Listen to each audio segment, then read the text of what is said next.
Good, we're on. BOC meeting for Custer County will come to order. Today is April the 3rd. The time is 9 o'clock a.m. Mr. Jolly, would you do the honor in leading us in the Pledge of Allegiance? I will. Thank you, sir. I Pledge allegiance to the flag of the United States of America and to the republic for which it stands, one nation under God, indivisible, with liberty and justice for all. Thank you, sir. Appreciate that. Pretty authoritative Pledge of Allegiance this morning. We're getting pretty good at this. We are. Did this We're for getting you, better. Madam Clerk, would you conduct the roll call, please? Commissioner Flower. Present. Commissioner Canada. Here. Commissioner Prince. Here. Attorney Clint Smith. Present. And Clerk to the Board Kelly Camper present. Thank you, ma'am. Appreciate that. Amendments to the agenda, gentlemen? None here. Nor do I. No, sir. Audience introductions. Jackie Beaver for the Sentinel. Still And again. and again. Bob Jolly from the airport. Good morning. Welcome. Thank you. Approval of the... Did I skip? Nope, Oh. not yet. Thought I was getting the eye over there. Thought maybe I did something. Approval of the minutes from March 20th, I believe. Yeah, March 20th.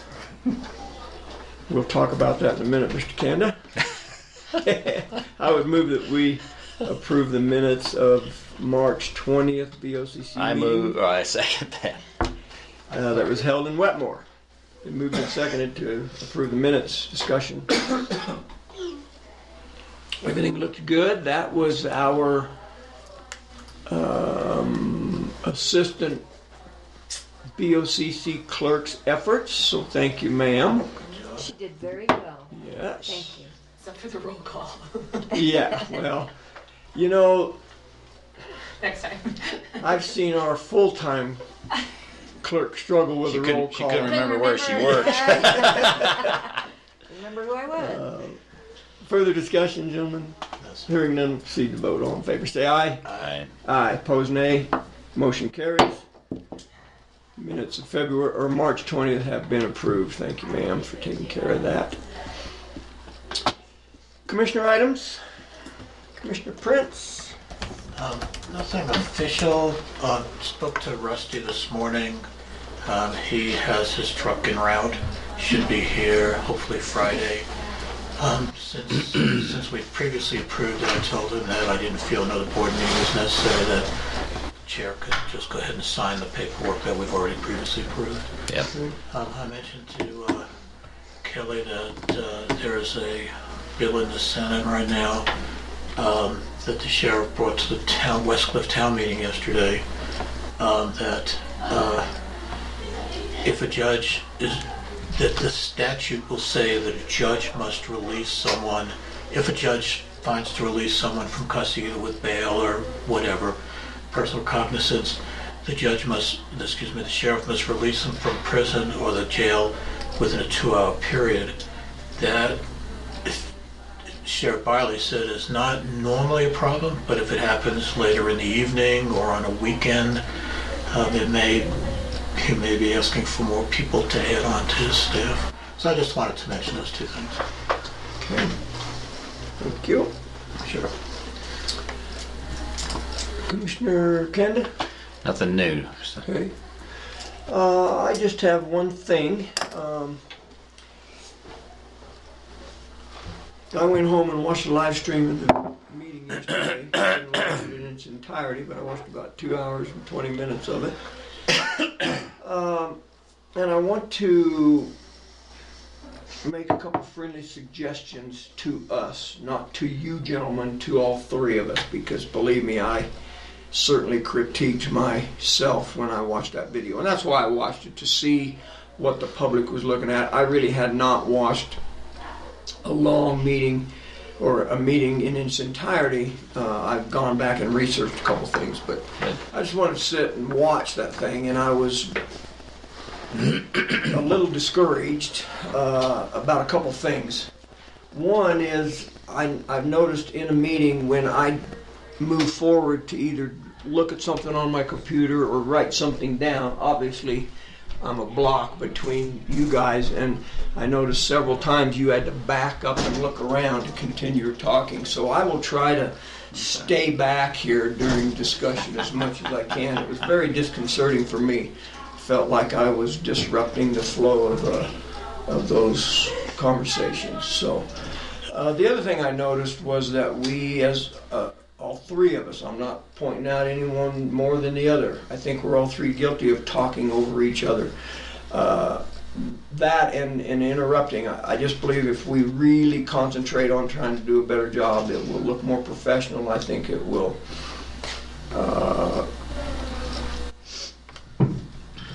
Takes the humanity out of it. well, if it takes the humanity out, I'm good with that as long as it ups the professionalism. But I was just thinking, I hope that would help to reduce some of the frustrations that one of us may feel we can't feel like we can finish what we're saying. So those were the three big things. The voice thing, that's what this is all about now. The audio was terrible. Commissioner Kanda, of course, could project his voice pretty well and did good. The microphone, here's the microphone on the end of this tablet was set here, and so it picked you up very well. It didn't me because I usually have my computer open and it blocked that. And then, of course, do I need to say anything more No, about I'm guilty. I will do my best to project. So I moved this down, not to cut you out of the thing, but I don't think you're I'm going to have getting any tight trouble. over here, but Yeah, and that's so. We're gonna have Here's to the talk. thing. Yeah, we can keep sliding. So that was the idea. Now I'll check it after today's meeting. If this totally blocks you out because of my computer, then we're going to have to do something. it won't block me out. No. It might help having it like that. Yeah. It also was against Right. my computer. The speaker was actually pointing to the back of her computer. Yeah, So, so that might help. I wouldn't be able to hear the room probably. and then We'll hear Jackson and Have no Bob. fear saying to me, please speak up. Yeah, okay. I recognize yeah. that that's not one of my strong points, so please just, I will never be upset if you do that. My darling bride was quick to point out that I have some issues myself, and one of them I found out, and I watched it. She's right. It's okay. I have a tendency to sit here like this and study my computer, and then my voice gets absorbed in all of it. So yeah, the whole mumbling thing. So just food for thought. I'll watch this meeting today and see if this arrangement helps any. But that's why we've had to tape up a power strip to the table and plug this back in because it wouldn't even reach the floor. So that's all I had. You're gonna get excited and everything's gonna go dark when you kick out the clothes. Yeah, that's right. That's right. Anything else, gentlemen? Commissioner items? No, sir. Attorney items? The only thing I did was wrote another letter to that collection agency, which is, and I sent it all to you. I'm not Yes. sure if you got it, and that's an agenda item, so we'll talk about that. I said yes. I'm not sure. Let me check. And He did. I need to back up as well because I was going to ask. I signed the letter. Did you sign the letter this morning? Yes. To Just got that. I got it. okay. All right. So we'll want to get that back to Meredith so she can make copies of it after it's been signed. I don't see that I I got don't have your letter. it. You got it Yeah. from. I had sent you a copy of the first letter I sent. I may have the wrong letter. Okay. Like Jay sent the wrong thing.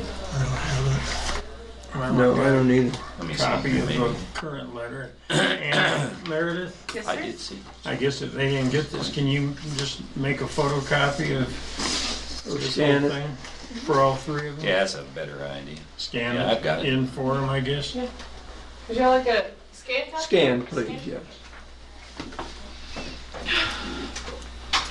Because I wrote them a letter back on March 7th or something like that, and No, I don't. told them we weren't going to pay that Different. extra amount. Okay. I do not have it. There was a document somebody asked, I couldn't remember what the date was or whatever, and I pulled that out of my file. And we did receive that some time ago. Did that show the balance of that 347? Well, or this is whatever? Round Mountain. That- Oh, we're talking okay. about I'm sorry. I gave you the Century wrong one. Link, Yeah, excuse me. no, I gave you the wrong one. I asked Donna to get me a copy of that invoice that we got from CenturyLink. I don't remember, I think the 345 was on there, but Gary declined to pay that. Right. We paid for the actual damage, not their 2% fee for sending out a letter. Yeah, Anyway, when we got the first collection letter, I wrote to them. No acknowledgement that they ever got that letter when we got this newest one, so I wrote again, and you'll have those in front of you, and if you Okay. approve, we can send out the second letter saying we're not gonna pay that. and I've got this invoice. Do you want me to have her print a copy real quick? Yeah, Or do that you would have be, it? that would be fine. Okay.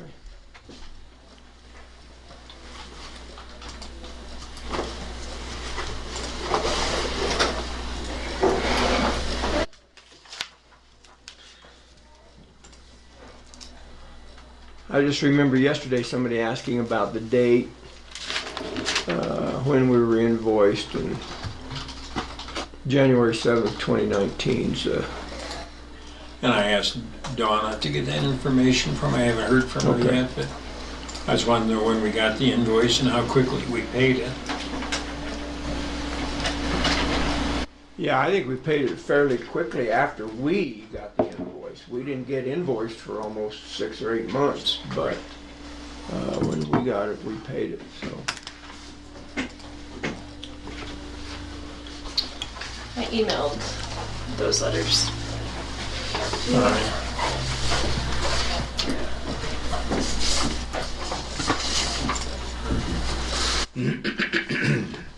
Anything else, sir? No, that's all. Okay, thank you, appreciate it. Administrative assistant items? Nothing? Okay.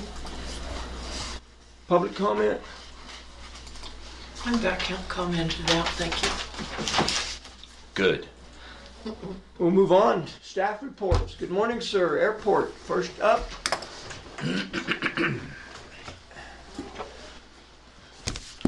Good morning. Good morning, sir. How are you? morning. Good to see you. Thank you for coming. Appreciate that. Morning. Is your partner in crime back in the U.S. after going to Texas? I don't think so. Haven't talked to him? I haven't talked to him, haven't seen him, Haven't heard from him either. haven't heard from him.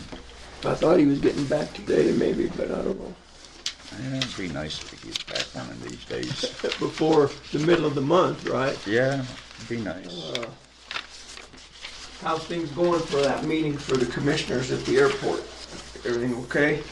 I guess. Talk to your partner in crime about it. See, that's the beauty of it. You don't have to be in You can charge of blame that him. anymore, do That's you? it. Talk to the 17th, chairman. yeah. I'm Get it just, cleaned up, get the water out from under the fire truck. fire truck's not there right now. Oh, isn't it? No, they moved it to someplace to get it repaired. Oh, Get that's that good. leak finally Take care. fixed. Good. So they got a little brush truck in there now. So anyway, we had actually a pretty good month for March. We sold 348 gallons of fuel. We got 2,485 in the tank. One more time in the tank. 2485. 2485. It's pretty good for March. Was a pretty crappy month. Yeah. Weather-wise. Weather-wise was not real good, but the few days that we had some good weather, people were out Buzzing flying around. around, so we did a pretty good job. I've checked the average price of fuel. The average now is still $4.61, although Fremont and Pueblo are at $4.40 and $4.49 respectively. Wow. And we are at, $4.55. oh, so we're not that far off of those other guys. They were 441. $4.40 and I'm $4.49. going to do a gas war with him and drop her a nickel. Yeah. See what happens. Anyway, we're just about at the point where we're going to be able to lower the price a little bit. I thought that when we get around 2,100, 2,200, we'll be able to drop our price a little bit. I got the notice to airman list authorization to issue notams out this month, last month. Our special use permit is done. At our last board meeting, there were some people that wanted some minor changes, and I got those changes done, and as soon as they get approved at our next board meeting, then our special use permit will be ready to go. So by done, you mean the work from your board? Right. Okay. The work from our board. This is the SUP with the fire department you're talking about? No, this No, is it's for the airport. for the airport. What you They're can going and to can't submit do. a special use permit. Yeah. Got it. And that will go back to Jackie? Yes, And it'll then go back. eventually come to the commissioners? Yes. Thank you. And it's got a public meeting from what I understand. Yeah, actually, it'll probably go to the planning commission first. Actually, SUPs. Yeah, Jackie, going back to her to coordinate it. Yeah. Anyway, I've got it. Okay. We're working on policies for a courtesy card. We came up with a little rendition of it, and somebody thought it needs some major changes, so I've got the major changes. Well, good. There's some things in there that I'm not real happy about, but we'll get it done. Did you get the two vehicles back down to the airport, or are they still at Road and Bridge? Still at Road and Bridge. And speaking of Road and Bridge, I've got to give them a lot of credit. We had an issue with our little plow truck. I was going to ask about that. Yeah, both of the hoses that moved the blade up and down, left and right, were leaking badly. We took them off and took them down to Road and Bridge, and they turned them around, and they're back on. And we did an FCF on the truck, and it worked right. Good. So Excellent. Well, Where do you have thank that truck Appreciate parked it. now? Is it it's in the hangar. It's in the hangar? Yeah. Good. In the hangar or in your operations building? In the operations building. Yeah. Can't help but call a garage a hangar if you're Yeah. an aviator. Yeah. I ordered a new fuel filter and invoice. The order was right, the invoice was right, the shipping document was right, and I opened the package and it's wrong filter. Not even close to being the right one. Boy. So consequently, the bad news is we're going to be overdue our filter change. But good news is the one we have is working very well. Our differential pressure is holding steady, and we're not getting any water. It's still doing its job. Who shipped it anyway? Was it an Amazon or was it a No, FedEx or what was no, it? it came UPS, but it was shipped by FBO parts. And I've ordered the same battery from them for 9 years, and this is the first year they've gotten it wrong. I have the paperwork for our fuel rebate of 4 cents a gallon filled out and ready to go, so I'll need to get the commissioner to sign that. I didn't bring it with me today, but it is ready to go.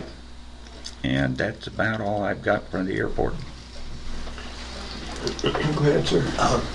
Mr. Joy, thank you. A while back, maybe a meeting before last or last, there was a question about the cement driveway was broken. Yes, What's the status of that?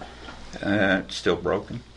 And what's the plan for it? We have mentioned it to the fire department. They came out and looked at it. They're aware of it. I guess they're taking it to their folks to find out what needs to be done. But we'll stay on top of it because it needs to be fixed. So that's movement. That's good. Thank you, sir. I'd kind of forgotten about that. Yeah. Do they acknowledge they did it? They're pretty sure they they did it. Can't help it. Because Yeah. we can invoice them and add 2% on it. Well, yeah. Make sure And then that, ignore it. make sure that comes out at Ignore their requests. $345, okay? As long as the dollar amount's right, we'd be in good shape. We had two of them out there and pointed it out to them, and Okay. they sat and talked about it for a long time, and they pretty well know that they Yeah. Good. caused Okay. it. They're working on it, you're working on it. Yes. That's great. Yes, Thank you. everybody's aware of it. Good. Good. Okay. Well, we're looking forward to coming out on the 17th, and that should be fun. The only thing is the table's pointing the wrong direction, and I How can't can that move be? it. No, you cannot move it. I guarantee you that. This is kind of an inside deal, but when we hauled the new conference table out there, we set it in the room north and south, and Len and I got to talking about the arrangements for the board meeting, and I said it'd be nice if it ran this way, east and west. We could sit on the backside and face whatever audience Right. there was. So Len told Bob, you got to turn that table around. The thing weighs about 1,200 Gotta pounds. get a crew out there. So we may just turn it when we get there. That Room to morning. get around the ends if you turn it? Yeah. Pretty tight. Yes, isn't Yeah. yeah. No, It's going to be tight, but there is Doable. nothing. Yeah, it is. And we doable. can certainly use it just like it is if we have to too, but And The that audience thing- may have to help, but yeah, we may have to get everybody, Yeah, 6 here. people on each side, pick it up and turn it, so. That thing is heavy. Do we need to bring some extra chairs down, do you think, or, I have no idea how many people will be there. yeah? You got how many? There's like 13 or something? Yeah, 13 or Accommodate. 14. We probably But I think we can handle it. steal a few. Except everybody might want to come out and Is visit. there something controversial on the agenda? Never. I don't believe there is, but We don't do controversy. we don't do controversy, yeah.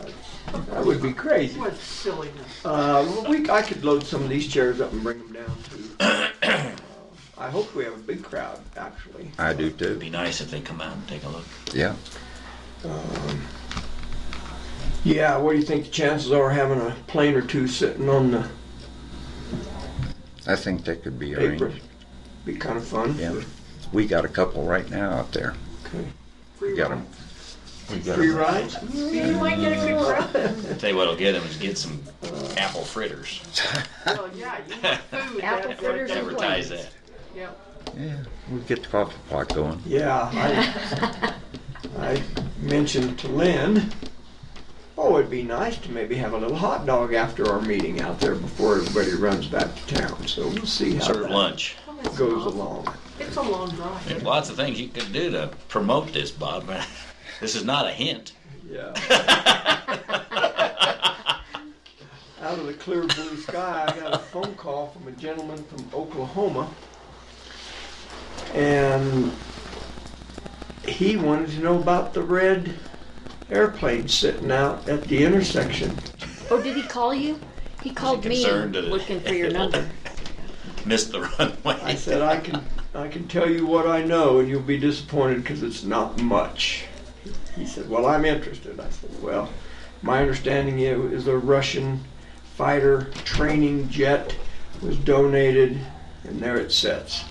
He said, that's good enough. I'll research it from there. So, Trying to get some stats on it or something. When he called me, he said him and his wife drive by there when they come up, and he's just always been interested in what is, how did it get there, and what is it? This was the enemy. Yeah, it was Does he done. want to buy it? Yeah. Figure out a price and add 2%. There you go. Kind of hooked locked into that 2%. I have to come clean. I was on the 13th tee box when he called me. My partners gave me the business for taking a phone call while we were Playing golf. in the middle of a round of golf. Very enemy. Boy. They got a big kick out of it afterwards. Mar-a-Lago. Yeah, Is it Marilac? Oh, Mar-a-Lago. So my assistant answered the phone. I would kept ahead. Anyway, so that was fun. All right, sir. Thank you. you're quite Appreciate it. Thanks for coming in. Thank you, Mr. Thank Johnson. you. See ya at the next meeting. See you at the next meeting.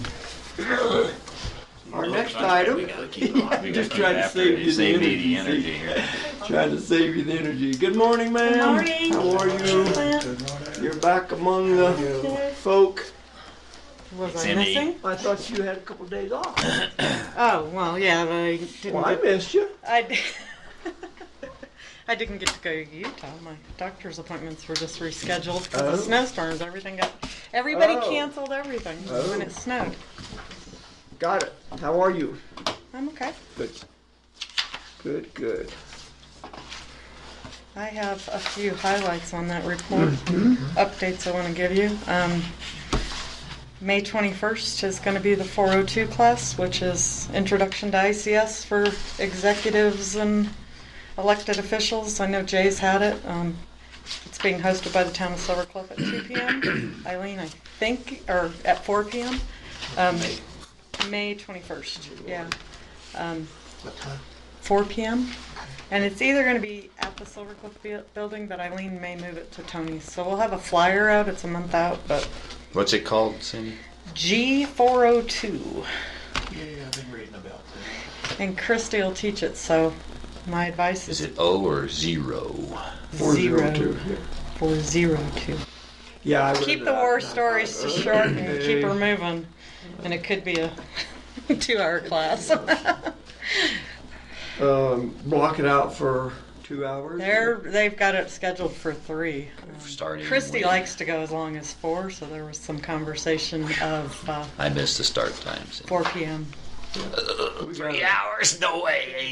Yeah, just keep. Cindy sent an email to us about it. Yeah, and Christy Coleman will be teaching, so she'll get a flyer, but that's coming later. We had some. Wedding anniversary. I may have higher calling. There's a PowerPoint you can download from the FEMA website if you want to self-educate. I'll do that.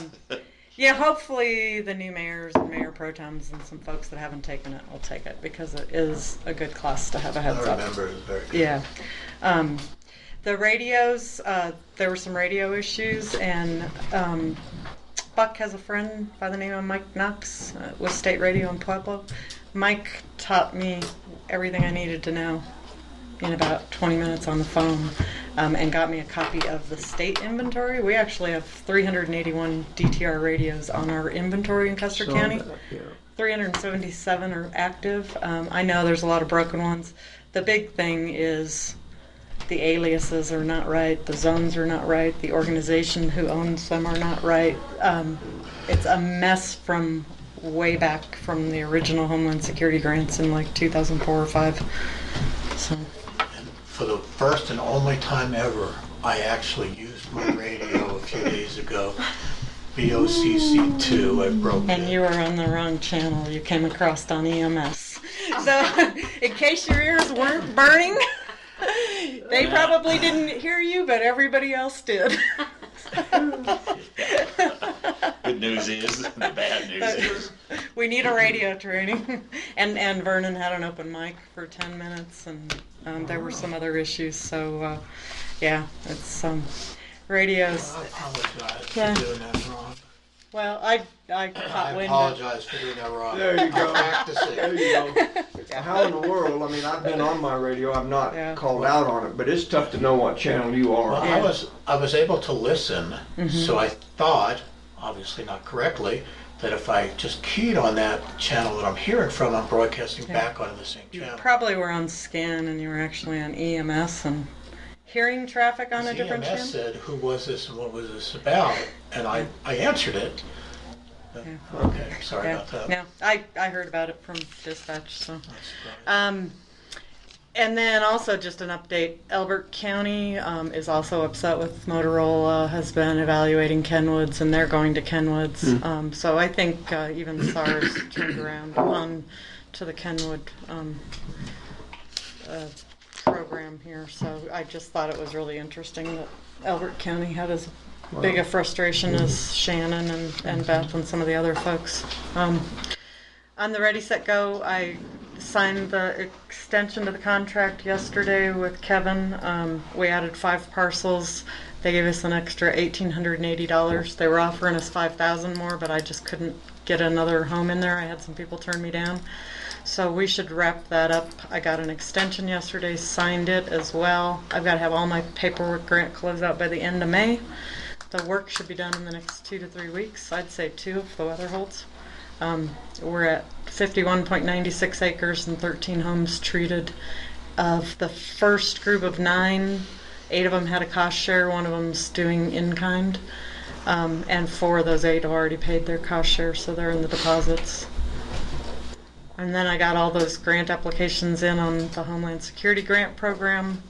The Corners, that the looked Corners good. vehicle I wrote as a 25% match. Larissa really doesn't think they're going to buy you a vehicle. She thinks that space cap option, which I think I brought that bid, would fly.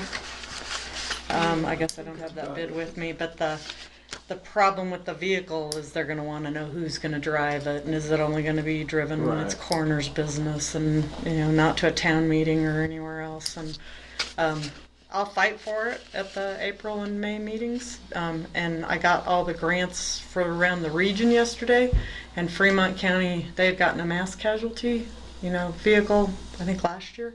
Now they want, the mass casualty tent and some other things. And so I'm always telling everybody at these meetings, I don't need a mass casualty. I just want a single dead vehicle, Right. Give me something. Yeah. But Beth wrote a really good letter on how our ambulances are out of service when we have a fatality. So we'll see how that goes. And then I put in for 2 VMS signboards because Saw Larissa that. thought it Yeah, was that good was to cool. double it up, and Very which is cool. always nice. So Well, and educate me a little if you don't mind. Now, Okay. typically, I get mass casualties, probably a different deal, but typically, the ambulance service doesn't transport corps, is that right? right. And in every other jurisdiction in the South region, they have a funeral home. They have options. They have Right. multiple ambulances. They have funeral homes. They have options, and we don't. And we put an ambulance out of service. I asked Beth if she had any stats from, if we've actually missed a call. One of the things they like to do in these Homeland Security meetings is say, this is a life emergency. Right. Well, if I'm having my heart attack when somebody else is laying dead in the ambulance, I think that's going to be a life emergency. So we'll see how it goes. They're tricky. It's FEMA Homeland Security money, so you gotta type them with the FEMA typing, and they're a pain. And some of the other projects the other counties put in are really ridiculous, in my opinion. So hopefully I can get Chris or Buck or somebody to come play tough cop with me, because those meetings are really tough. Okay. But if May I Go ahead. interject here? I was just going to ask my fellow commissioners, did you have a chance to look at those Homeland Security grants? No. Okay. I don't think I mailed them to all 3 of you. I didn't know. Yeah. I can look here and I see. can. But, He can forward them. no. So, yeah, I was copied on them. But, yeah, they look good to me. So. Okay. 2 VMS messaging boards, this Corners vehicle, some stuff to support Rapid Tag and Salamander, and then I threw in some plotter supplies and ink since Vernon gave me that old plotter. I think they'll shoot that one down, but I needed to give them a couple projects to shoot down anyway. So those variable message boards, are those a regional thing too? They would be all of that is regional, regional? deployable. Okay. Yeah, anything's regional and Okay. deployable. If If there's we an write the event. grant, then do we house those or what happens So- to them? Pueblo's the fiscal agency. If they get funded, we have to track the asset here. We'd have to house them, maintain them, and we can use them. But then, If if somebody Levita wanted them, flash floods and they need us to bring down some signs, then we'd have to deploy mutual aid. We could leave the signs like we did with the light tower during the spring fire and go back and get it a week later. Potentially some of that drive time and stuff would be billable to an incident out of county. But for the most part, it's a regional asset, and the labor part would be mutual aid.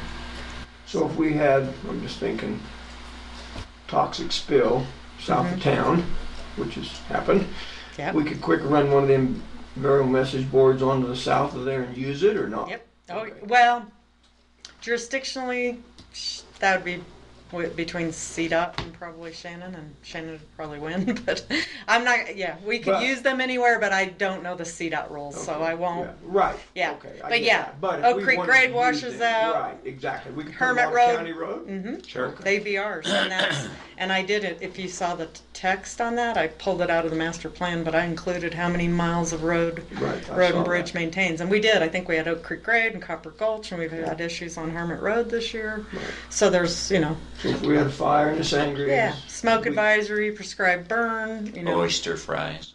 Well, I did put in the grant that, community events, because I'm sure down in Pueblo County, if you're going to the state Sure. fair, there's Yeah, signs up sure. saying, park somewhere else, that this parking area is full, or, so yeah, I think you could use that. Are these the ones with the gas motors or battery operated? These are battery operated. I went with So the higher, the better batteries, solar paneled, guide wires to stake them out. That's good. Yeah. Sounds great, I'll Yeah. do it. that was what, 17,000 a piece or something? Yeah. It's Little- 35 total. Geez, that much. Their own business. Yeah, and the light tower was around Buy some stock in that 7,500, and we may have to put it out for official bids for more vendors, because you have to meet Custer County's or Pueblo County's purchasing policy, whichever is stricter of the two. But there's probably not a lot of places to go besides Wanco. I'm not sure how it's pronounced, but so that's the Homeland Security grants. Yeah. No, they look good. Thank you for doing that. That'd be great if we could score a couple of those messaging boards. I'll be at the 9 Health Fair Saturday, so I'm probably not working Thursday. Got to change my hours around. I was at Silver Cliffs meeting Monday night.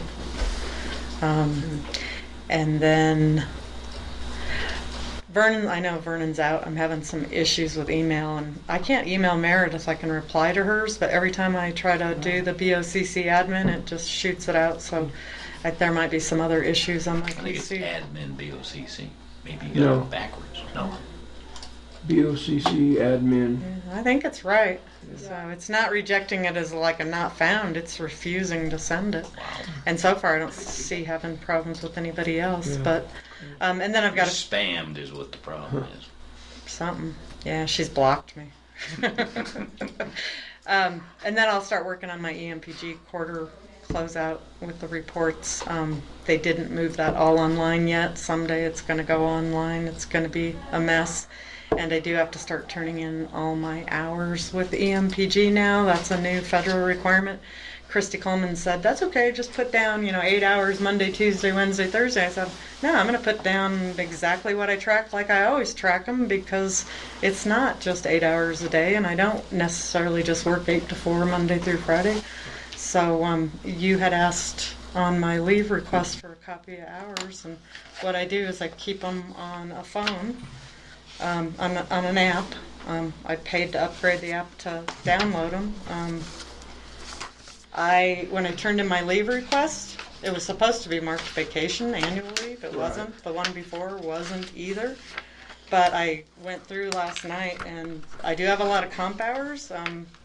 My comment on the comp stuff is I was under the impression that all went away when Bob and Donna and Jay changed the HR, Personnel. guidelines. So I don't know. Yeah, I think we need to I don't revisit want to that. mess myself up. And Right. in the old guidelines, it was 90 days. So through Q1, I've got like 87 hours of straight comp time. Yeah. But if comp time's not allowable, comp time's not allowable.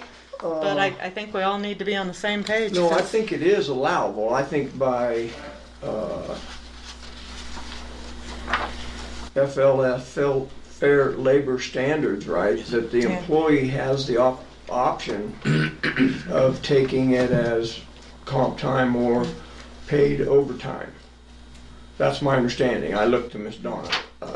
And when you're exempt, you don't get the overtime, but you right. have the comp. Yeah. So. Right. So, and so as I indicated in my email, I don't view this as a challenge. I view this as we got to get on the, Yeah. make sure everybody's on the same page. We actually have a meeting scheduled on the 17th of April Okay. with supervisors and elected officials to Yeah. discuss this. So Yeah, and all I'm saying is if there's 10 exempt employees, I would like to be treated Exactly. the same as the other 9.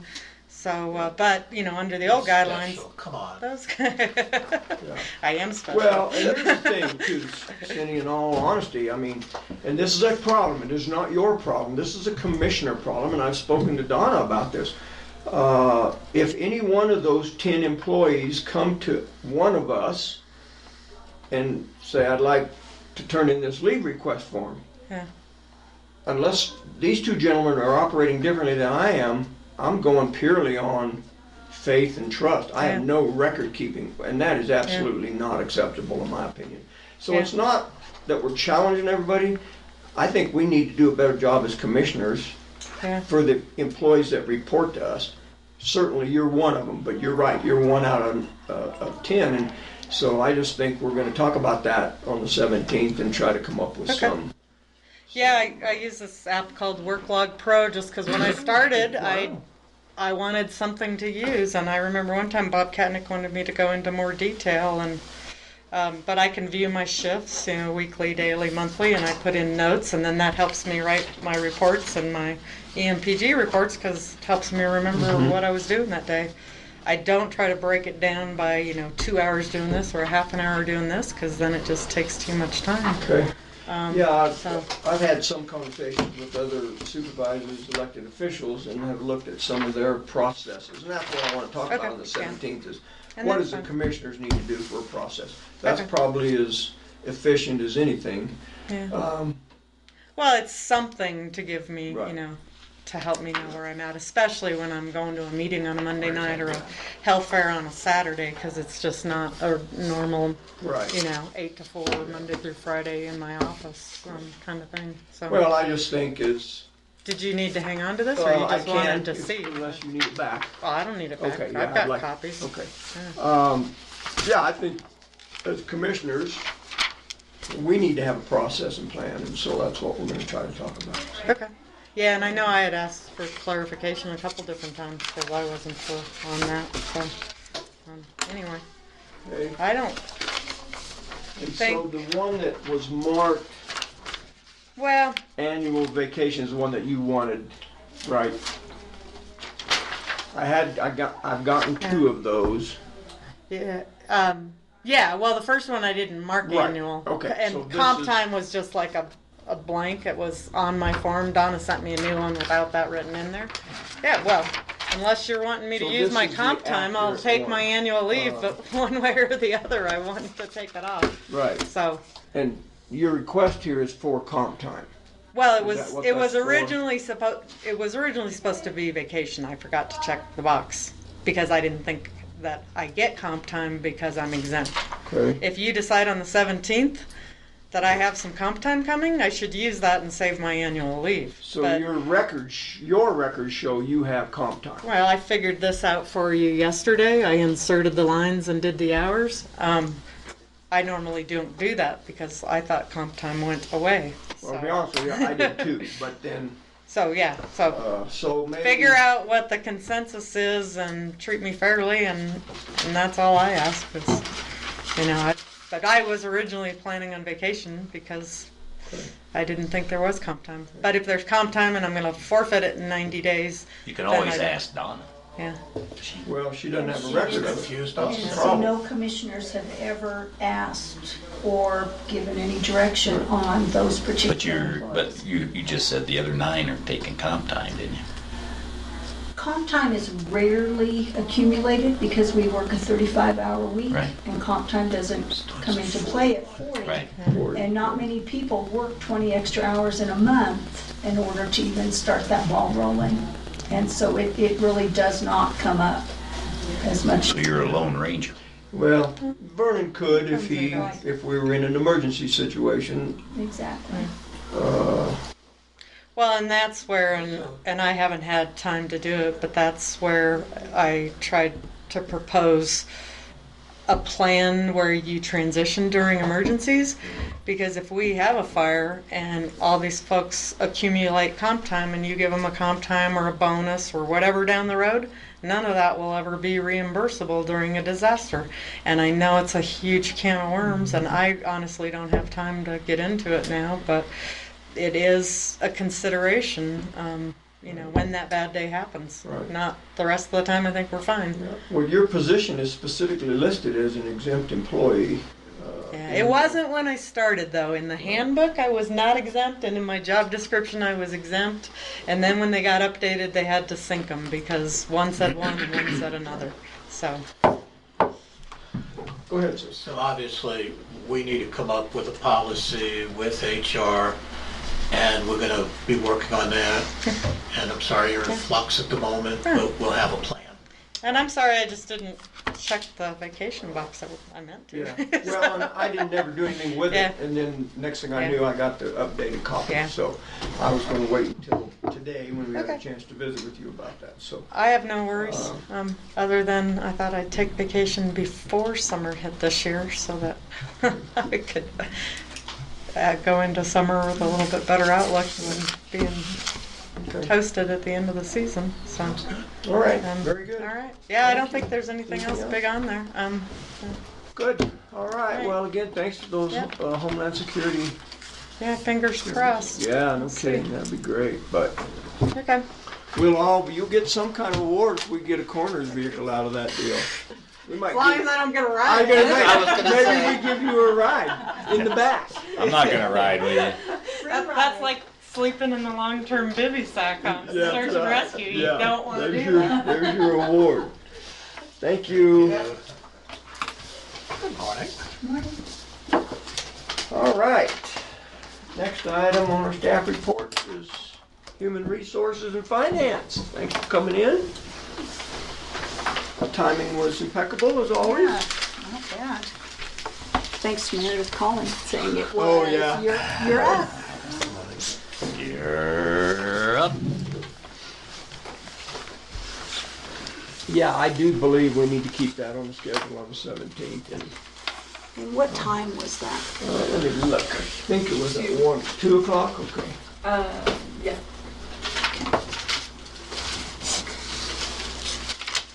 Yeah, I have it at 2 o'clock. You'll be able to attend?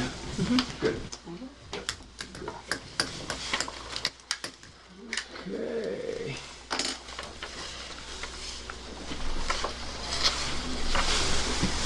Just checks.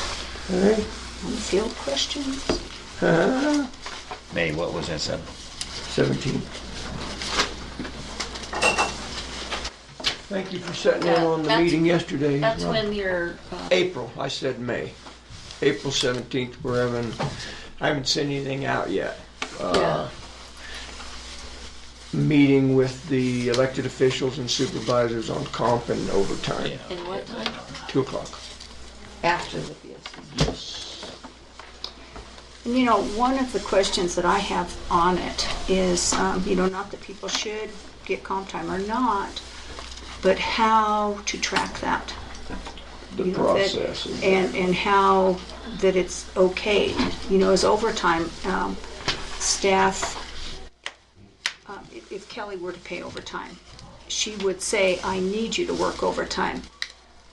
And when it's the department head, if we're just working that and it maybe wasn't necessary, or they needed to do more, or, what that process, and I don't have an answer. But how we know what kind of, we have no time sheets, we have no time That's clocks. exactly what we need to talk about. And so, that people were not being shortchanged, but then also not taking advantage of it as well. Absolutely. That's the whole purpose. And I Is this a don't know. workshop or is this a? Workshop. Okay, so we're not going to be able to come to any conclusion on how we're going to handle it. Would it make more sense to be a BOCC meeting? And that way we can come to a consensus and I vote think on it it? should be a meeting. I'm just asking. I mean, they're both open to the public. Can be either way. But if it's I a think a if it's a meeting. BOCC meeting, then we could say, okay, this will be the rule and we vote on it. When though? Like, we got a lot of meetings. Can we consolidate a couple of them? Thank you. I If we're believe gonna that's the day that the airport commissioners meet at the airport. Is that Yeah. day, Right. that afternoon? Oh, that's right. I forgot that. We had talked about that. Or if you just, Well- you can Just do it vote at the on meeting. at your next meeting if you do. My intent is scheduling it as a workshop, so that they just absolutely do that, handle it as a workshop, and then take whatever recommendations come out of that to the BOCC meeting for action. But if you wanted a meeting, we have plenty of time to schedule it and give notice. Here's why Do it the same day. I would suggest a meeting as opposed to workshop, so I can actually say, I agree with you on whoever says something. That's basically It's true. a vote. I mean, I'm agreeing with Yeah, you. you're So I'm right. voting with you. I don't It know. is. It makes sense. We could just knock this thing out in one meeting if we do it. It makes no difference to me. It's just how we. I don't know why we have to wait to talk about it after we talk about it. Well, and We talk enough. sometimes staff members might feel able to speak more freely if it was a workshop and not recorded. Well, And so I don't know. I have no Well, we idea. don't have to. I have well, no opinion one way or the other we on can it, so. record it. We don't have to live stream it necessarily, but, I don't think it matters. and by staff, you That mean point of view. elected officials Whoever and is, yeah, supervisors. whoever is invited to. Well, I'm all for cutting down the time we spend in meetings. It's Yeah, I getting just to think grow we're- exponentially. That one's already been signed. Yes, Okay. I'm sorry, I just gave you the whole stack Okay, here, that's no problem. because there are a couple in the middle. I really don't have any feeling one way or the other, gentlemen. It's just a matter of posting it and... Council, you have any input on that? No, not really. I think call it a workshop would be a little more informal, and just saying I agree with you is not, unless there's a motion on the table or Right. something. Right, I agree with that. I understand.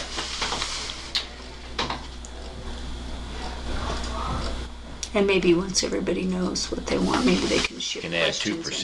2% come to the meeting fee. Did I miss that, or you were No, holding? I had it, yeah, I had a second. Let's leave it as a workshop. If people get more comfortable to speak freely, I'd rather have that than a more formal You meeting. feel more comfortable. And then just the following board meeting, once we have a discussion, we can make a motion. Okay. Well, if you have a workshop, maybe the press would be there and your staff would be more likely to speak up. Counselor, do we have to record workshop? No. Not that I think anything earth-shattering is going to be mentioned there, I have no idea. Well, But you never know, someone has currently been it holding is. this in for years. it's on the books as a workshop, so whatever you gentlemen decide. I say let's just go ahead. Mr. Candace? I'm good with it. Okay,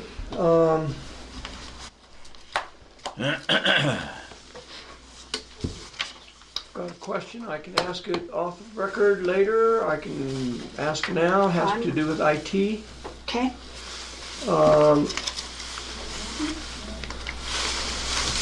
Who determines if and when and how long Mr. Ippolito comes and works? Is that as needed basis? I know he has been called by different departments and they have paid for it out of their own budget. So, both of those, the one that I do know of was an elected official. Whether it should have been cleared at this end, I don't know.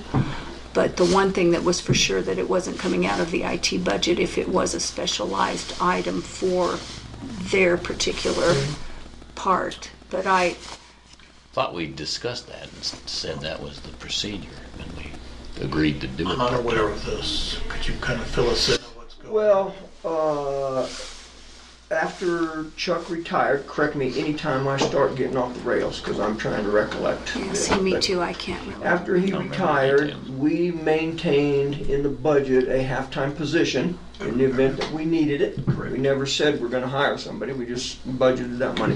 Right. And I believe either out of that money or we held back some extra money to hire him as needed as a consultant.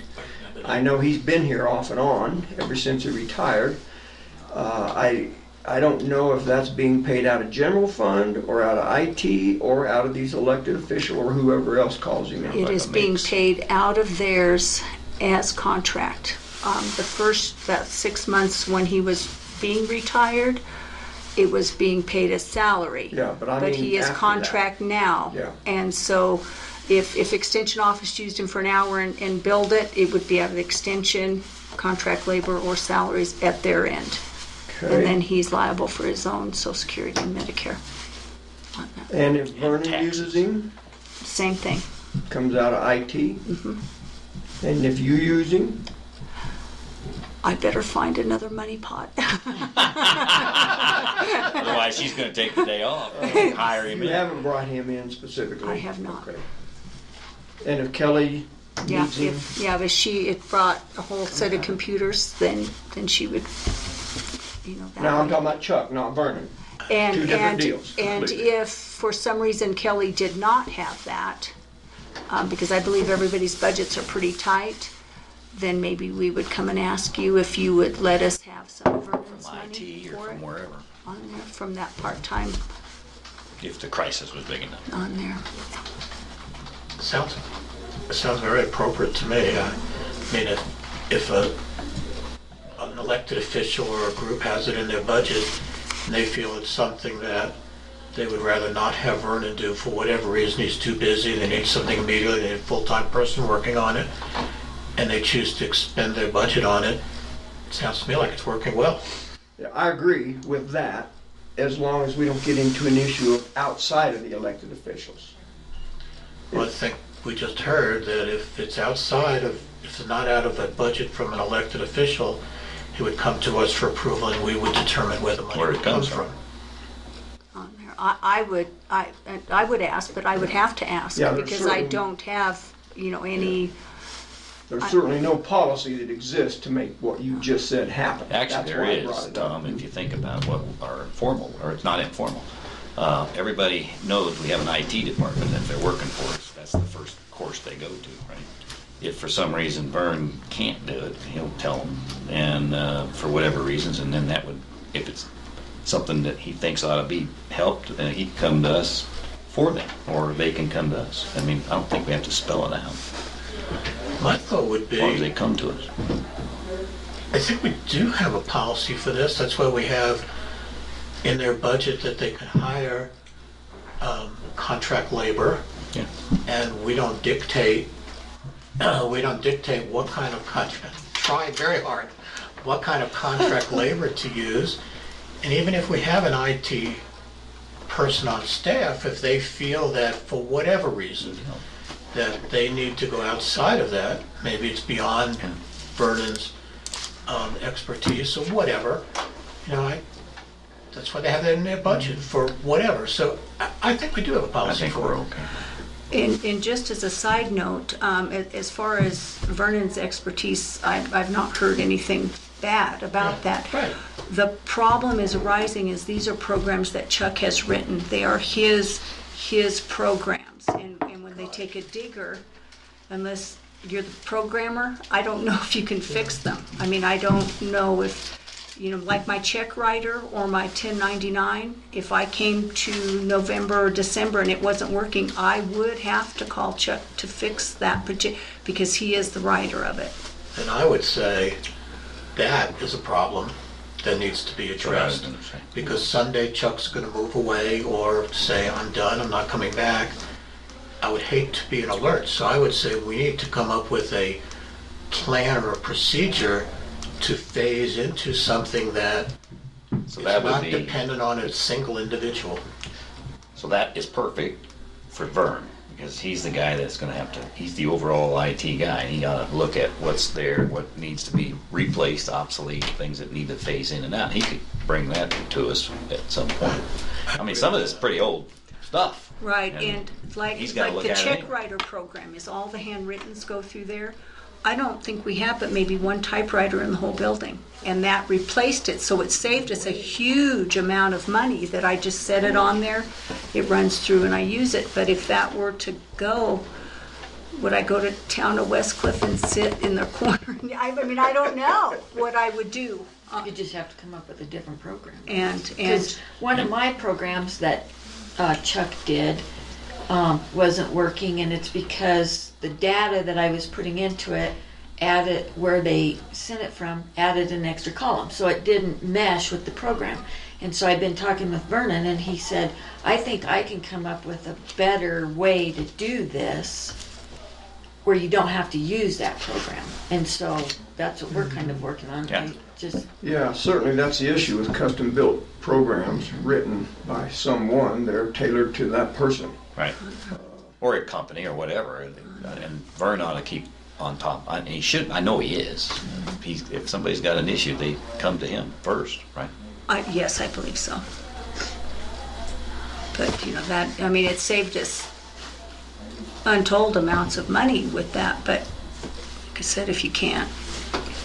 Can I suggest when IT, the next time they have come before us, let's discuss this and see if we can come up with how big a problem is this? Is it your one program or a multiple?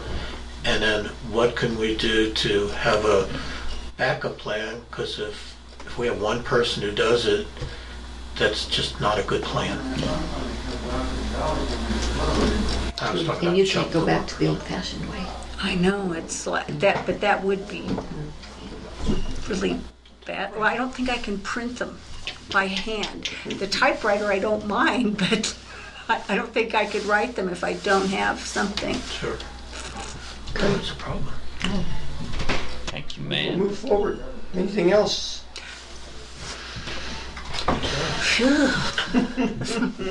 Thank you. Appreciate it. Thanks for coming in. On your thing. As usual. Wayne's walking down. Extension is next, but would you put on the agenda next time IT comes to discuss this issue, please? Thank you. Do you want him to come maybe the last day and do his report of the month? Well, when does he normally do Well, it? it'd be yesterday. It would have been He's Oh, gone. yesterday. Yeah. So we can put it on for Put it on the 17th if we 17th want. or 30th. Since 17th is out at the airport. Hey, Howdy, howdy. Miss Geneva. Whatever one y'all would want. Good morning. Let me think about that a little bit. Good morning. How are you? Good, how are you? Good morning. You guys? Guinevere, nice to see you. Always got a big smile on your face. We appreciate that. We'll wipe that off fast. Yeah, oh yeah, we can take care of that. Dang. Won't take long. We've got experience in that area. That's exactly right. How's things going upstairs? Pretty good. Here's exciting every day. Yeah, good. We've got your report, obviously, so thank you for sending that. Yeah, How we treating you? pretty good, pretty good. Happy? Yeah, yeah. Yeah, I went up the other day and asked her the very same question, almost word for word, Yeah. so. Well, I just want to I make, think you ask every month, actually. I do. Yeah. Because I want to make, this needs to be a fun place to come and work, and if there's an issue we need to address, let's address it. Yeah, no, That's it's why great. I ask. Yeah, thank you. Yeah. Yeah, I appreciate the concern. Thanks. You're welcome. So the only thing is I've lots of dates and times wrong apparently. So the speech, Well, in that case, They change quickly. the speech contest is 5:30, On and then this Friday, this Friday. and then Oh, I did not have that. Cottage Foods is the 23rd. what is Friday? Speech contest, Yeah. 4-H, 5:30. Where- Where is it? Tony's Mountain Pizza. Tony's. Yeah. Any idea of your numbers? Oh, we just printed out the thing. I think there's 7 to 10. Okay. Yeah. Somewhere around in there. Yeah, you got your judges. Do you do that, or is it, you have somebody else doing all that, in charge of that? Yeah, Oh, she's in Sarah charge of that. said they Good. do that. Okay. So 5:30. 5:30, yes. Says 4:30, but What else is wrong? that's what the email said. What else you have wrong, Gwen? Oh, you know, who and knows? then the cottage Cottage food Foods. Oh safety yeah, is when the 23rd. 23rd Instead of the 24th. Yeah. I was telling everybody, and then I looked again, and yep, So sure it's on enough. Tuesday, correct? Yeah. These are all on your Facebook page. Yes. 2 yeah. to 5. I'm gonna send a PSA to you guys, or a press release. Yeah. So look for it. I'm gonna make every effort to be at the speech contest, Wouldn't it be full? Saddle Club. Well, not the speech contest, No, we're the talking, speech contest one I'm asking. right, Tony's. 5:30. Tony's. Thank you. The food safety course is out at the Saddle Club building. We've already got like 8 people signed up for it, so that's really exciting. Good. I hope they're not charging you for that facility out there. I haven't heard word, so we keep going You out do. there. You do, you let me know, would you? Yeah, yeah. How'd your advisory committee meeting go? It went great. Good. We didn't have full attendance, so we just kind of talked about emerging issues and, how we can focus on 4-H this year and really make sure that it's supported, and then kind of grow programs out from there. So we did kind of discuss, and I'm sure you're aware, but a central meeting location for all 4-H stuff would be really great. I know you guys are working on that out there, but just if you needed another reminder, there it is. Just because there's always like here and there, and clubs sometimes have a hard time meeting. So Obviously, different times of the week and different times of the day. Yep. How many are meeting on Sundays? Do you know? All the 4-H clubs are meeting on Sundays, so that's, well, except for Clover Buds. So 3 club meetings on Sundays, and then Clover Buds is on Fridays. The shooting sports, when they have bad weather, have to cancel, but you can also hold indoor, like you could talk about science of shooting and things like that, and that would count as a practice. So, any given month it's like 5. So if we did have a central location, and all those meetings are held on Sunday, they would just have to decide what times those are going to be, and they could rotate through that facility. Yeah. 'Cause I have a facility in mind, but I thought, man, if there's 4 or 5 clubs trying to meet on Sunday, Yeah. they would have to agree to some different start times. Yeah. Is Yeah. that gonna be a Do they all problem? meet on the same Sunday? Yeah. The fair board and 2 club meetings are on the exact same time on the Wow. same day. Yeah. It's kind of hard. But yeah, so that's just something we've been talking about. So yeah. And so, with whatever's going on out at the fairgrounds, if the need arises, I'm happy to help write grants or things like that to support extension. So, Okay. Anything else, gentlemen? that Any should do it. questions? Okay. My granddaughter said, "Papa, you were acting a little crazy at the carnival, but it was okay because it brought people to our booth." I said, "Well, thank you. I'll take that as a compliment." Awesome. You looked like you were having a good time. She was in charge of the booth that threw a softball at 3 bowling pins to try really? to knock them down. So you were hawking their So wares. I was hawking their booth for them a little. Yeah, she said, "You were kind of wild, but it's okay." Yeah. So, yeah, it looked like a reasonable turnout. for that. Yeah, I think we're down, but I'm just accepting that this year's going to be a little bumpy, so we'll figure it out next year. Yeah, I thought that day, I thought back of the old days when the Halloween carnival was at school. There'd be 300 kids in that gym, out of control. I mean, it was every man for Hopped up on himself. candy. Fun time. You took a tetanus shot and went in with a crash helmet on because it was wild. That's awesome. But I luck thought in there. they had a decent crowd. So, Yeah, nice. okay. Well, thank you All for right, coming yeah, down. We thanks. appreciate it. Oh, yeah, thanks. Let us know if Go we this way, can do this that. All right. Thank you guys, gentlemen. See you later. Check your wallet now. You shook Clint's hand. Uh-oh. It's all in your pockets. See you guys. Thank you. Thank you. Nice. Oh, that was a great hire. Yeah, so far I think she's done a great job. I just love her spirit, she's just always That's my up point. beat. Anybody come in with that kind of smile, even if Clint tried to get it over, DHS. Yeah. it was still good. Yeah.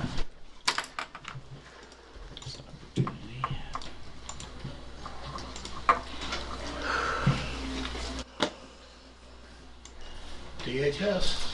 I called her. On her way. Okay, sounds good. Thank you. Let's see. How are we going to make it so we hit till 1 again? We're going to get on a big roll with DHS. Okay, good. Yeah. Keep it rolling. And you're aware that Christy is not coming this afternoon. Good morning, everybody. How are you? I see I'm going to do it right away while I figure it out. Good morning. Good morning. Good morning. It's kind of quiet in here. Is it? It's called a hangover. Okay. It's quiet right now. Congratulations on your new hire. Oh, thank you. I know her Yeah. personally. Oh, yeah. She's a wonderful lady. Oh, yeah. We got her in training. Started yesterday. She'll do that 3 days, and then next week she does it for 3 days, and that kind of goes on.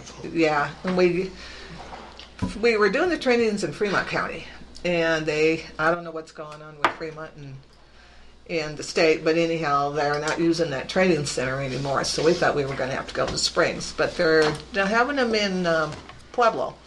And at the training we were at yesterday, they're trying right now to work out an agreement with CSU Pueblo because they've started a social work, offering social worker classes down there, and MSW is down at the college, and so this kind of fits in with that. So hopefully that way we won't have to travel quite as much. Because when they go to the Springs, we end up paying more money because we have to have rooms and stuff. And right now, most of the time, unless the weather's bad, they just drive back and forth. So And Fonda's driving back and forth. yeah, because I told her you can.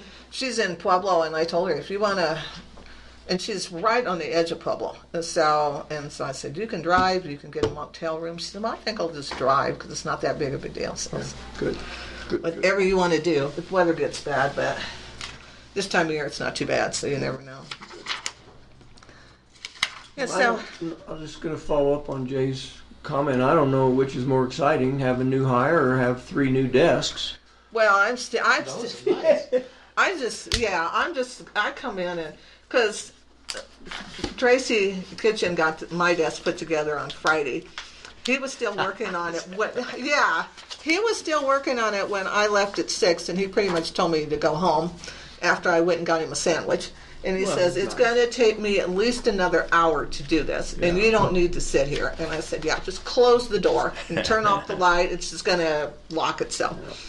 But so then Monday, we had to get the old one out with the new one over there, and then I just kind of threw stuff in drawers.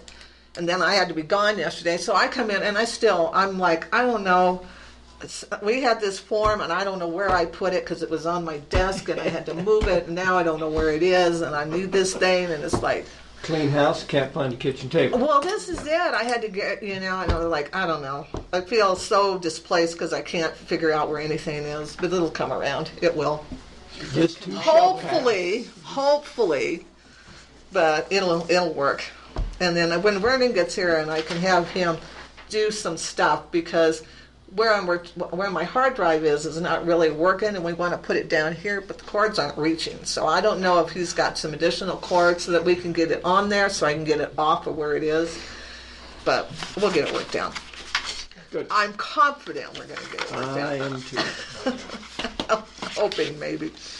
Question would be, will your sanity be intact? Well, that's true too, and if everything always just has to happen at once, and you got all this stuff going on, then we have to be at training and da. But whatever. Stacy's getting her knee finally done next Wednesday, and we were supposed to have training this week, next week, and the following week, and so she was worried about that because she wasn't going to be able to do those 2 trainings. So when we were at the training yesterday, we found out that they canceled the next 2 weeks, which is marvelous. They're going to have them another time because the system we're doing, updating, modernizing the system that we use to track child welfare. And so they're still having some problems with the bugs, so they canceled the training, which really works out good for us. So hopefully we're gonna see positive stuff pretty quick. We just know it. Big on scope her knee or? Yeah, she tore the lateral and the bilateral meniscus. So she did. She tore one about a year and a half ago and didn't do anything, and then fell on it and tore the other one. So now it's really bad. So anyhow, the first page is, we're just into February, so there's nothing too glaring there. We're okay. We're okay on everything. How's that? We're just, I don't know where you're at. Old age Second page is pension. where I'm at. Yeah, old age pension. That's, state-run program, so that just shows where we're at.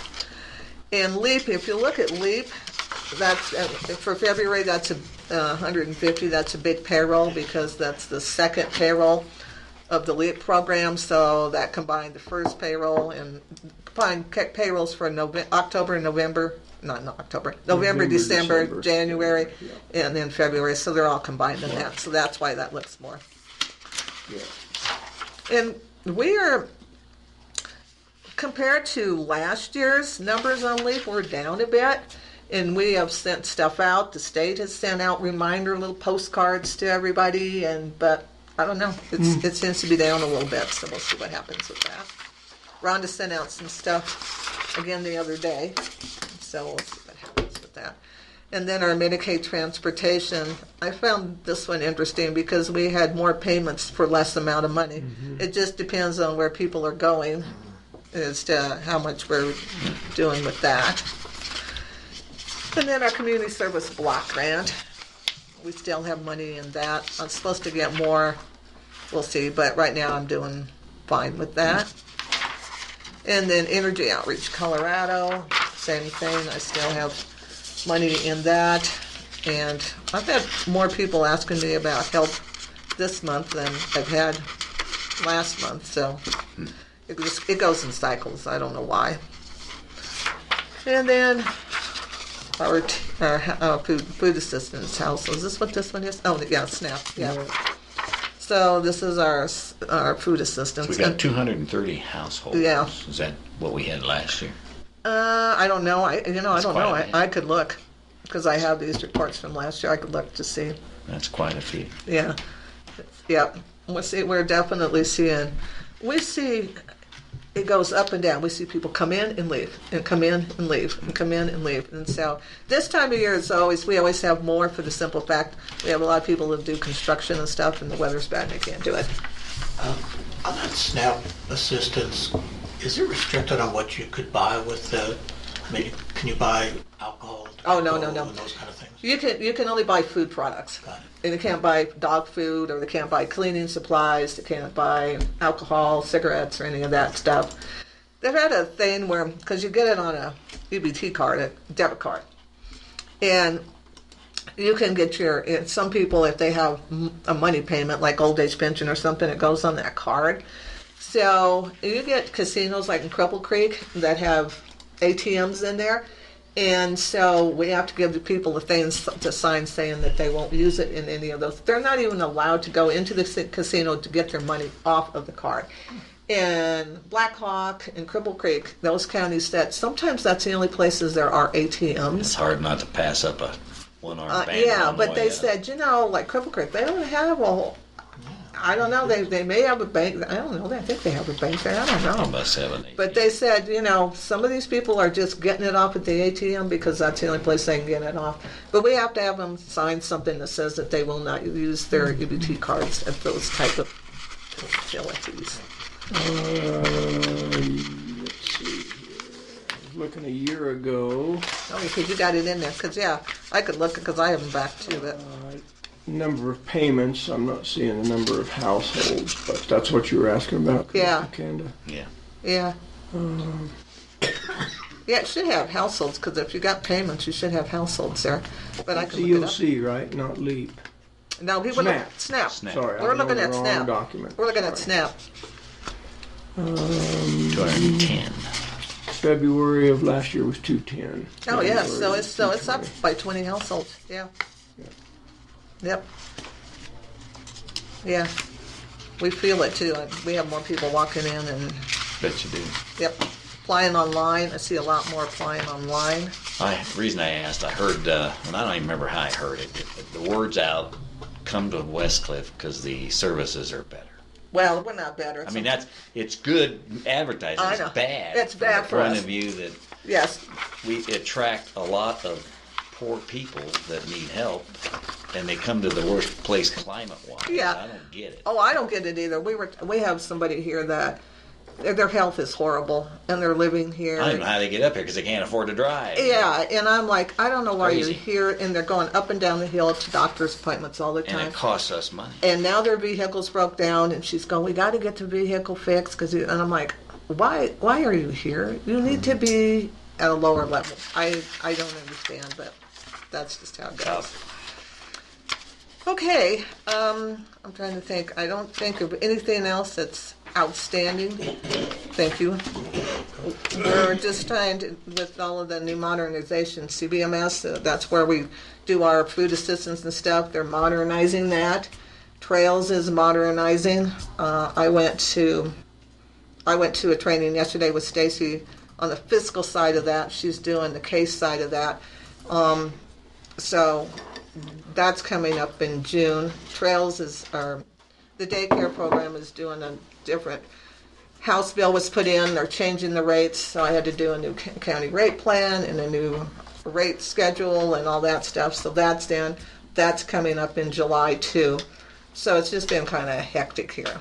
But hopefully it's gonna level out. We're not hoping we're gonna level out on some of this stuff, so. So how's the hole in the wall? Hey, the hole in the wall. The hole in the wall gang's what I call it. The hole in the wall is better. Dom came in and then Chris came in and sanded and then we repainted it and it looks much, much better. Stacy still wants to put something on the wall, but we just haven't had a chance to do that. But we got it painted, and having that community service guy do that, he was really good and he got that done very, very quick. It was like, oh, great. And he did the window sills because we had some other paint and he did that, and yeah, it looks really nice. So it looked better because those walls had a lot of. Now, if you really want to see something that looks bad, come look at our floor. Because where my desk was and my, whatever you think, that thing that you roll your chair on, whatever you call that thing, we pulled that up, and you can actually see what color the carpet actually Used to be. was. And it's right out in the floor right now. So you got this nice, gorgeous thing, and then you got all this nasty stuff around it. But they've cleaned that. But that's been there since 1992. That's when they did the building. So. It's an old carpet. Yeah, it's old carpet. And, we were talking about when we moved in there, we had to get some chairs in. So the carpet's blue and it's got some pink and blue specks in it. So we got some blue chairs and some pink chairs. And now you can't even. It's all gray. It's all gray. I'm a guy. Except for that nice little square where my. Ours are the same way. Yeah. Well, you pull those things up and we're like, oh my gosh, that's really bad. But whatever. Funny. Yeah, it is. It's horrible. But okay, I don't have anything major going on that. Oh, well, I was going to say that in the month of March, we ended up placing 11 kids. Wow. Took custody of 11 kids in the month of March. Wow. So, yeah. We've been a little busy with that, and so we're really glad that we got Fonda coming on. And Tish has been great because she's been able to help with visits and all that stuff, which is why we have her 11. Holy man. 11 kids, and so. Placed here, Fremont County, Denver? Well, we have them here. All of them here? We have them three of them are in Fremont, just over the line, but the others are here. Okay. So that's helpful. Good. But yeah, that was. But yeah, it's court. It's court. It's paperwork. It's all this stuff. And our system that's supposed to be working, where I have to enter some stuff because they're doing a modernization on it, is not working at all. And I was at that training, and the gal told me, if you enter that stuff, it won't save it. So don't even bother trying to enter it. She said, what you're probably going to have to do is do them manually, and then once we get it working, you'll have to enter them. And I'm like, okay, I'd rather, at least I can get them done. Because if we don't have them done by 45 days, we get a big ding. So we're trying to avoid all of that. So, but yeah, it's been a little crazy. But that's why we're glad Fonda's on board, and we have Tish to do visits, and then she had to take this one gal down to have a psychological. She did that yesterday because she didn't have transportation, so she took her, and so that's really helping because we just don't have time to do it. So. And are those local children? Uh-huh.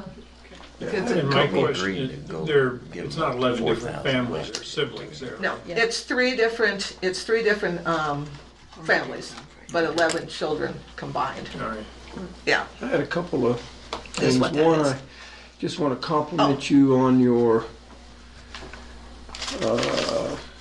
culture in your office. Seems like everybody enjoys coming to work every day, and I know So Rhonda's far. struggling, but Yeah. I just get a really good sense when I go in your office that people enjoy their work. And Yeah.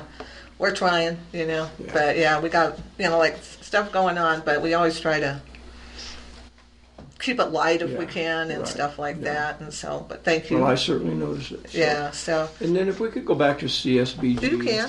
You can go back to wherever you want to go.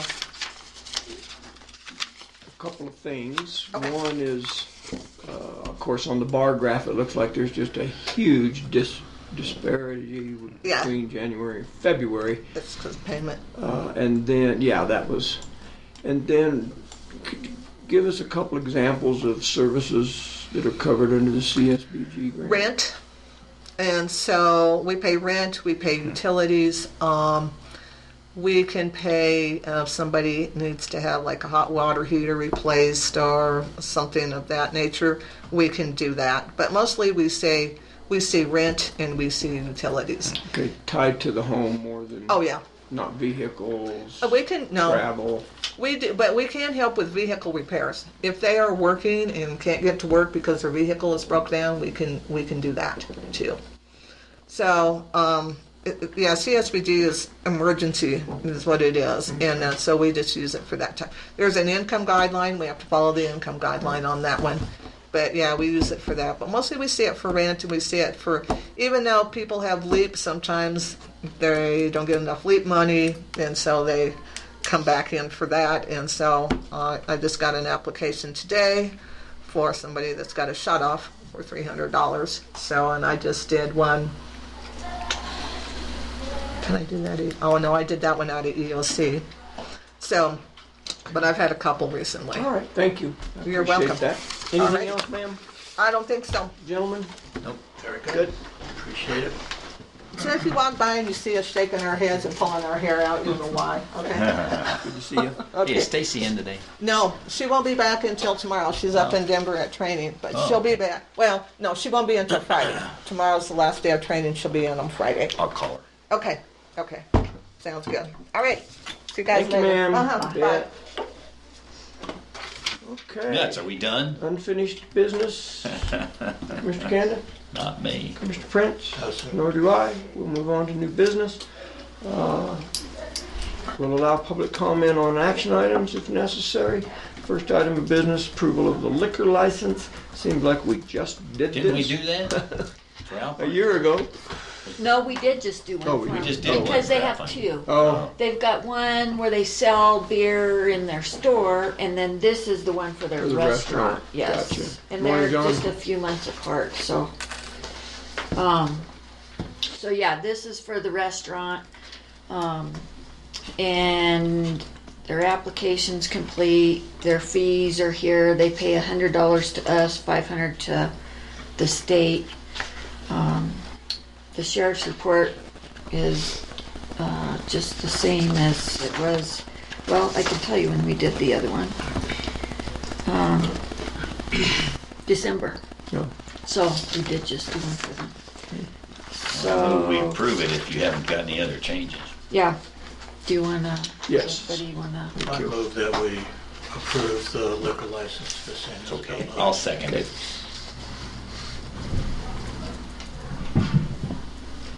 been moved and seconded to approve the liquor license for the lodge at San Isabel.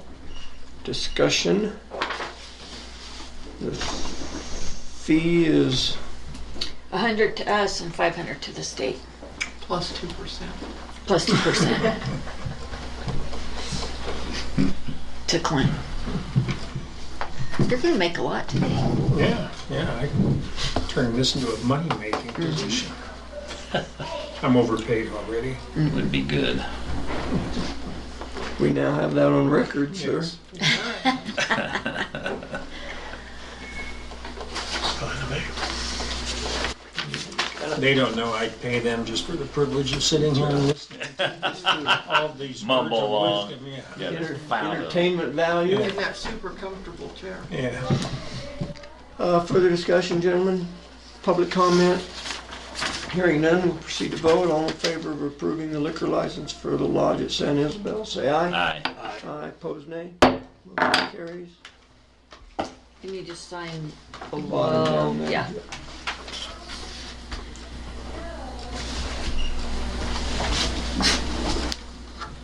I love your letter.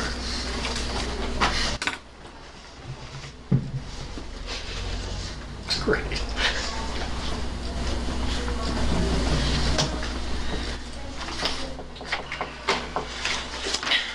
Thank you. You're welcome. Next item of business, consideration of the JNR claim. I think she made you a copy of that. believe we received the other by email, so we'll.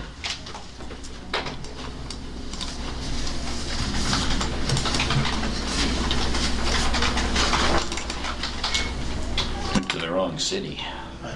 I don't think we need to take action, do we? Because we authorized it. Although I've got to admit, quote, direct administrative costs, parentheses, whatever that means, is great. Yeah, you'll give me just a second because we just got this morning, so I'd like to read through it. No, it's okay. And then a manufacturer payroll cost.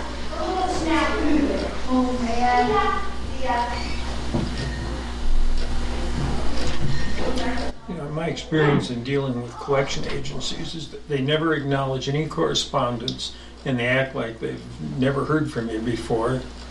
So, And that's why, just a thought, would you be interested in sending it certified so we can, if it does go to a lawsuit, we have proof that in fact they did receive it? it's up to you. It doesn't make any difference. I don't think they're not going to file a lawsuit for $345. Have you already sent this letter, sir? No, Okay. I've got it here. If Okay. you want me to send it, if you want to make changes or something, I can Okay. do that.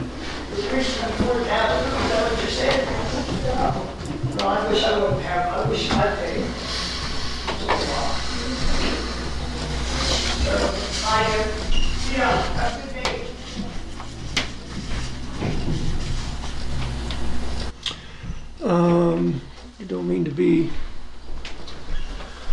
well, I do mean to be particular. The last sentence in the second paragraph, first word, I believe, should be attention instead of intention. Yeah. Does that make sense? Good catch. Where are we? Second paragraph, last sentence, first word. Should be attention.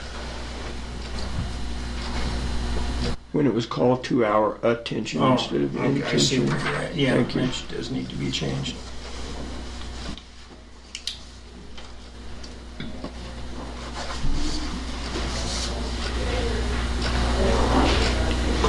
I'm fine with the letter if you just want a consensus with that change.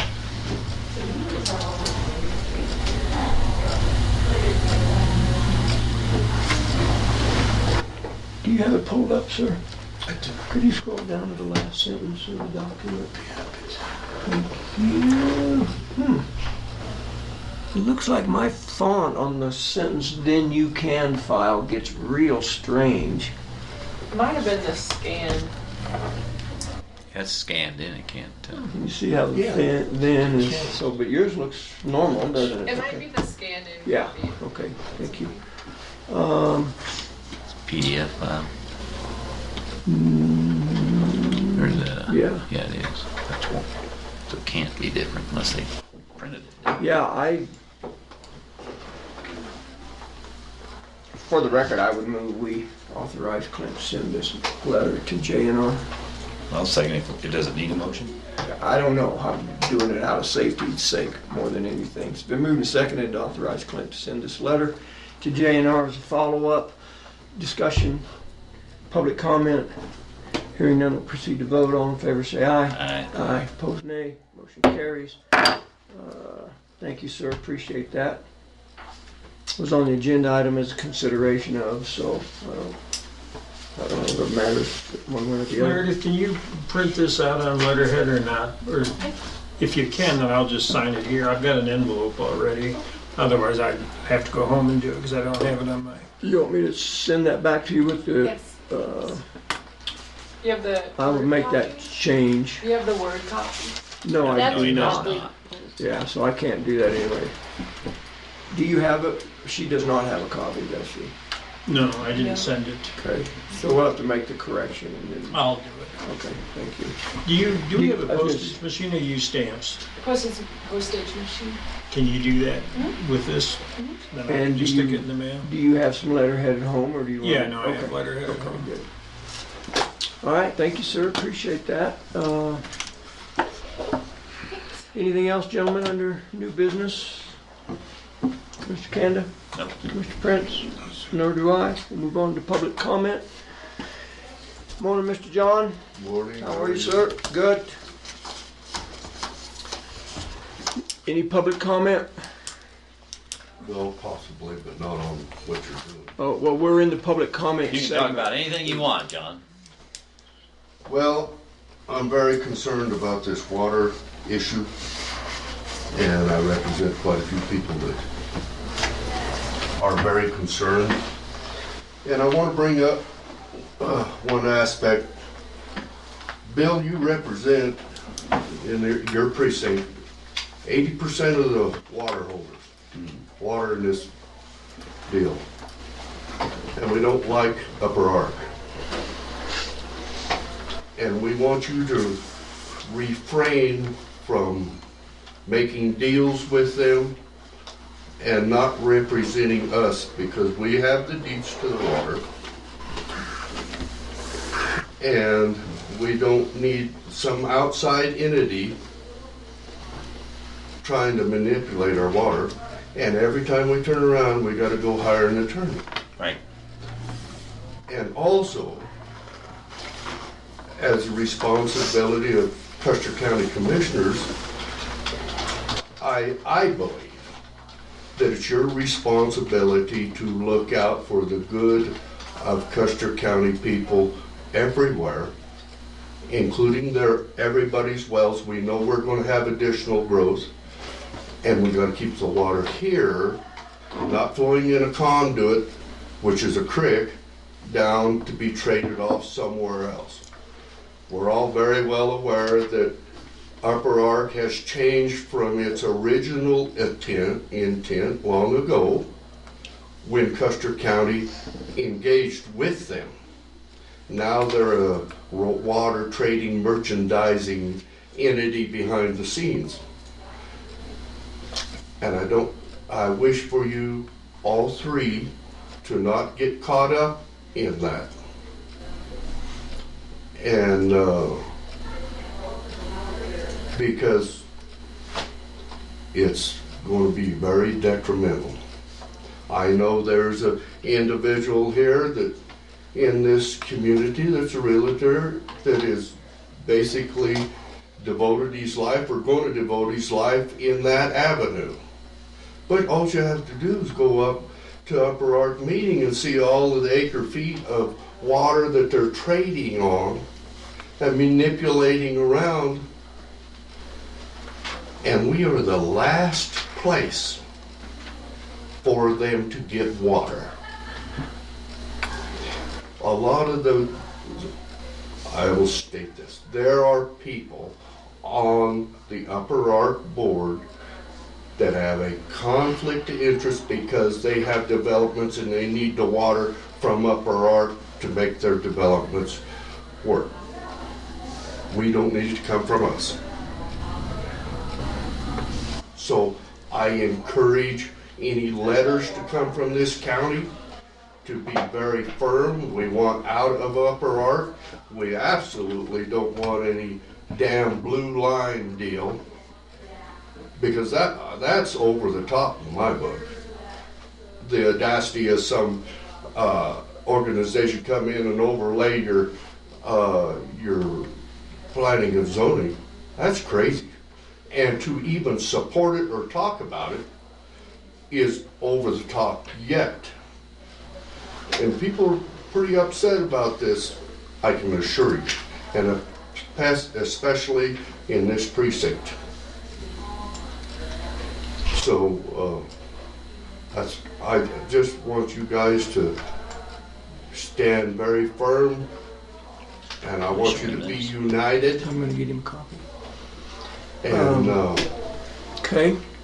Could you stand for a question or two from me, at Yes. least?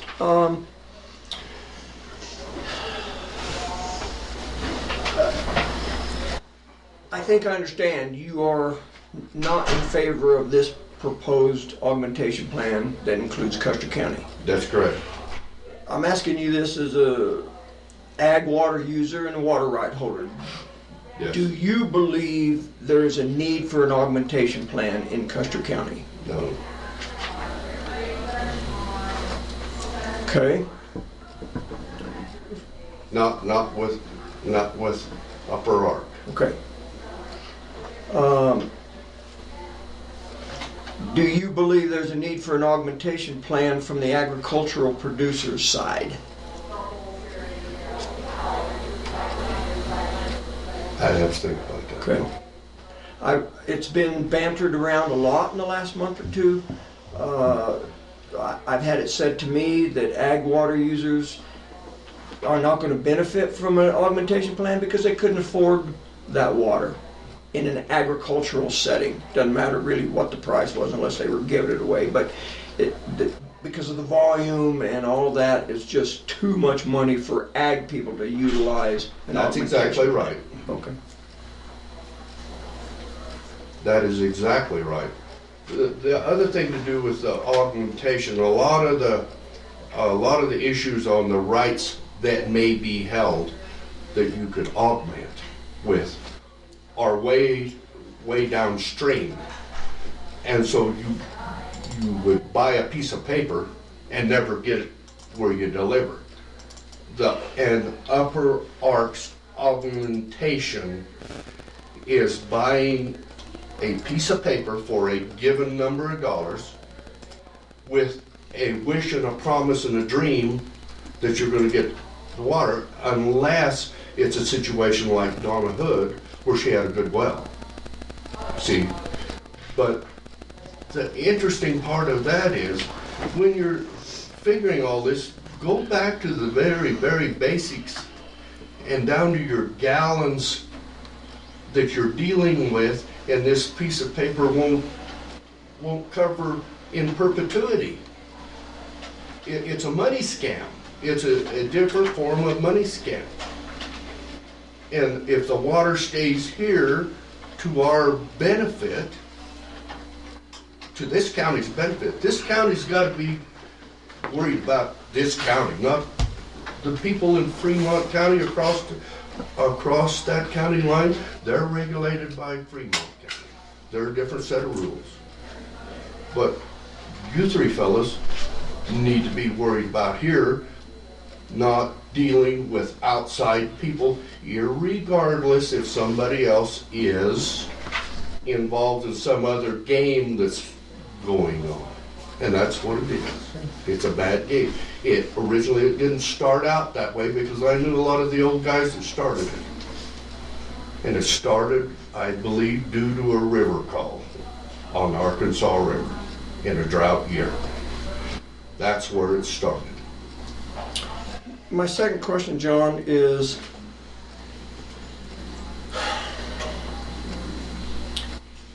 if this augmentation plan does not get put into place, as an ag water user and a water right holder, do you feel like that's going to open us up to be vulnerable for an increased pressure to buy and take water out of the county from outside sources? You can go ahead and give him that if you wouldn't. I think that that's going to be in place anyway. Upper Ark's not going to. They'll want to be a piece of the pie on those deals, and they'll argue and everything, but they're going to do that anyway. But any water right that somebody wants to sell, they're going to sell it anyway. Upper Ark isn't going to stop that.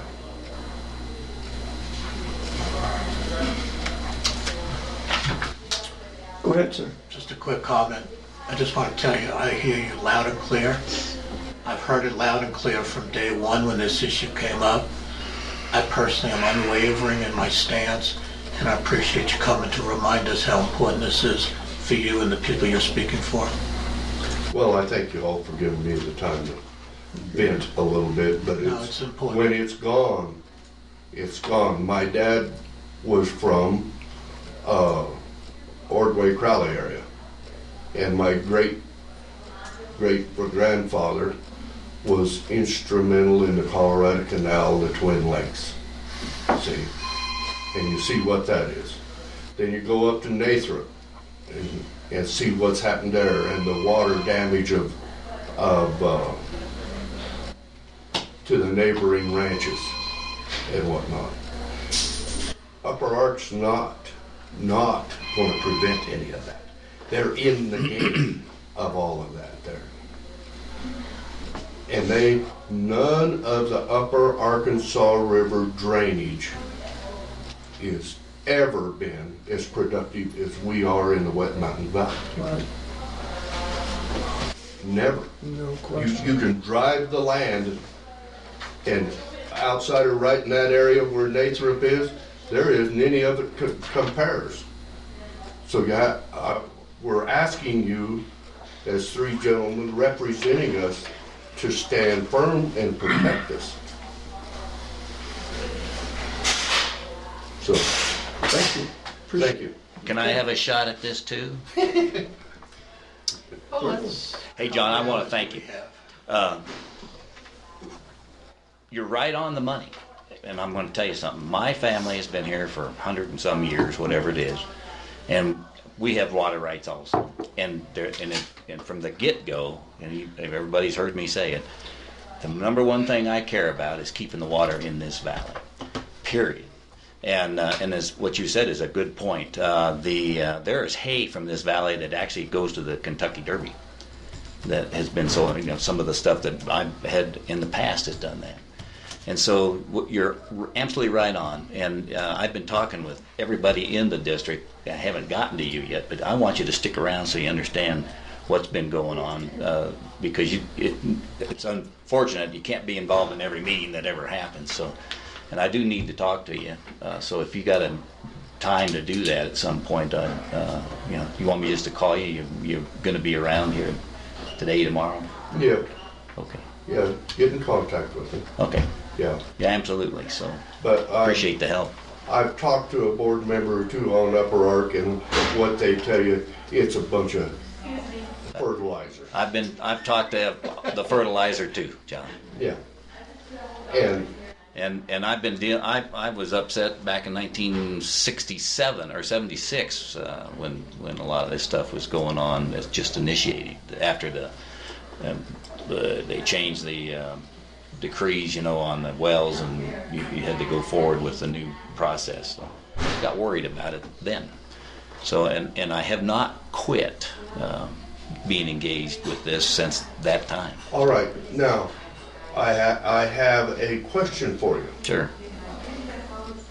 How do you feel about this blue line deal on increased density? If you're concerned about the water, and the only potential for feeding any underground water at this elevation is those irrigation rights Right. out there when we have water to run them. How can you support, or do you, and how can you support a blue line And that's deal what with increased I'm density? glad you brought it, because that's the things that you haven't been listening to because you haven't heard it. That's the big objection to this blue line currently proposed, because it does not augment any water to replace the water that's taken out. There's no upstream replacement. It's all on paper, and you pointed that out just now. So that's why everybody has an objection to this, because they haven't been able to prove to us whether it hurts or helps us. And so why did they file without the engineering being completed? You're not going to push water uphill. That's exactly right. You got it. And so the only way we can do it up here would be to have storage in these hills behind us. Could happen. And that may be a plan, that some augmentation plan, either by Upper Ark or by some private outfit, could come in here to propose. Who knows? And you pointed that out. Nobody's going to stop people from selling their water. If they want to sell it, they can sell it anywhere. And they could sell it out of the valley. And that's the biggest concern I have. Yeah, but Out of the state. Upper Ark's not going to stop that. See, Yeah. there's some other So, loopholes that we've talked about. yeah. Non-transferable water Yeah. and all of that goes down the stream too. There's a lot of loopholes, but I want you to understand, Bill, Upper Ark's not our friend. I'm with you. So Thank you, sir. thank you, gentlemen. Further public I comment? hear what you say. Hearing none, Chair will entertain a motion to adjourn. Thank you, Mr. Rush. I'll move we adjourn. Rejurn. I'll second. Okay, go Return. ahead. Move and second to adjourn. All in Hey. favor, say aye. Aye. Opposed, nay. Write this down. It's Motion only 10:51. Or we can come back there, or you get up here and act like some big dogs. Good afternoon. Hello, sir. How are you?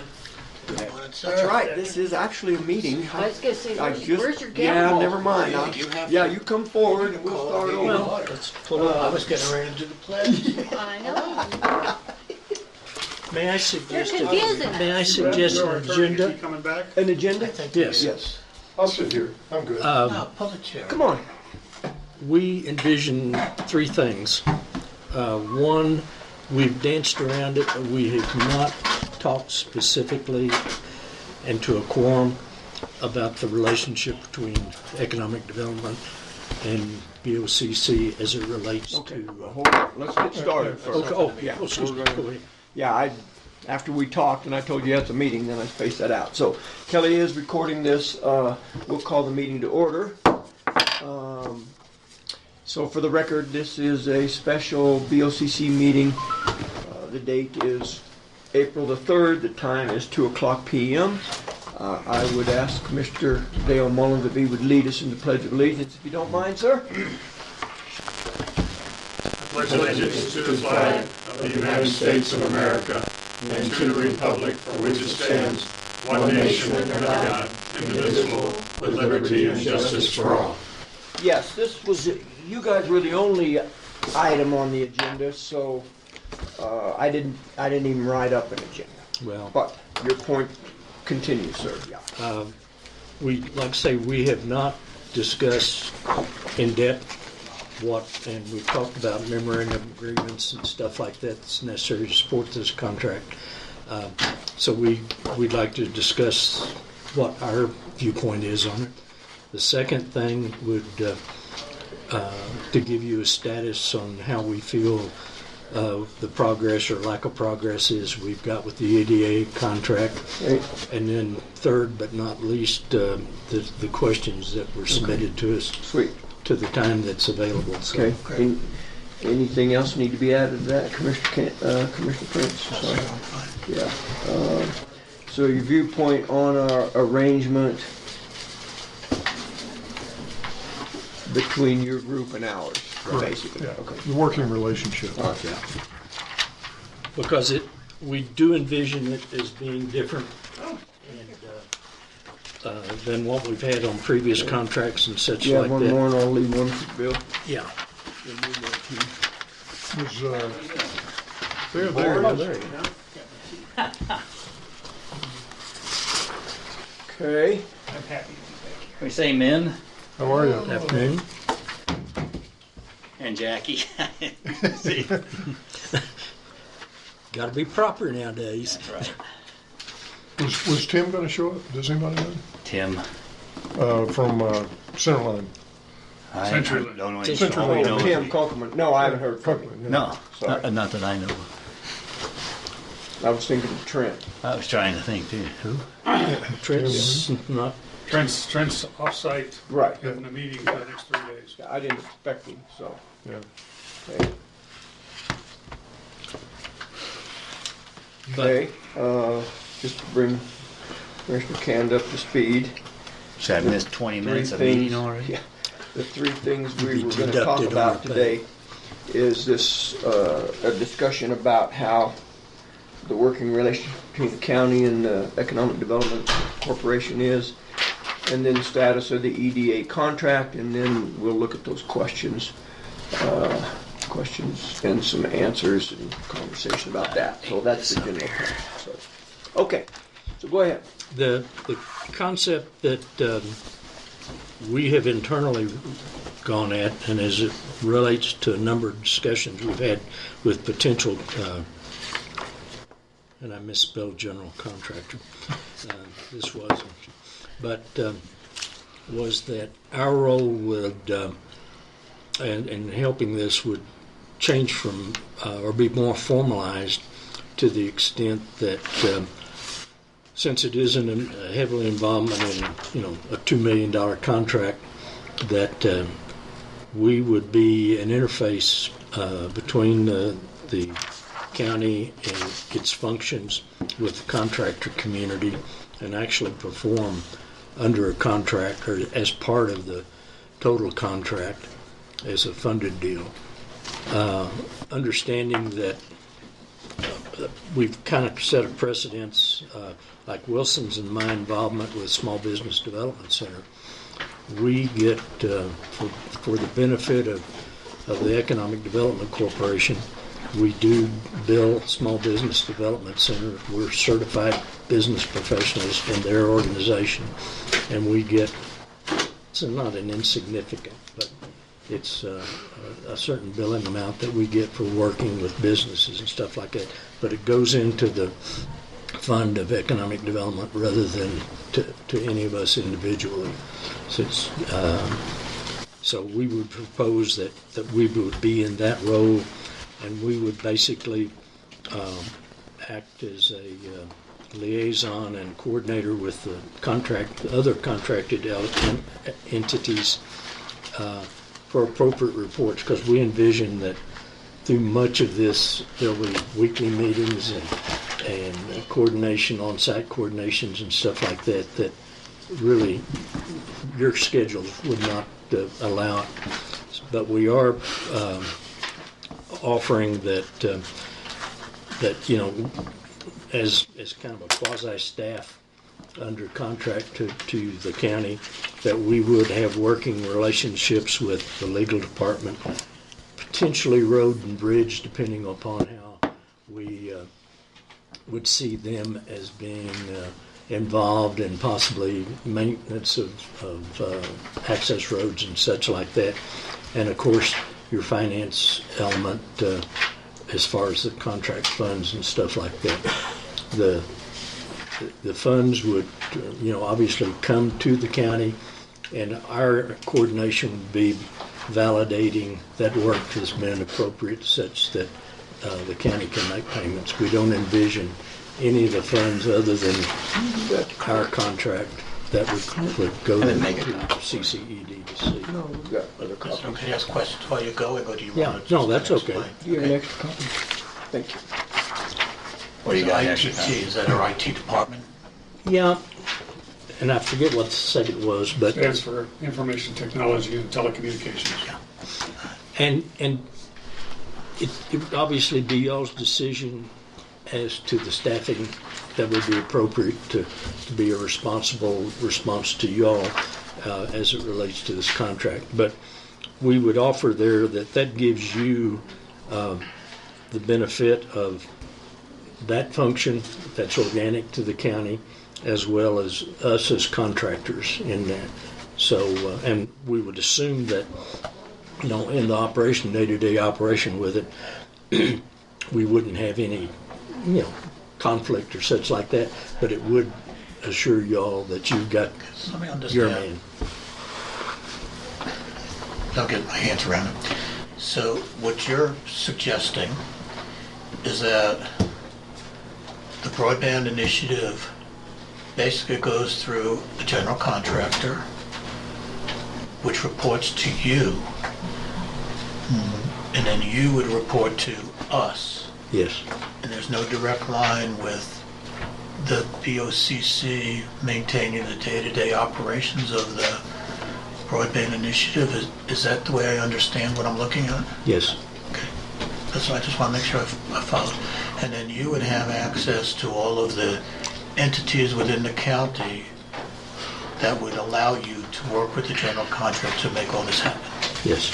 I just want to make sure I followed what you're saying. And right now, in our internal coordination, and there may be other functions, but for sure, we know there's a job for the finance folks, because they'll have the possession of the and control of the grant funds.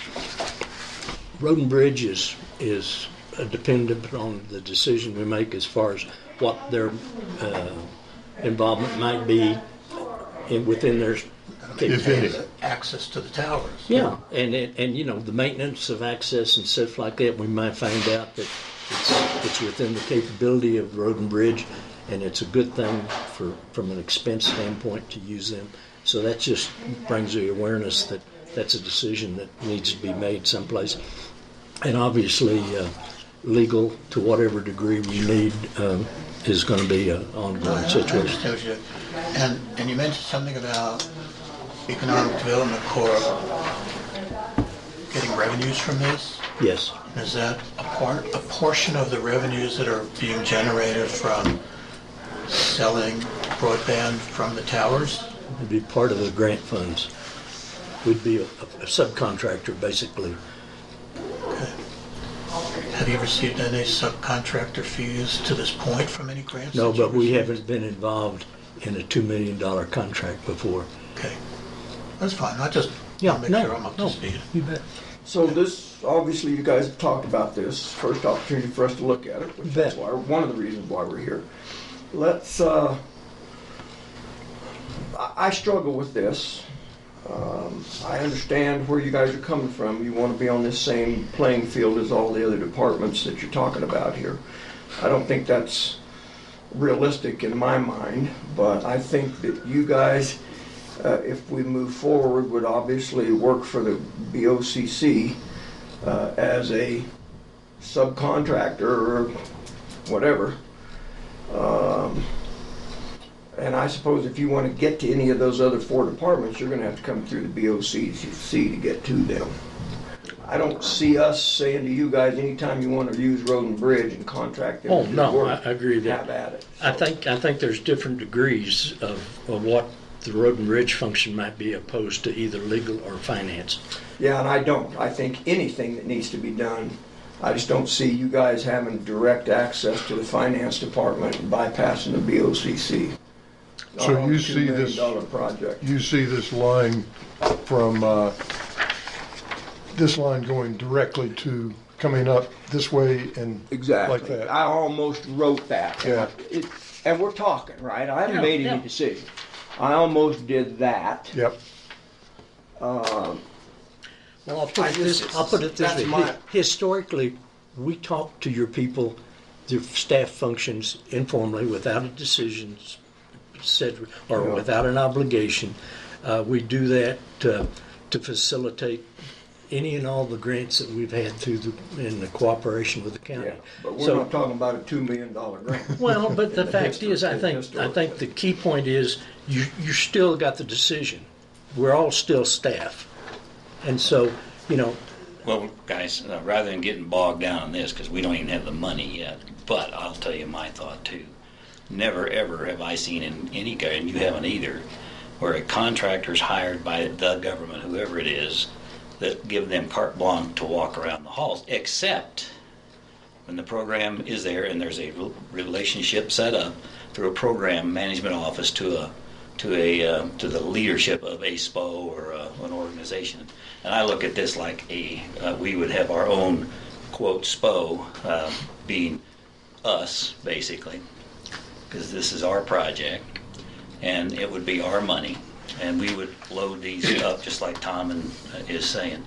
And then we would allow certain things to happen, but never would I ever see where you would be allowed to even have from a program control point of view in the government, meaning money, never would you have access to the government's thinking on how they're spending the money, other than when we start talking with you guys in a program review, what the project is, where the money is, what are the issues, the technical side, the budget side, etc. Just different kind of a concept. But we need to think about it and set that up at some well, point. the preface before you came in was we have not talked about this. Right. We've alluded to it. When did you guys start any? I thought it was at 2 2 o'clock. o'clock meeting. Okay. So that was like 3 minutes before I got here. Well, Okay. we started. Okay, I just on want to time. make sure I wasn't too left out. Yeah. No. But the point was to discuss the deal.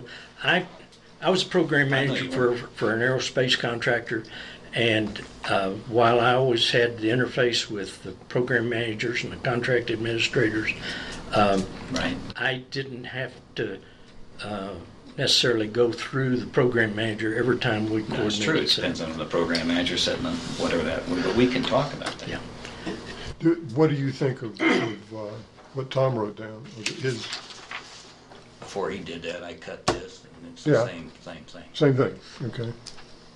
Yeah, I mean, go ahead, Jay, you were going to say something. I was just going to say, before we bog ourselves down in minutia, because it's going to be an evolving process. That's right. And some decisions can be made real quickly. Clint, would you look at this contract? Is it okay? It doesn't have to come through us. Okay? So, Well, unless that happened to be a contract to spend $800,000 on something. and that's exactly right. I How agree would with we ever know that if it doesn't come through us? I don't mean to interrupt you, but it was just a response. I agree with you. There may be contract was not the right word, but if it's, I don't know, something that is minimal to something that we can entrust to. That's why I said. And he said didn't want to get bogged That's down right, in all didn't that want to get bogged minutia. down. However, if they, well, we could if it to death. And we don't even have to Reality think says of we're one, not so. going to be making any contract, any That's where I'm disbursements, going. or any obligation on the county without y'all's approval. That's where I'm going with Yeah, this. that can't happen. And if we say that sounds reasonable and you need to go talk to Road and Bridge or Finance or ITT to take care of what we said sounds reasonable, obviously you need to do that. So, Well, and it might be a matter of wanting to go with a legal matter, talking to Clint before we come to you guys, rather than saying. That's how I see a staff I get function, that. you know. I get that. We get it. Let's don't Yeah, get there's a lot bogged of- down now. We've got a lot of We other could if things. win the thing to death, and we're But here's very what premature I'm on that. seeing that I wanted to see that I hadn't heard before. Economic development is going to play a major role once this is up and moving to maintain, to get it going, and then to be there for the future. We are not going to be the managers of this project directly. That's what we're projecting. Exactly. That's what I That wanted. decision hadn't been made yet. Absolutely. Okay. I agree. This is a proposal. Understand the And concept. that's what I'm looking at. That's what I wanted to see.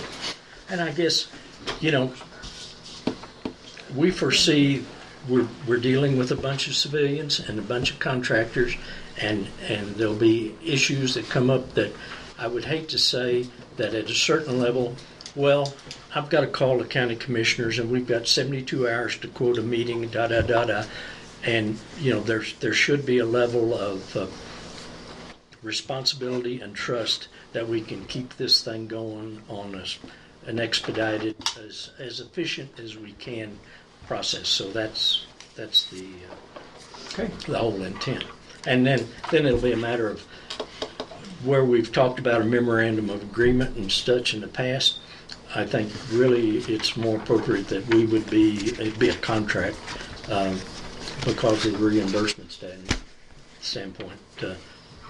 Whole lot different format, probably a whole lot more words than what we've had before. Okay. Second thing is I defer to Dale. He's been working with Trent, and we've got a status on where we see where we are right now, and what may be forthcoming in the near future. So you got it. The commissioner, for the commissioner, Okay, thank over you, there. sir. And I'll just quickly run through what I brought to show you so that you will be familiar with it. Page 1 is we refer to it as the Custer County Broadband Infrastructure Strategy. When we are talking to people, it's based upon the strategic plan that was done, and we have been marching up that, and we continue to march up that, and we are now on the third from the top bullet, which is the public-private partnership to expand the amount of broadband coverage in the county. Moving on to the next page, I just included a copy of the 6 tower sites. You've all seen it before, but I thought it might be nice to have it. The next letter here that's behind that is the 2 pages for the $1 million award from DOLA. It just documents that, 1, the award was made, and 2, we were awarded a 1-year extension on that particular thing.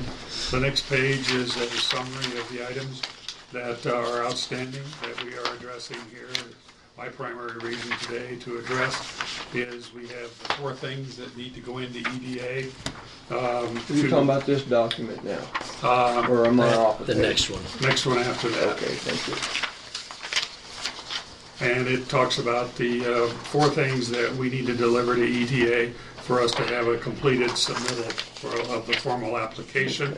Let's stop there just for a second, if I Okay. may. So the letter of intent for each of the tower owners, we have discussed that, correct? That was We have. the kind of the crux of the meeting down in Wetmore. These other 3, is this new? No, Have this number been in 2 the- was in the original request from EDA. 1 and 2 were in the original request, and that we went out to the market because 1 and 2 were to be done by independent sources.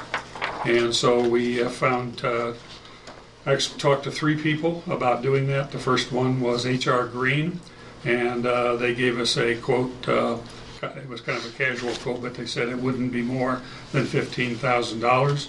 We got a formal bid from SSC, which is Site Selection Consultants. They're a national firm that does that, and they have an office in Denver. And they gave us a bid for items 1 and 2, and that stands at $12,250 for them to do those 2. And then 3 and 4, as to how much we're going to do, I've included the paperwork on that, so you can look at it as to what they're required to put in. When I talked to Trent yesterday morning to ask him if he could call into this meeting, and that was when he advised me that he was out of the office for the next 3 days, including today, and wouldn't be able to. But he said, to be very honest with you, he said, we're looking for you to put in the county's input for items 3 and 4. We will then review them and evaluate them, and we will then tell you what additional information and level of detail that you need to provide. But he said, I will tell you that in my years of doing this, I've never seen a submittal that came in from an organization that was done solely internal without some professional assistance in items 3 and 4. How much that will need to be will be when they review your original submittal. So anyway. Okay, hold on a minute. Let's ask a couple questions. Okay. Here. That landowner letter of intent for the tower location, that included the landowners for the road right-of-ways if it doesn't come through It the does. tower owner?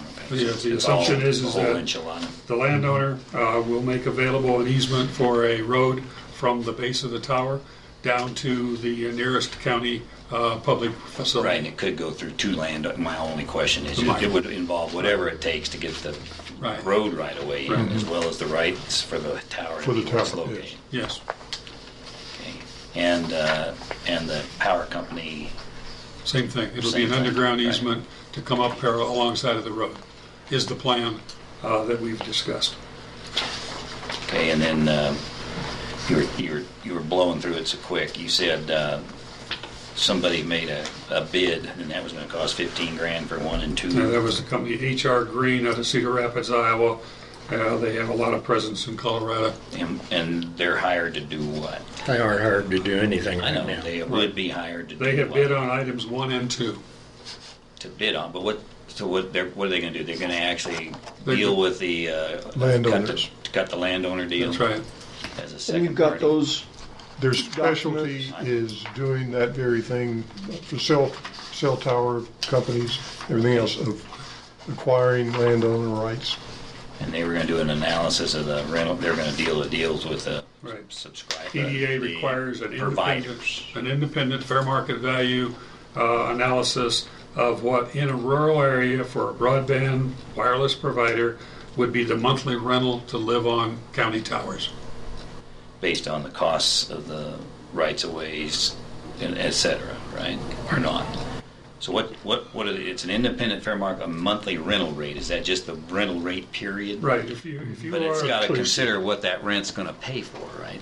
no, it That's- doesn't really care what it has to pay. So it for. wants to get that based on the subscribers available and the market that's available. What's the maximum rent would be perceivable to charge? That's right. What will motivate them to live on the towers? Yeah. Okay. and we've got a sample of that, is that, am I understanding that correctly? Let me finish the thought here for just Okay. 1 No, second. no problem. So in order to have that, and I lost the train because there was a conclusion. Come back to it. It happens, and I can't remember the first thing I forgot. Well, go ahead, Tom. Well, I see 3 and 4 you have attached documents. What about 1 and 2? And Okay. then I see down Well, below a let's, when sample. when you're through with this page, we'll move on. Okay. Okay, are we all right to move to the next page? The next page is the information that came from Trent Thompson of EDA that's put this all into play, in which he asked for the items, and we agreed that we would do number 2 on this list that came from him, and that was get letter of conduct. In a perfect world, he would have liked to have seen a contract-ready agreement between each of the 6 landowners, with the only thing missing on it would be their signature. And I said, that's not going to happen. And he said, okay, we'll go with number 2. Okay, why wouldn't that happen?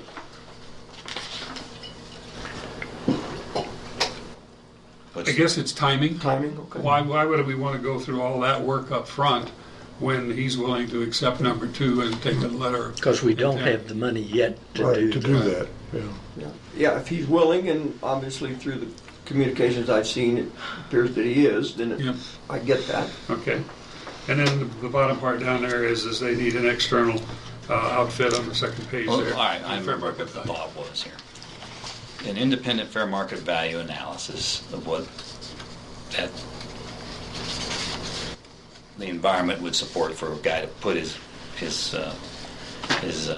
antennas on our tower. Mm-hmm. If that's not enough to cover the rental or the requirement for us to maintain that, see, the county's involved here too. Mm-hmm. And so whatever, we got to figure out what it would cost in time, or maybe a new piece of new equipment to maintain, or more maintenance, or whatever it is would seem to me you'd want to make sure that rate, if it doesn't cover it, what are we going to do? Because there is no extra money, and other than what the operations are going to pay for. That's part of the reason that we have to have an independent concern to come in here. Right. They're going to address those questions. And I want to make sure they address the whole picture. Right. That's all I'm asking. Right. Is the requirements you're going to write for them to base their proposal on, to come back and actually do the work. You'll have approval of the contracts. No, it's not. That's not what I'm asking for. I'm asking to make. No, I'm not. I think the spirit of this to make sure. Right now, you guys are making sure they go understand the market and what the market will bear, basically, up here, and that would drive the cost of those to those providers. Right. Well, but there's more to the cost than just what they want to consider. It includes the maintenance costs that we have to include in the program. So that because if it blows, the market might bear, let's say $300 a provider. That's $600. And that's great, and it looks like we could cover it. It might break everything even, but if it doesn't include the labor and the maintenance that the county has to provide, we're short. Isn't the tower that FirstNet's going to paying? I remember correctly, $1,500 a month. I don't know. That's up to. I don't even know if I was using an example. No, I in one of the meetings it was mentioned that the tower here was going to be operational by summer, and there was a quantity of rent that they're paying for a similar situation. Now, what's your point? A dissimilar situation. Well, we look at a federal program as being the top as far as what revenue there would be. Well, I don't think Bill's talking about. I think we're in sync with you. Yeah, I don't care what they're willing to pay, Charles. It matters on that particular case out there. It might be different than what it is here for whatever the use was. And if we can get $3,000, that's great. But I don't even know if $3,000 covers the total cost of operating it. You understand? And that's what this is supposed to do. Your point is you don't want to have a negative cash flow on this deal based on the rents. And that's the understanding we've had from the get-go. Right. I think the understanding, though, and correct me if I'm wrong, the reason why they are calling for an independent study is they don't want us sitting there and adding up and saying, well, okay, if we divide this by X number of users, then this is how much we're going to charge. Because their concern is if you do it that way and the market won't support that, fudge the number. So I think that's why they're requiring an independent study. We're understanding what this is going to buy for the $15,000. Right. And then the next 2 you're doing internally. Is that what you just... We're starting out internally by submitting the preliminary engineering report, which I have a copy of what I have to answer here and submit to come up shortly. And then the second thing is the environmental narrative, which has to go in and be evaluated by the Fed's environmental person. And who's going to do that for you guys? I'm doing both of those 2 to go in with it because I've already met with the environmental lady from the Feds, and she's prompted me on what to say. What you need to go grab. And then she said, once we get the document in, we'll review it. And then she said, then we'll come back to you. and that's how the process begins. But the reason we're bringing it to your attention is the comment has been made from the get-go that the likelihood that we, meaning me, is going to be able to provide everything that the feds are going to want for this engineering report and for the environmental narrative will be able to be done by myself.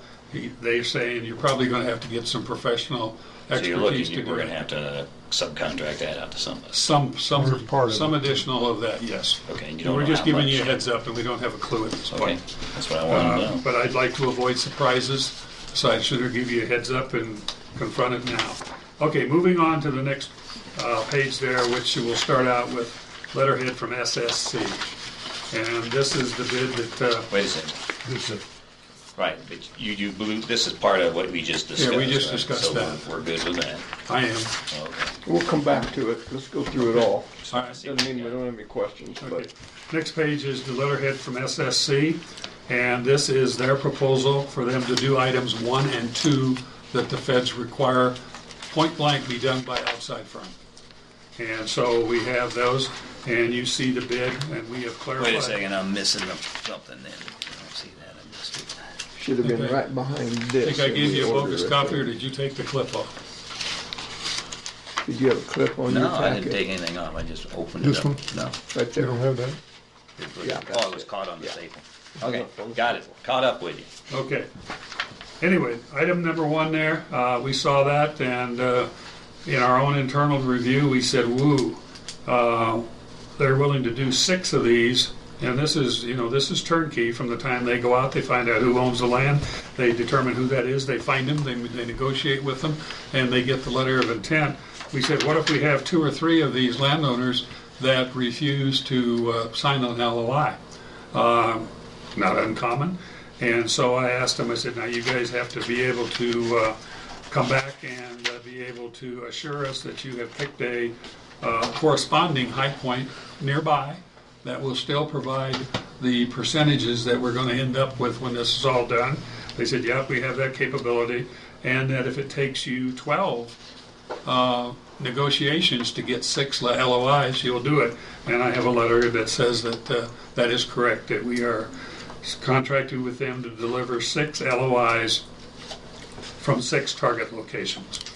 Second item there is the fair market value report, $3,500 to go out and do that.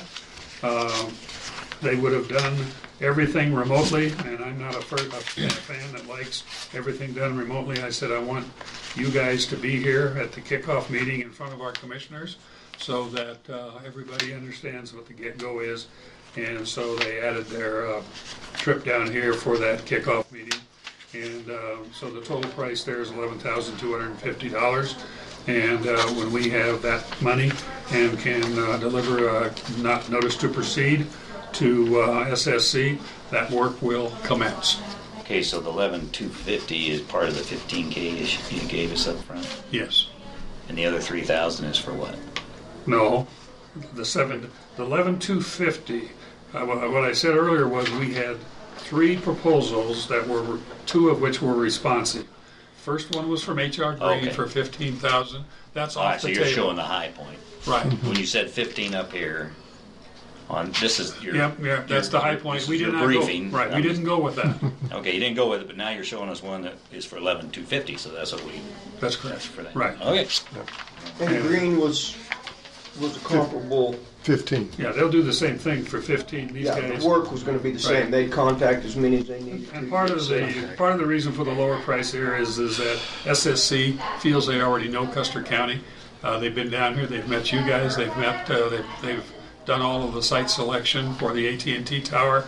They have apparently prepared everything for the Planning Commission to go through that process here, and so they felt that. And do you know before from other things? No, I've not dealt with them, but I went and researched them online there, and they've been doing this for You a either, long, Charles? long time. We had a meeting with them after one of the meetings they had with y'all. We spent an hour or 2, and that's why we thought, just like Dale said, they've been dealing with us. They know the terrain. They know what resources we've got to help them do it with the centerline contract. And so. And the other one, You guys know, what was it, Green, whatever? Yeah, we know Green. We've met with them too, and they're a Potential. more diversified company, but you know that they're bigger, and their cost structures are appropriately. They're certainly willing to deal with us. SSC is a boutique firm, and this is what they do. If you go to the internet to ssc.us, you'll be impressed with their website. Okay. They've been doing this for a long time. And we figured it was pretty good endorsement if they got picked by AT&T to support their FirstNet program. That to make it through AT&T's selection process was probably worth considering too. So. Moving on to the next page, this was after we met initially with SSC. They left town, and about a day or two later, I got an email from them, and they had already, on their own volition, taken the V&H coordinates that I had given them for our 6 tower sites. So they know who's under it now. Yeah, they went in and they did this quick research, I think just to make me feel good that they knew what they were doing. Donna Burgess.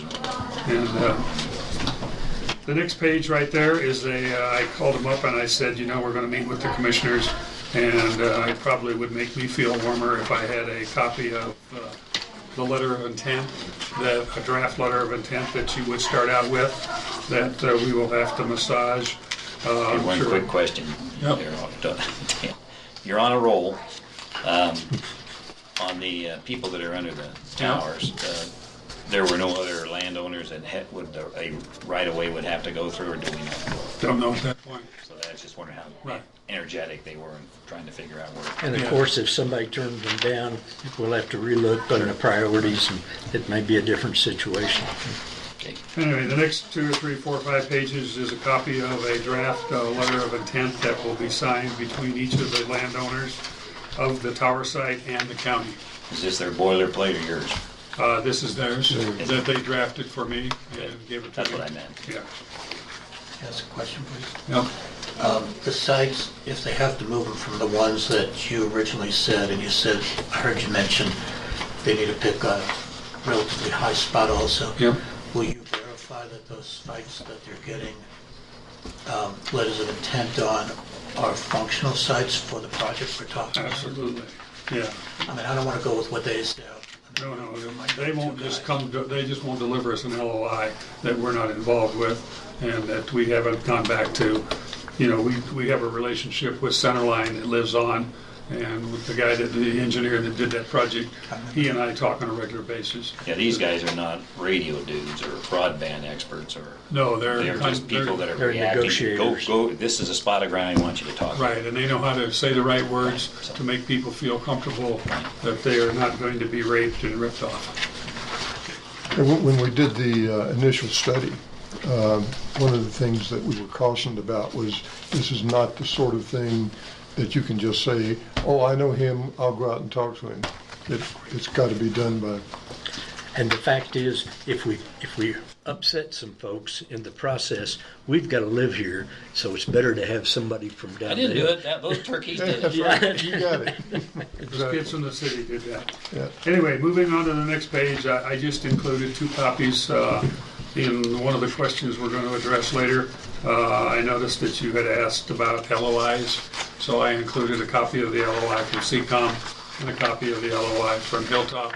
Both of them have... Is this a letter of intent for all 6 towers? Yes. So they're willing to move right on to all 6. And in fact, Wilson gets his broadband service from Hilltop, and within the last 6 weeks, they have contacted you to ask how the tower project is coming. Yes. Yeah, they're ready to move when But you haven't got their letter yet. Yeah, Yeah, that's right here. Oh, there's. Yeah. I thought it was 2 pages or something. Yeah, Eric's ready to go. Did he say all 6 then? Mine.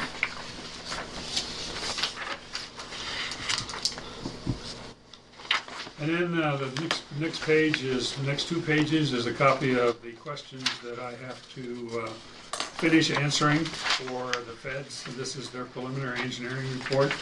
And as you read through those, you realize that this is not something you just bang out in 20 or 30 minutes. There's hours of work here to satisfy them. And some of the drawings Normally, one would have a drawing, an analyst that does drawings, that can cough out drawings because they wanted professional drawings. And the last time I looked around, I couldn't find that drawing guy. This is just a question of process. Did we know this before we submitted the grant, or in this part of the criteria that you do in applying? The answer is, my answer is no, because we had to submit a preliminary application for them to review, and Tom got a letter from them saying they had completed, but in that preliminary, there was no reference to this study or to this part of it. And I know there was a lot of delay because Trent wasn't around and that kind of Yeah, nonsense. it's a comedy, right? And so we would have, if we'd been on it, if he'd have been there full time, we'd have gotten it within a reasonable time after submittal to accomplish this, instead of in a rush before they get up, because he's at the end of the time frame. Right. If we hadn't lost 6 months, we would be building this summer. And we would have had the same questions asked, and you'd have answered those. Right. Still wouldn't have changed the fact that the preliminary application had no mention of these, and I had been hoping that the preliminary application would be basically similar to the formal application, much to my demise. I mean, that doesn't make sense. There's a whole different set of questions that came in on the other one, and as a result of me spending hours writing them up because they come at it from a different angle. And he said they do that by design, and since they have the money, we're going to play by the rules. And It's counterproductive. If you remember, we already have committed out of last year's budget the $9,500 for that economic development assessment, because they would not give us any latitude on how many jobs that this project would create. So it's been, and in fact, in our informal discussions with Greg Winkler and stuff, Greg got just a little heated. He says, how many more of these damn surprises are we going to have, The only thing we got going for us is that the feds and DOLA have agreed that this is a project they want. Mm-hmm. They want to see happen, because they believe that this is representative of a solution they want to use over and over again in rural areas. So they're trying to make this work. So anyway, pages 1 and 2 is what we have to do once that goes in. Which one are you on now, the preliminary engineering or the environmental narrative? I'm about to take you to the last 5 pages, or last 10 pages, which is the environmental narrative, as they refer to it. And I have to just go through each of those questions, and I've already answered the appendix on the back there. So when I'm done with that, and I promised them that by this weekend I will get the initial submittal in, and they will have that. And so that's where we are as far as bringing EDA up to speed. It really gets down to items 1 and 2. As I tell Charles over and over, I'm the tactical guy. I make things happen, and I make them work, but that always comes with money. So somehow we need $11,250 to move forward. Okay, I'll address that, and then I have a question. DOLA is ready to write a check. We are, yes, The sir. orders they have to say, Right. ready to go. Right. Okay. That's, Up until April of 2020, yes. We got a year extension. They're willing to front some money. Just normally it's they reimburse. But Ooh, no, you when we use met it. with her in Wetmore. Right. She said if we needed, I think it was $30,000, they would front the $30,000 so that we can get the EDA information to them, including hiring the company, SSC, to take care of those things that need to be done. Okay. So she is willing to do that. Okay. And that's not out of the $1 million. Yes, it is. Yes, It it is is. out of $1 million. So they'll front it. Right, so the But problem there's a- here there's is a- if it's a there's a- matching fund, It's a that cascading much will be effect. gone. That's right. Yeah. The feds will reduce their award by that Right, so amount of money. we're really That's right. asking for $20,000 if this is the case. Well, we're asking for 25. what it would need to do those 4 items. Well, I understand. Well, yeah, whatever that is. You don't know what the other cost is. Right. Right. And then you double that, and that's the amount that we would lose off the $2 million Well, because we're using it up. but part of it is that it is tasks that is included within the big one, and yes, we'd end up having a decrease overall. And there's two questions. One is, with that, you've been working with the assumption of $2 million. With that money out, is this project still going to fly? Yes. That's all I need to know there. Second question is, just preliminary glancing through the requirements that they want, these engineering studies and stuff.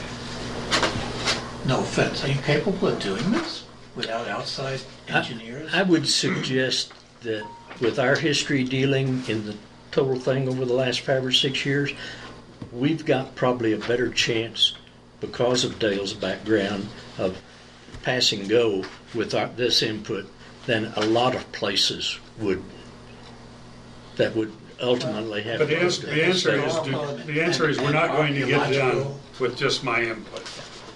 That's not going to happen. Right.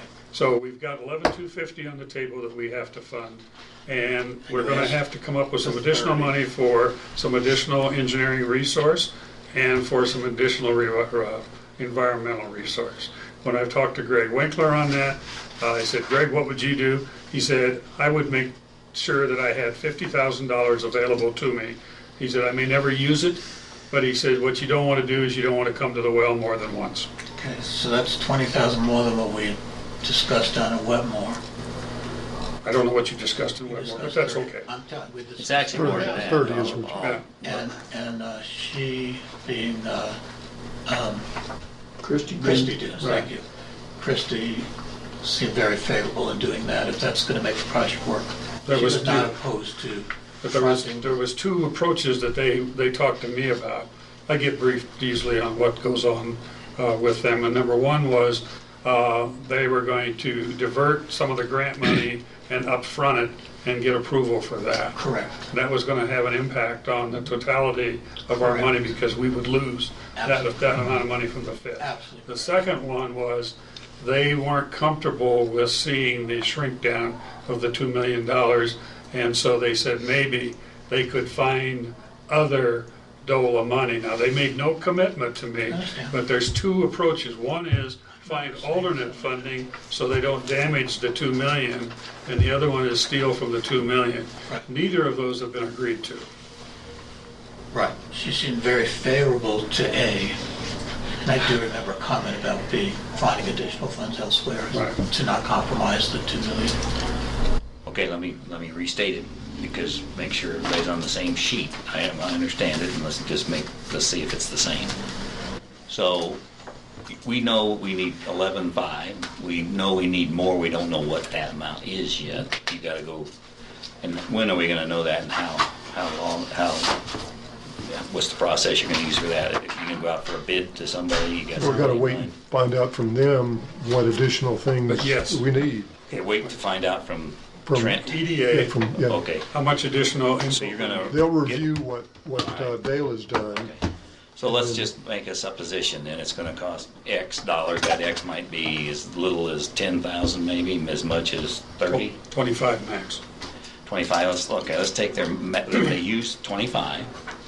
We got 11.5. You add those together, you got 36.5. I think, is that right? Double that, because that's the decrement of the other. So in effect, the $2 million becomes 2 times 36, what is that, 60 grand? 75 75 grand.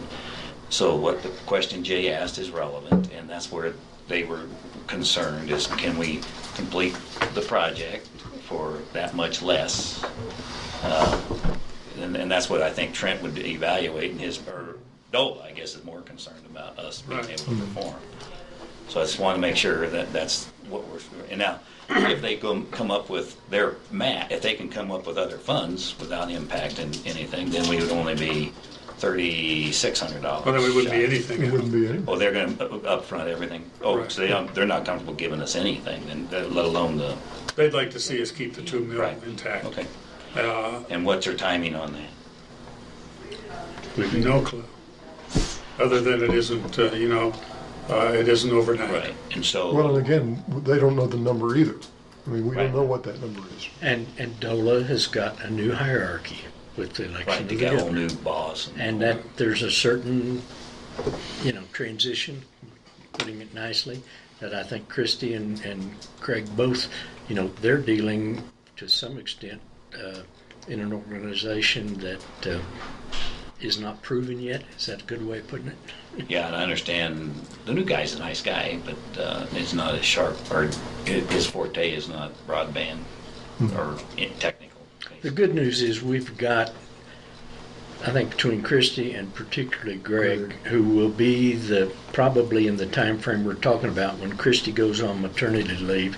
He's not only the broadband guy, but he will be our regional representative, and I think we got people that are certainly supporting us to the extent that their systems allow us.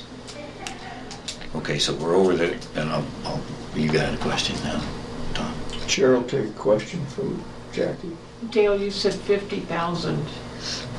And then you guys were talking about the 11,000 plus, you said max 25 in additional? No, I said 11, it's 11,250, Yeah. and I'm saying plus 25 for the additional 2.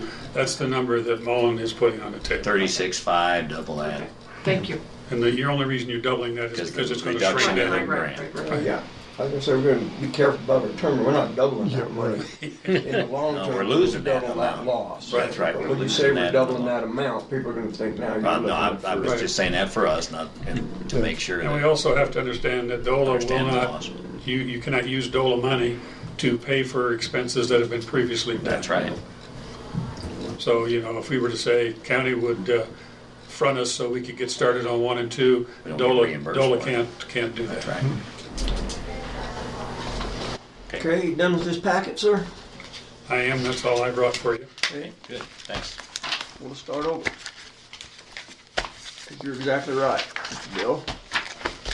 Dale was on a roll. And we appreciate that. I Is appreciate this it. too much information? I'll bring less next time. Not too much information. No, it's just a speed briefing. You gotta Yeah, remember, speed briefing. you know what you've been doing for 3 weeks or Yeah, whatever. just where I was headed. So certainly, I would assume you're going to expect some time for digestion here. I haven't even looked at enough to ask you. You know the intelligent time for your questions. digestion. I have no clue. So, okay, well, let's move on. The last item is your 17 questions. Yeah, and I didn't have 17. I'm gonna have to re-pull. The list you Yeah, I sent, was sir, looking- had 10. I know, that's the list So- we got. I'm looking for, those are the 7 that you added. The 10 were the ones I added. If you gentlemen will just give us a second. And I'm not finding, that's what I was just looking for. Okay, well, let me pull it up. You wanted to run some copies? No, if we can't find them, we may have to, but. It'd be a bad idea to run one anyway, because I'm not using the computer. Oh, she's gone. Hand it to our secretary, Clint. He's 2%. For 2%, he does admin work. You know how to run that copy machine? Don't have a clue. Go for it. Clint, where's it? You got earned your darn 2%. She's got one. I'm making. I guess How many 3, copies you you guys want? have We've copies? got Yeah. copies. Yeah, 3 of them's good enough. So let me get a kind of an overview, and it's probably evident from the questions what I'm driving at. I want to know, and I really want a good answer, because I've asked these questions many, many times. I want to know, for $2 million, how many people will actually be buying broadband off these 6 towers that don't have it today? I know it's a difficult question, but we know how many homes there are. We know how many people... We know how many addresses there are. Hang on a second. Let me finish. No, he's asking. We know in town where broadband is available. Do we know how... And these are the questions. I'm just kind of paraphrasing because I want to get to the bottom line is where I'm trying to go. What percentage of the people who have a broadband available today have actually availed themselves of broadband? So, of the population of 100% that are capable of getting it, has 40%, 80%, whatever number Thanks, Kelly. used it. Okay, and I'm going to take that as an indication of who's going to use broadband. He would be here. Dale's Well, got I'll give you some Okay, original. and then where I would go with this let me go is, make. Let me go You need make. another one? Okay. what is that, how can I extrapolate that to the number of houses that are available from the 6, how many of those, based on the same percentage, would come down and say, best guess, that's how many would buy broadband in the county, percentage-wise same as in the town. And then I want to know, out of $2 million, how much is it going to cost per household for the people who are using broadband? And that is the crux of my questions. Now, I answered them in a logical sequence to get there, and obviously you read that and you knew exactly where I was going. Well, of course. Well, I think the answer to the last question that you asked is exactly what that study's for. What study? The study to determine what is the proper market value that for charging customers to use broadband here. No, Right? the study's for the tower. So let me come at your question. He's got an answer. Please. I'm going to go back to, this is the information that came out of the Centerline study, because everything has to come from a document. We don't pull it out of the behind. So anyway, we started out and we said, what's the population in Custer County? 4255. How many households are there today? And there are 2,125 households at the time the study was done.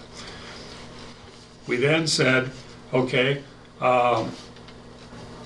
households with internet. Keep in mind that at the time this was done, internet, and everybody by now knows what internet is and they know what broadband is.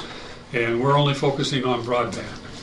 And some of your question can't be answered because that's going to be up to people to learn that broadband is a necessity to live. And without internet, without broadband, life will not be enjoyable. So then we said, what was something that we did know? So we came over here to the GIS people at the county and we said, can you tell us with V&H coordinates every property that has an address in Custer County? And there are 6,533 addresses in Custer County. And so at the time, I forget who the IT guy was that was here before. Chuck. Yeah, Chuck. He gave us that printout, and that was entered into our computer model, and you can see a page right there. And it was kind of interesting because what they pointed out to us from Centerline is that Custer County is an atypical county, in that generally a county has a concentration of people, of addresses in the towns within the county. And that's not true here. It's spread out all over. You can see that the addresses are sprinkled throughout. So here we are with this. Here we are with this. And the question, because I'm really not getting to the crux of my question. The crux of my question is, do we know how many households the availability, whether they accept it or not, of broadband is today? And the answer to that is, today, it says right here, 60% of the households have internet available to them. That's not your question, but at least they were able to determine that, because that is provided by CenturyLink and satellite carriers, etc. Right, you can get internet. Do I know how many broadband customers existed at the time of the study? Yes. There was between 175 and 200 broadband customers in Custer County in March of 2018. And how many households could it have been available to who chose not to accept it? Is there any way of knowing that? I'm trying to find out. There isn't. I mean, I could wait. What's the market for broadband is what he's trying to figure out. Well, the market for broadband, depending on what you're looking at, it'll never be 100%, Obviously. but it's going to be more than 50% of the households will require broadband service within 5 to 10 years. You are not answering the question I'm asking. Because I can. Okay, that's fair enough. If you can't answer, you can't answer. Okay, let me ask you guys a quick question on the process here, because in my experience, in interacting with a guy that has all the answers and programmatics, etc., it'll spur a question in my mind or Tom's or yours, and so an interaction is a good thing to have because it goes. So I'm just asking if it's okay if I ask a question, or do we have to wait and make sure we get recognition and I'll raise my hand. Listening. So So I would ask it a little differently. You mixed a couple things together in what you replied to his answer. There's 6,000 addresses. Are there 6,000 households that use it? Nope. No. So so you get down to the households, and then he asked, and part of Jay's question was, all right, of that today, we think there's about 250 of those households that use broadband or whatever, right? Is that sort of what you said? I'll agree to that. Right? And so the market analysis, these guys that you're talking about aren't going to do that kind of a market analysis. I would more like to know is, can we be competitive when the towers are on to attract those households that might be on a satellite that's doing pretty good? I know you're on one that's doing pretty well, and Jay is. But Jay, We're not on It's on satellite. satellite for broadband. no, I thought you were on. What are you on for broad? Oh, CCOM. I'm on a tower. Yeah, that's right, on tower. That's, Everybody is. So people are now. Is CCOM? I would think they would want to not have to raise their price to get on our towers. They would like to keep the customer base there, right? So I'm just trying to figure out if that's going to be part of the analysis. That's all. Is there a market for it? That's maybe a different question than what he just asked. But I don't want to. I want to make sure that we're competitive with what's available either by satellite, because they're going to shop around. People are going to shop. Well, they're going to shop within the constraints of their the service. We all know that terrestrial broadband is a priority. Mm-hmm. Below that is cellular broadband, which is the next choice down. And then the last choice, and it's always a choice of last resort, is satellite service. And the people call me all the time and I say, here's how you do. You go talk to CenturyLink. You can't get broadband because they don't offer broadband in this county. Yet. Well, and based on everything Tim has said, he doesn't plan to. They're going to be at 20, Pretty limited. 20 or down is what the number he's using, and that doesn't meet broadband. But I don't want to attack. We'll talk about that later, Right. because we've had other conversations. So anyway, we're right here on that, and wireless has been determined, not by us, by outside experts, that in Custer County, because of our geography, our topology, and our demographics, that our future, for the foreseeable future, 10 plus years, is going to be fixed wireless internet service providers, because they are able to provide us broadband service, which CenturyLink can't and won't be able to. Okay, so then my only question is then, are we competitive with a 5G out of HughesNet, where you might have some loss because of weather, and maybe somebody... Hughes doesn't offer 5G, but go ahead. Whatever it is, Dale, I'm just saying, that I know that we can get a good... I can get a lot better broadband if I went to a satellite than trying to CenturyLink where I live right now. That's a lead pipe cinch. So and I can't get CCOM, or I could go with CCOM and find that out as well, and I would make trades and say, okay, I'm going to go. CCOM or Hilltop would be your two choices in this county if you wanted broadband service. Right. Period. Viasat's not an option. Only if you can't get another terrestrial alternative.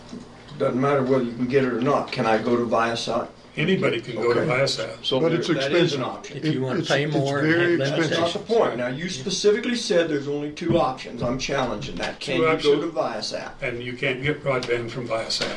Okay? Because by definition of the FCC, 25 satellite providers are not defined as broadband service. They can't get 20, they can't provide Because 25 of and 3. the latency issue. They can, but they have problems. They still have the latency issue. I They know. cannot overcome that. Because I think we've got to be careful. There's people in this county that get in their internet via There satellite. will always be people in this Okay. county that will get satellite We service, just want to make sure that and they will live with it, customers. and they'll live with the results. I have people that I encourage to go to satellite when there's nothing else. I give them the pros and the cons. I tell them that they'll be back to see me in a month, and this is what they're going to tell me. And they come back and they tell me the goods and the bads. I think underlying, as far as competitiveness and whether we'll have a product that will be bought, anecdotally, and we've been listening to our brother developers all over the state for going on 7 years, And I don't remember one that hasn't exceeded their capability as far as customer growth and throughput, once they've got at least part of the facilities up. Go ahead, sir. Can I suggest we ask the questions and get answers? Just roll No, ahead. if you don't have answers, you don't have answers. So that's the first one. How many households are capable of receiving broadband in Custer County today? Do we know the answer to that? Capable of 63% of 1,275 homes are capable of having broadband today. That's what I want to know. Okay. Let's do, someone do math better than me? And so capable meaning line of sight. Mean they have I line just of want to know they can I get- do. I want to know They what have, you're talking they have about. line of sight, and you have to make the assumption that Hilltop and CCOM, because not every tower in the county that they have, and there's about 18 mini towers in the county, have broadband capable radios on them. Could you give me that math problem? 1275 times 63%. 803. Households could have broadband today if the stars were all lined up. Got it. And of that, we have between 175 to 200 that are receiving it today, is that correct? That's correct. Okay, so let's take the benefit of the doubt, let's say 200. So about 25% of the people capable of receiving it are receiving it. Is that a fair?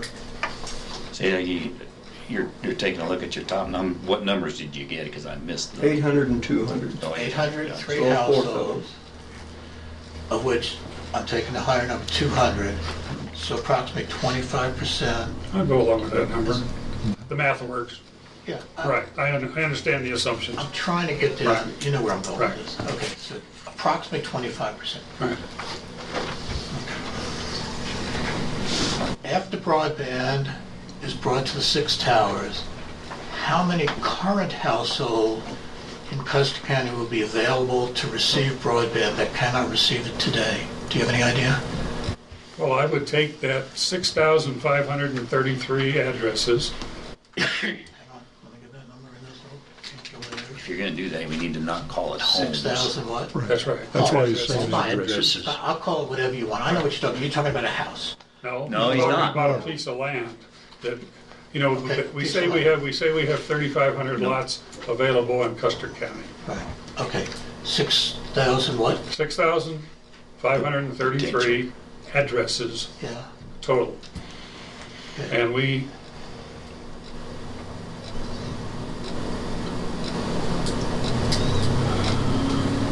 And I don't know that we can continue that logic, because what they had come up with is that 63%, no, it does say that 63% of the addresses could be covered within 7 miles, and we have to be in 4 to 7 miles from a tower, either a mini tower or a tall tower.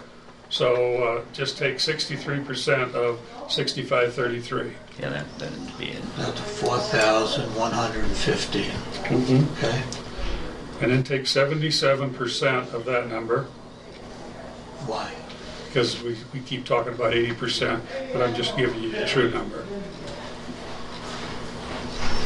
3,169. Okay, that's the number of homes, number of lots, number of addresses in Custer County that would be covered, capable of broadband in the scenario of adding the publicly funded infrastructure. And if 25% purchased it, it'd be 792 houses. But that's going to be a growing number as time goes on. That's not the question. Okay. We're going to get there because I'm going to ask for projections in a minute. Okay. Okay. And if I took $2 million and I divide it by 792, and I get $2,525 cost per household just to make it available. If that's what the math comes out, that's what it comes out. It's pretty cheap. I was gonna say it's pretty cheap compared to running fiber in the ground. And amortize it over 20 years. We're going there. Okay. I know, I'm not done. When I get on my math rolls, I get on my math rolls. All right. Okay. All right. So we made some mega progress right there. So next question I would have is, what is the, and this is where we're going now, what is the estimated additional number of homes that will be built in rural Custer County that can receive broadband from the 6 towers over the next, and I wrote 5, 10, 20 years. I'm just trying to say, what is our growth rate going to be? I'm trying to determine if we can even estimate. I'm trying to find out what the market value of this thing is over a period of time. I know what it is today. It's $2,525 per property. Well, what did you come up with when you did 63% times 6533 previously? 4,150. 4,000, and then if you do 77% times 6530. 3,169. Yeah. And what's the delta? Well, good question. It looks like about 1,000-ish, 900. But the real question would be, do we have any projections on what growth in the rural county would be where the 6 towers could serve? I don't care about areas where it's not going to serve. You see what I'm trying to get to? I see what you're trying to do. You're trying to make a magician out of somebody. But keep going. I resent that because I'm really trying to find out. I'm trying to get hard answers Right. that I've asked for from But day one from you guys, and I've never gotten them. But if you go to, I go to all these meetings and I listen to the economic development study that's going on, and they say, where's the growth going to occur? People say, we'd like to see the growth occur in Silver Cliff and West Cliff.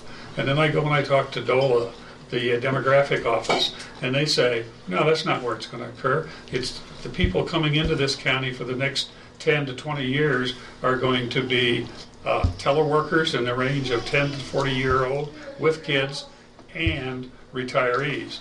And then they give me this chart right here that shows me that the retirees is the big number. Well, we know that retirees populate all over the county. That's random. They don't live in Silver Cliff and West Cliff. So when you say, where are the broadband users going to be? Well, I would say that they're going to be randomly placed throughout Custer County if they're a retiree. If they are a teleworker, which is another big component here, there's a high probability. And they're not a retiree. If they're not a retiree, so they'll be more inclined to live closer to the schools. So they'll be inclined to live in Silver Cliff and West Cliff. And then the other ones are the support people that are be needed just to supply the support systems, run the businesses here in town to satisfy that. But according to demographic office, they show that Custer County will have, by 2040, will have a population of 7,000 people. Okay. I know this is going to be, this is a question you really can't answer. 2040. Okay. How many in 2040? 2040, 7,000 population. Okay. That's about right. We heard in 25 years it's going to be like 4,300 or something. So let me ask kind of a question I know you don't know the answer to.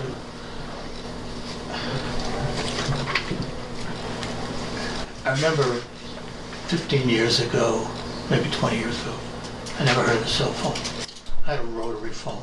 Then I got a phone where I push buttons. Then I got this box that I carried around with a phone with an antenna. Then I got this. And now I have a damn watch that has a phone in it, okay? My suspicion, and you're welcome to comment, and if this is in 21 years from now, our towers are going to be long obsolete. That's my suspicion. Disagree, but go ahead. That's not true. You don't know that. You don't know they're going to be gone. And that's why I said I'm speculating. You told me I'm wrong. Right. So let me finish, okay? I'm challenging you now because I'm tired of pie in the sky stuff. Okay, but here's what I'm saying. Okay. I'm saying technology is growing very quickly. I just read in this packet that we're going to enter into 20-year leases, or as EDA says, 21-year leases to be sure. I just read that, okay? Right. I don't think we're going to need towers in 20 years. In fact, my phone is ringing right now. If you think I'm lying to you, there it is. Right. I'm going to tell it no thank you because I'm on a roll. And I'm not a nice roll either. I'm kind of miffed. So, when is the day when the tower is obsolete because Viasat, or whatever his name is, whatever his name is, that problem is fixed? I know you're going to tell me, no, there's a lag time and it could only What go problem as is fast as- fixed? The lag time between That satellite. is never going to be fixed today. That's physics. That's physics. I'll argue with you because Never going to be fixed. if Been in satellite since 1863. listen, so by. Well, then you know. What I do know is that The towers The will lower never be altitude. obsolete. the low altitude. There will be more program towers in this county than is doing 6 as we go forward. I understand that, but towers in general, 100 years from now, because it's never going to be fixed, is still the way whatever kind of communication service is being administered in 100 years is going to have to go through a tower. Well, it's hard for me to project it out 100 years. That's kind of beyond 50 my... years. 20 let's go 50 20 years, 50 years because from now, that's the towers will lifespan of still the tower. exist. 50 years. I can go back 50 years in my life because I've been in the communications business ever since I was a young child. I grew up in a family business. We have used towers ever since I was 4 or 5 years old. I'm now 76, and there's more towers today, and there will be more towers in the future as we go forward. And I'm not doubting that. But I do believe, I suspect, I make no prediction, suspect that the technology that we're unaware of today will make those towers obsolete. I truly believe that. Let me suggest to look For at that it use. slightly differently. We know what our situation is here. Would you estimate that we're 50 years behind the Front Range's communications capability? Yes. Okay, then why do you think it's ever going to get any better? Because that's driven by economy. 50 years ago, we had party lines. That's not That's quite right. And We're not, 50. we're not at that point, Charles. Well, Come on. but the point But is, you're making a point that we're always going to be behind the technology Yeah. because there's the economics that complicates that. Okay, here's where I lose sleep. Over towers? Sir? No. Yeah, I'm really trying to be nice about this, but I have this angst that I'm so happy we could sit down. I could talk to you about what really bugs me. What bugs me is in 15 years, there's 3 new commissioners sitting here, and they're going, what the heck were those guys thinking, signing up for a 20-year lease? We're paying lease payments on these towers, and these towers are no longer necessary, and we're just paying for the contract because we're stuck. How much have you paid on the road structure? And I would suggest that the road behind my house, that's a county road, is certainly obsolete, especially in the last few weeks with the rain. I mean, I don't feel that's a fair comparison whatsoever. You're going to drive on roads. Now, if you said to me, in 20 years, 30 years from now, will the roads in Custer County be paved? I would say to you, I don't know. Personally, I wish they were, and here's why. Because the cost of maintenance goes down tremendously. Okay? It does. but you've got Take a that nice capital tower. improvement. Okay, it's a different looking tower, but this is the tower that was being proposed here. They're called surface mounted towers. Okay. And one of the reasons is that, there's a lot of people looking around saying, we want to cover all the bases. And the reason is that if a piece of land was sold and the guy just absolutely, or the lady didn't want this tower on it, we have to be able to move it. And so here we have a tower that's surface mounted, sitting on a cement block that can be removed from this location and put someplace else. So your question is, you're going to be saddled with a 25-year lease payments for something that's not going to be used. That's not going to happen, because if I accepted your world, which I can't, but if I did, the likelihood that these towers are not going to be used, you would go out and you would take them down. I get it on the towers. I fully concur with that. Right. The problem is if I have a lease on that land, I'm going to have to pay that land lease with this Now, tower. if you put it in the clause that if you remove the tower, you don't have to continue to pay the lease. Lots of ways to protect ourselves. I will grant you right. that is a possibility. And with your expertise as an attorney, I would hope that you are going to be at the I'm table. a commissioner today. Wear whatever hat you Talk want. to attorney back there. The bottom line is that if we're arguing over, I would have rather pursued this not conversation about an additional concerned about 1,000 people. 1,000 people are going to have broadband service and divide that into $2 million. I was happy while we were on that road.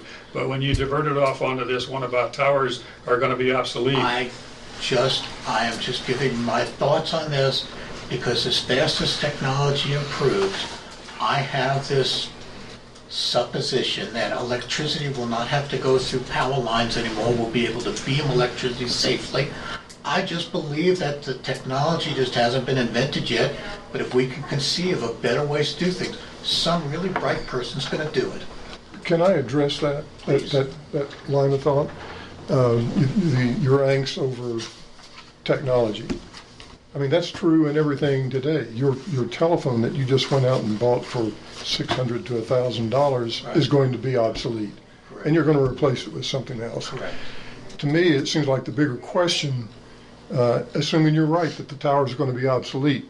Dale says no, not within 20 years, maybe not.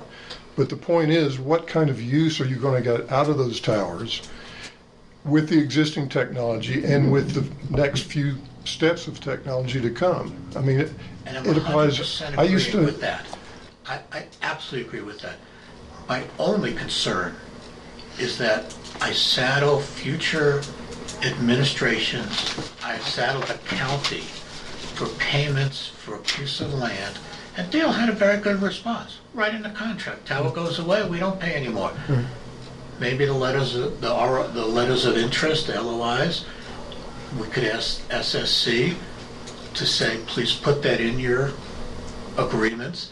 That will alleviate my issue immediately, because then that'll solve my problem. I am just afraid to saddle this county with useless expenses. And I thought you were going to make the comment that 15 years from now, the commissioners that are sitting here are going to look out and they're going to say, you know, that Jay Prince, that Tom Flower, that Bill Kanda, they were geniuses for allowing this project to go in. Trust me, no one has ever used Jay Prince and genius in the same sentence. Sure, in this Jay county. Prince is All no right. genius. There you go. Let's get back to I reality. proved myself wrong again. Hey, let's keep on the same question track. number 5. I've got some questions on these questions. I mean, not on them, but Let's related to them. Let's go through the questions that we've agreed that we're going to deal Well, with. Because if we don't, we're never going to get Right. through these questions. We'll be here again tomorrow. Okay, you want me to keep reading? Well, You want to take Go over? ahead. Okay, next question was, and I think I know the answer, but our assumption is that you have to get a fiber to at least one tower to beam around. Tilt. Not true. No fiber is required for this project. Skip that question. okay, hold on a second. We didn't know that. Wait a minute then, because you always have said we're going to wirelessly put it into the initial stage, and then the next phase was to be bringing a fiber in and firing them up that way. You and I never had that conversation. Well, somebody did, because what was the second grant going to be for then? What's that? What is That the was- next step? You're thinking about Tim. I No, think he's the one no, who no, raised no, that. no, no, no. You're talking about the Tri-County. what When we you call guys first Tri-County. brought this up to us, Totally you different started talking problem. about coming in from Highway 50 with a fiber, and you were talking about coming up. That's the next stage. Well, that's what I'm asking. So what's the next stage? Go to page 1 of that document I gave you. Well, just tell me the answer. I don't want to go to page 1. I want to know, because Jay's The question. sixth stage is as the growth in this county builds out, microwave feed from the public internet and CenturyLink, neither of which have enough capacity Right. today to provide the internet this county is going to need. As a result, it was recommended, and we are in the initial stages of having early conversations, to have what we call the Tri-County Middle Mile Right. Fiber Optic Project, which will provide service to Orfano, Custer, and Fremont County. It had been going nowhere because Fremont County had not opted out of Senate Bill 152 until last November, when they put on the ballot for Fremont County, Florence, and Canyon City. All 3 of those passed. They now can use public money for communications. They've advised us that they're in full go, and they are anxious to get this project started. That Tri-County Middle Mile Fiber will bring us the needed internet capacity Right. to carry us out 50 years. And to allow those other addresses to get onto the towers. It'll have nothing to do with Well, I the thought that's- addresses. Negative. I Currently, thought it was the bandwidth Bandwidth. you were talking about. Yeah. yeah, but You're right, you bandwidth, get more customers. you can give more bandwidth to individual customers. I'm looking for here. When this was put together, this project that Centerline did, they went to the two fixed internet service providers, CCOM, and they said, guys, from these 6 towers, how do you want to connect back to your head end? And they both said, we're going to use gigabit microwave from the towers back to our head end. That's over here on Right. Arley's tower, and the other one I'd have to look and see where it says Okay. here. And so they ran a microwave shot to make sure that the terrain allowed for it. And so the input back to Centerline was, we required no fiber to any of these 6 towers for the fixed wireless broadband service to be able to provide up through 100 megabit service to our customers. That's where we And stand that was today. for the projected customers as well. I mean, it was your whole Yes. address Yes. issue, right? Okay. Number 6. What is, the question is, what is the fastest internet service available via satellite today? Well, that's a tough question. I might even defer to Bill on this You may one. not know these answers. Because This is we're fine. talking about residential satellite service in rural areas. The fastest that I've had anybody install is 25 megabits per second, and I think it's 5 or 6 up. I've had nobody that I'm aware of put I'm in aware of service faster than that. 525 and 5 kind of Yeah. numbers. All right. I think you've answered this question, I'm going to ask it anyway. Can we expect satellite internet service to improve over the next 10 years to rival broadband speeds? And the answer is we're already getting broadband speeds, is that correct or we're not? With I'm going to latency. say that I don't know the answer to that because is it probable? Because once you put satellite up in the sky, you put a certain technology up there with a certain capability of a footprint that covers a certain geography. And everybody does it. They have recently put the new satellites up, and these are not LEO satellites, these are the high altitude satellites. And so right now they're pushing 25.5.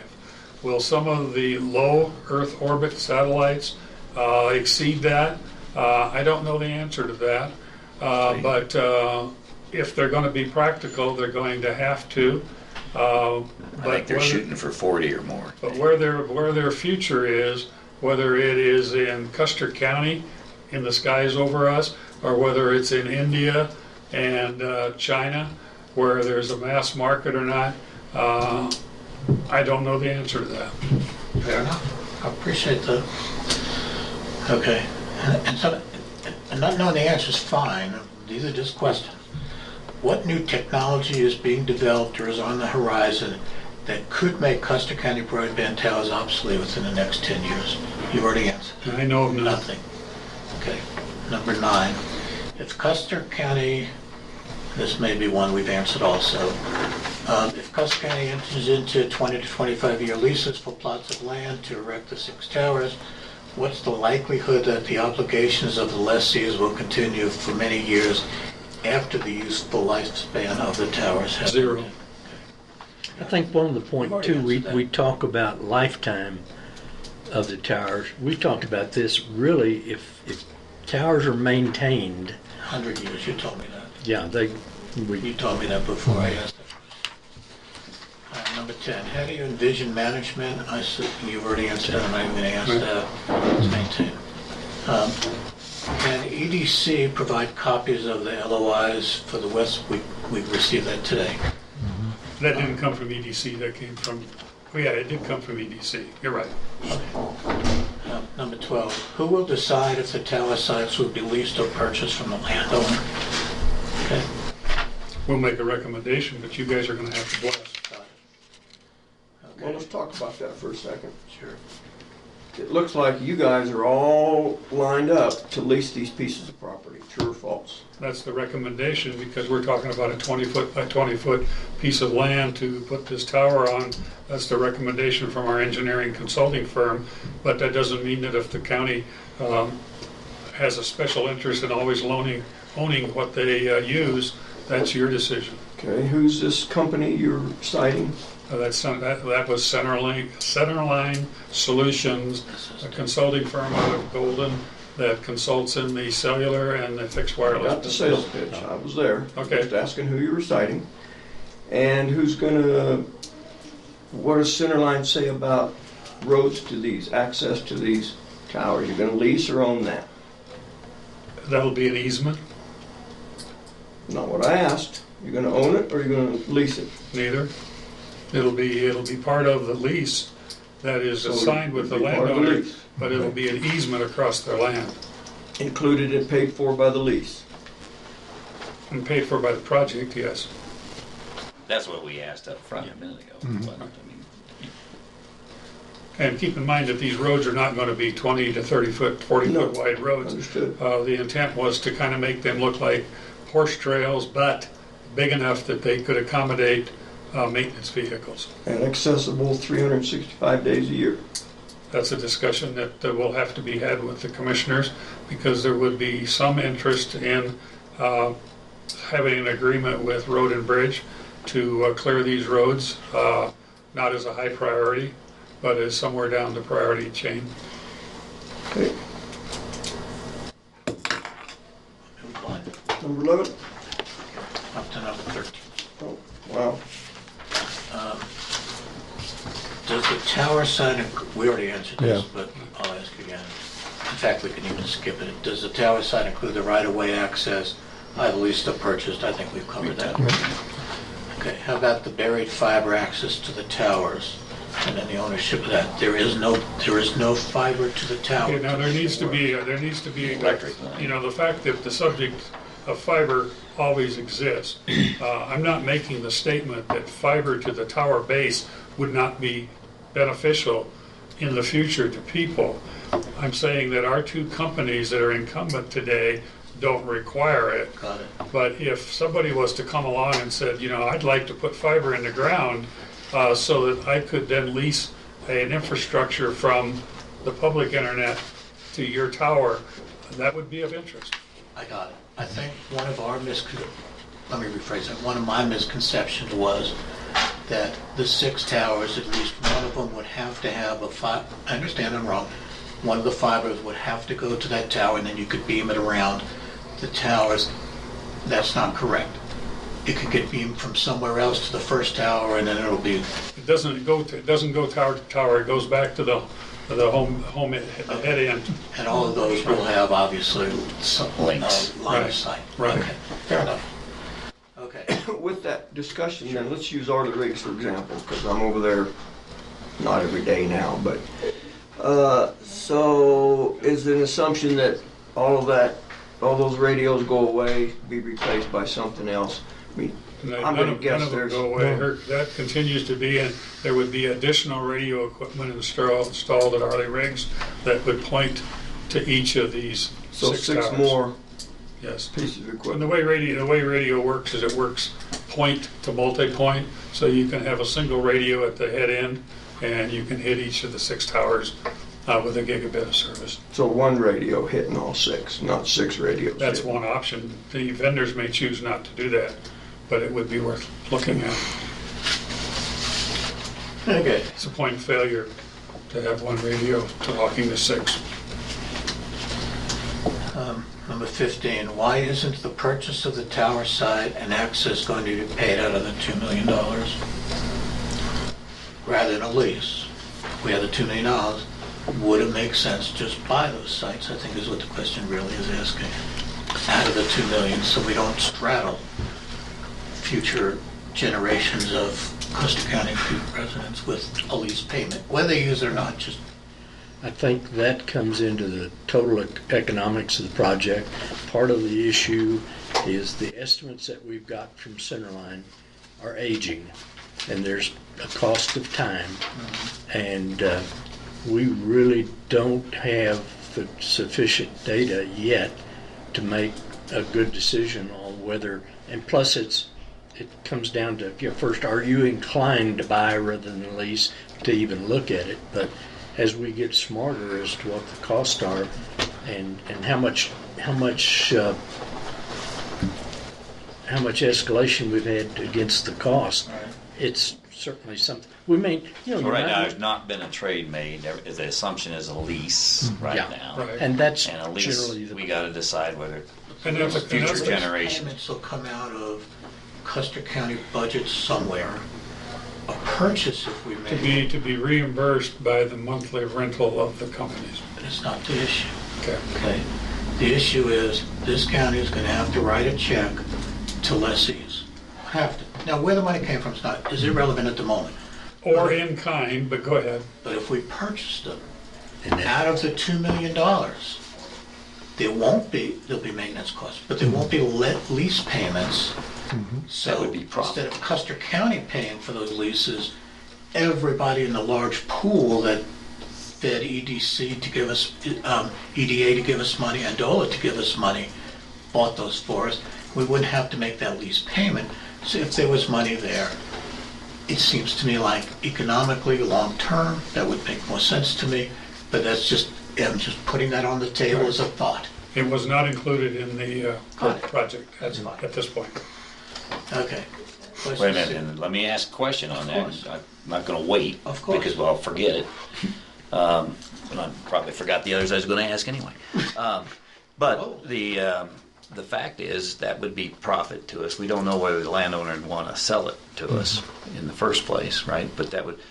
But let's say if it made sense, and that's something we should have figured out up front, because if we decide to buy those lots, then that would take money away from doing the project, and we may not be able to complete the project, right? If you didn't figure that into the $2 million in the first place. That's right. The culture of towers is leases.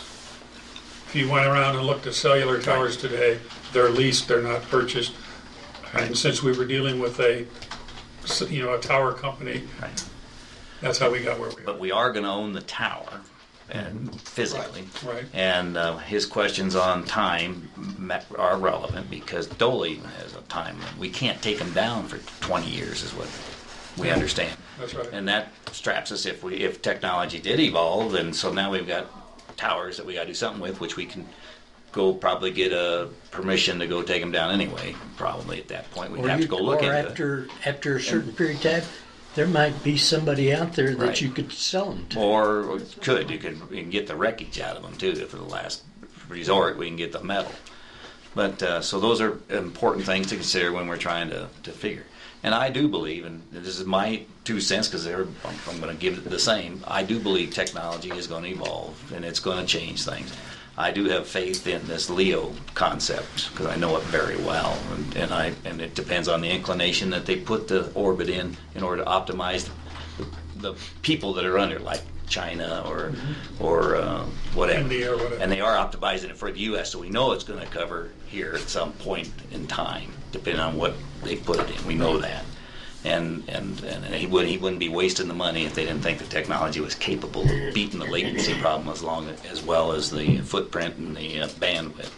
So we don't know. We can all hypothetically do it, but we got to be covered. And Tom and Jay pointed it out because we are responsible for the then taxpayers' money to maintain these towers if there isn't a business case under it. So I had a question relevant to the same thing he asked a minute ago. It was, CCOM told me some time ago that they underneath that tower they needed to have a customer base of at least 300 residents to go to and knock on the door and see if they can if there's enough people under it to subscribe at least 100 per tower, and that's at paying 300 a month at that time.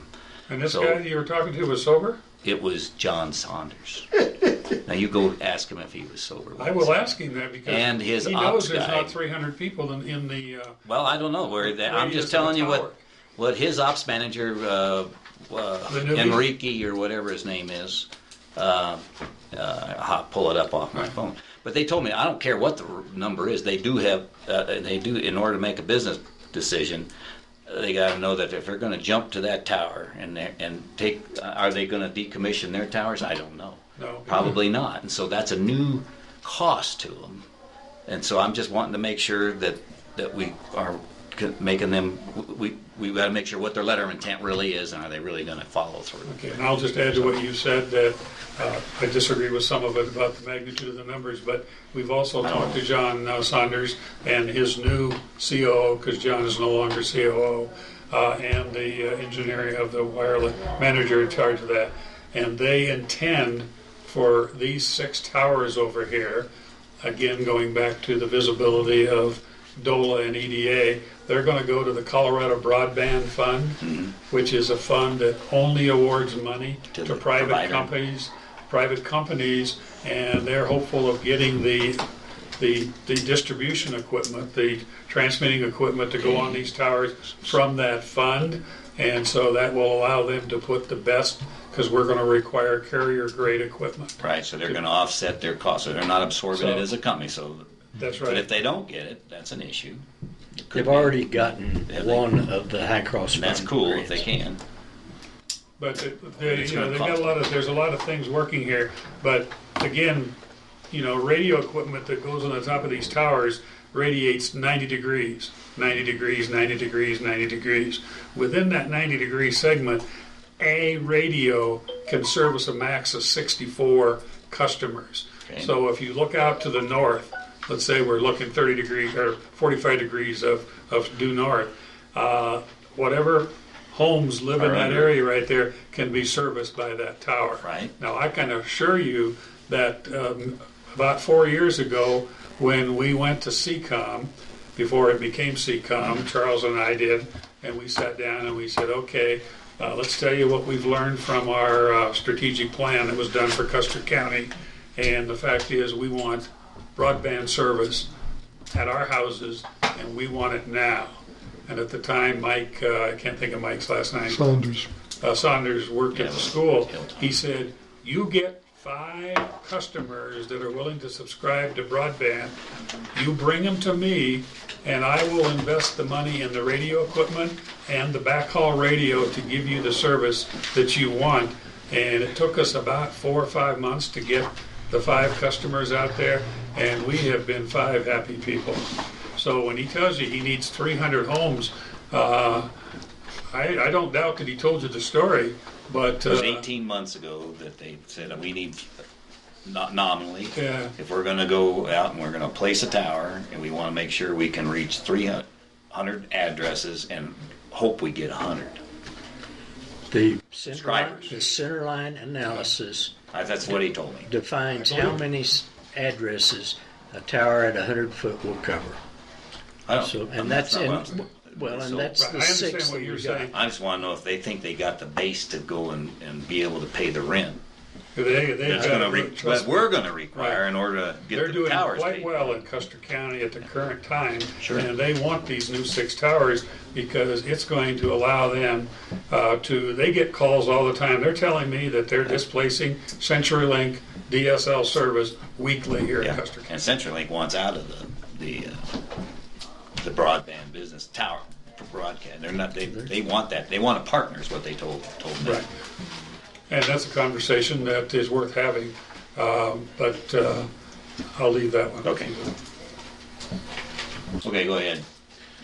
I have 2 more on the list, and then one I want to add if it's acceptable. Why don't we have 2 or 3 bids from companies to secure land leases or purchase? I thought we did. We talked to HR Green, we talked to SSC, we talked to Dan Mazzella. We didn't know that until about an hour ago. I give you These questions are 5 or 6 days old. Okay. Who will pay for the cost of the initial road installation and grant? Is there a grant available? And maintenance for the long term? It's in the parentheses. The parentheses is your answer. It's in the $2 million funding. Fine. Let me ask a third question that's not on here, number 18, that I've been thinking about.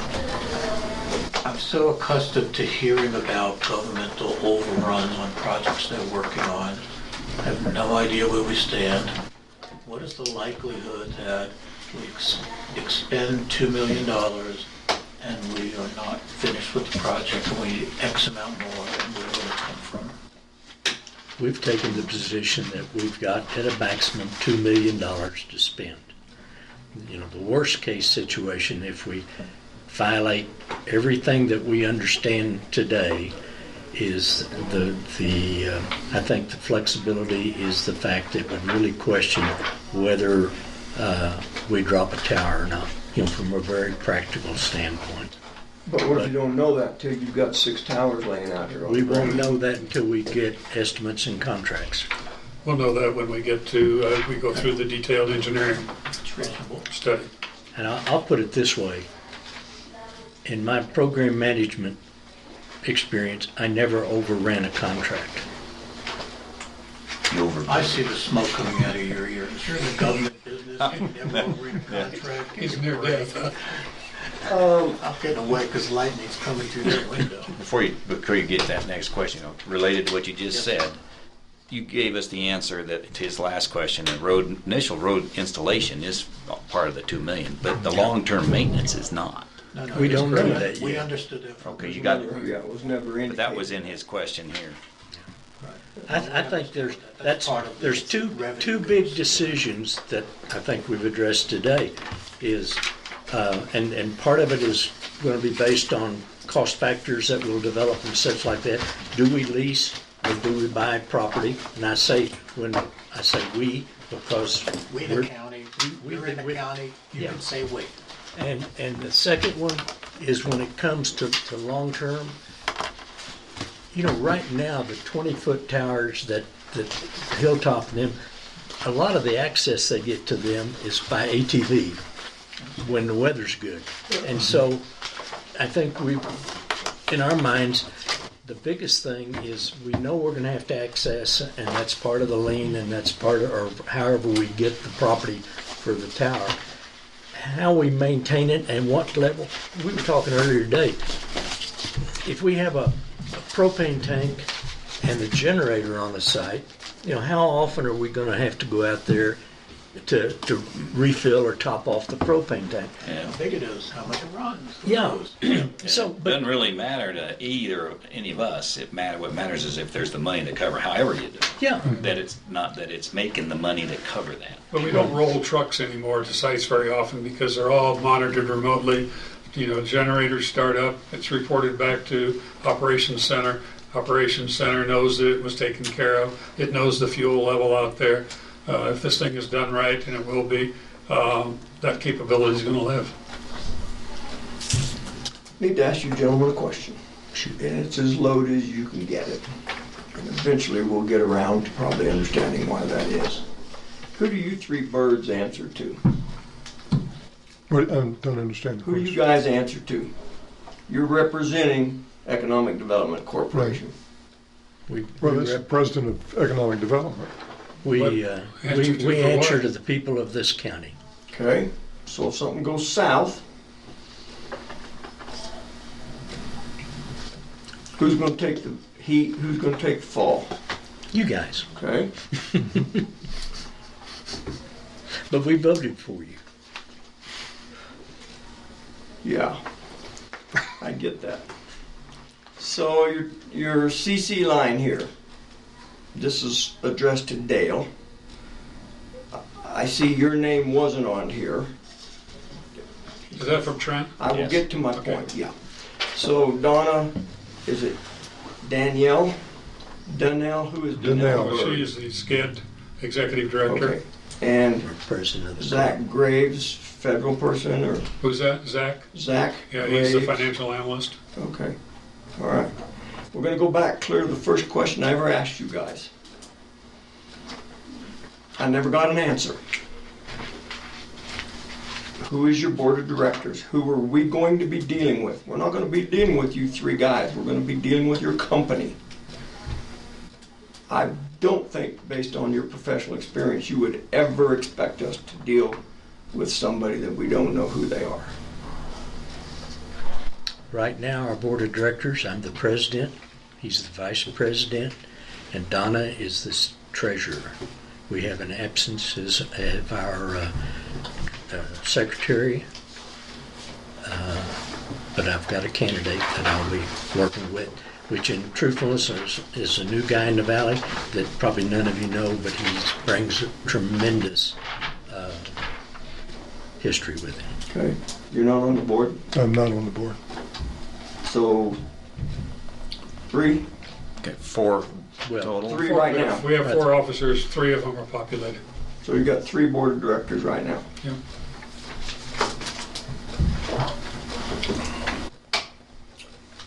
That is news to me. I don't know about anybody else. I had no idea. I thought you had 8 or 10 people on. I'd never have a board of directors that large in an organization that I was responsible for. Okay? Because if shit goes south, gentlemen, it's not going to be on you. It's going to be on us. And we appreciate that. Okay? So I would think, based on that, you wouldn't take a lot of offense to some pretty pointed questions that you may not want to hear, or you may not want to deal with, or you may thought had been dealt with a long time ago from this day moving forward. We've been used to quite a bit of that, and I think we've stayed up for it pretty well. So. I said it from day one in a meeting, if we're going to vote yes today, gentlemen, we're going to go all in. There's been a lot of things that have changed and a lot of things that haven't happened since that meeting in the courtroom in November of 2017. I still feel, I'm talking about me as a commissioner, I still feel that we owe it to you and the effort and the money and the time that you've spent to be all in, with respect to the fact that things have changed. And there are things that have and haven't been done. I will probably pound this drum. I believe from day one this grant was going to cover everything. The purchase of the ground, the purchase of the access to that ground, the power, whatever that is, doesn't matter. I'm going to struggle supporting a long-term lease on 6 towers. You asked a question, I'll answer it. AT&T, we entered into a lease with them for $1,600 a month for 250 square feet. Now, if we start hanging this county at $1,600 a month for 6 towers, and we don't have the revenue, we will know, let's just say that that's what we agreed on. We know the fixed cost. We won't know the fixed income on that until down the road.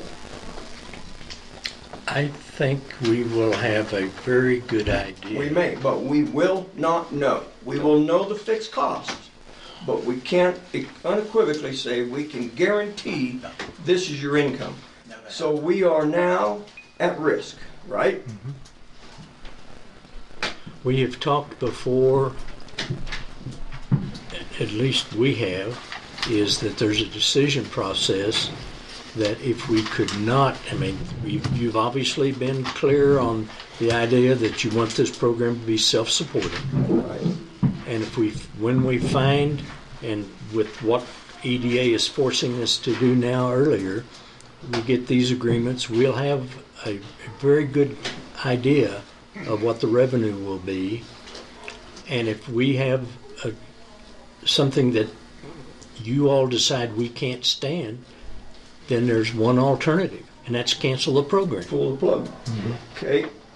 Let me ask you a question. Bill has harped on this from that day in that courtroom. If it doesn't make good business sense, he didn't want any part of it. I understand that. If you came to me and said, we got a grant, we can buy the property with the grant and put this whole program together and never owe another dime on the land, or we can spend the grant money on something else and lease the ground for 25 to 50 years. Which do you think is the best business case? There would be no question. I'd say you buy the ground with the grant money up front and be done with it. You would really have to make a run at me to convince me otherwise. I don't care what the culture is. I'm not being rude. I don't care what the culture is, because the culture is not going to take care of Custer County. The culture is not going to come in here and buffer me from the wrath of hell that would happen on us if we're still in office when the thing goes south, which it could. But if we own the ground, that's a fixed cost and it's done and the grant paid for it. Let me ask you one more thing. With respect to that, how about we say, let's take economic development company's fee and prorate that over X number of years and treat it like a lease income, I don't think that'd go very far. But you boys, you got too much money and time invested in this, right? I mean, there's going to be a time when you're going to say, okay, now we want our money. That's going to come out of the grant, I'm assuming, right? I want to caution you about we want our money. We don't want, if you're talking about us individually. No, not talking about you as individuals. Okay. Talking about economic development company. I thought I said that. Okay. You're going to want your money. Mm-hmm. It's going to come out of the grant, right?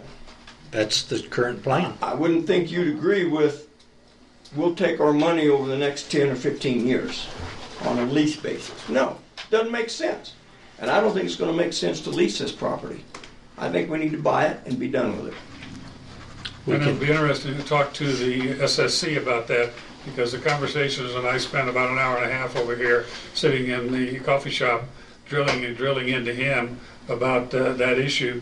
And he said most property owners, when you're talking about a 20-foot by 20-foot piece of land, have zero interest in selling that, because that becomes a problem for their entire ownership of that property, because they got this individual owning that postage stamp in the middle of their property. He said that most people don't I want understand that. I will accept that. I also know that with my work with Evan Brooks from SSC, their business is to travel all over the United States and lease up ground for other people. They're not in the business of buying ground. I get that. Maybe we better find a company that can be in the business of buying ground. I don't know. Maybe not one landowner in this county would sell a piece of ground. But until I know that... But at the meeting that I was at here a week or 10 days ago, sitting over at the library community room, there was a lady up there that was talking to the two of you that said, if you'll put a tower on my property, I'll give you the land. No, she said she would allow it. She didn't say give us the land. Trust me, she would love to have that tower. And that's not what I'm saying. I doubt if she's going to give us the title to it. And oh, no, not a chance. That's right. She would allow us to use it on her land. Right. I don't know what the reason is, what the business model is for the reason why all of these towers are leased and not, the land's not bought. There's probably a reason for that, and we probably need to find out what that side of it is. And I think we better find out what the other side is. Maybe we come up against a wall, but I haven't seen any movement towards buying ground. I think it's a matter of if we tell whoever we have to do that, you know, it's simple. The question is in their negotiations, they pointedly ask, you know, what is the landowner's preference? And this, real quick, this dollar figure we're talking about, SSC, they're going to go out and, I know EDA called it, conduct a study to get these letters of intent. Then we get our $2 million. Now we're going to go back to SSC and they're going to bring these people under contract, supposedly? No, they're bringing the contracts for that.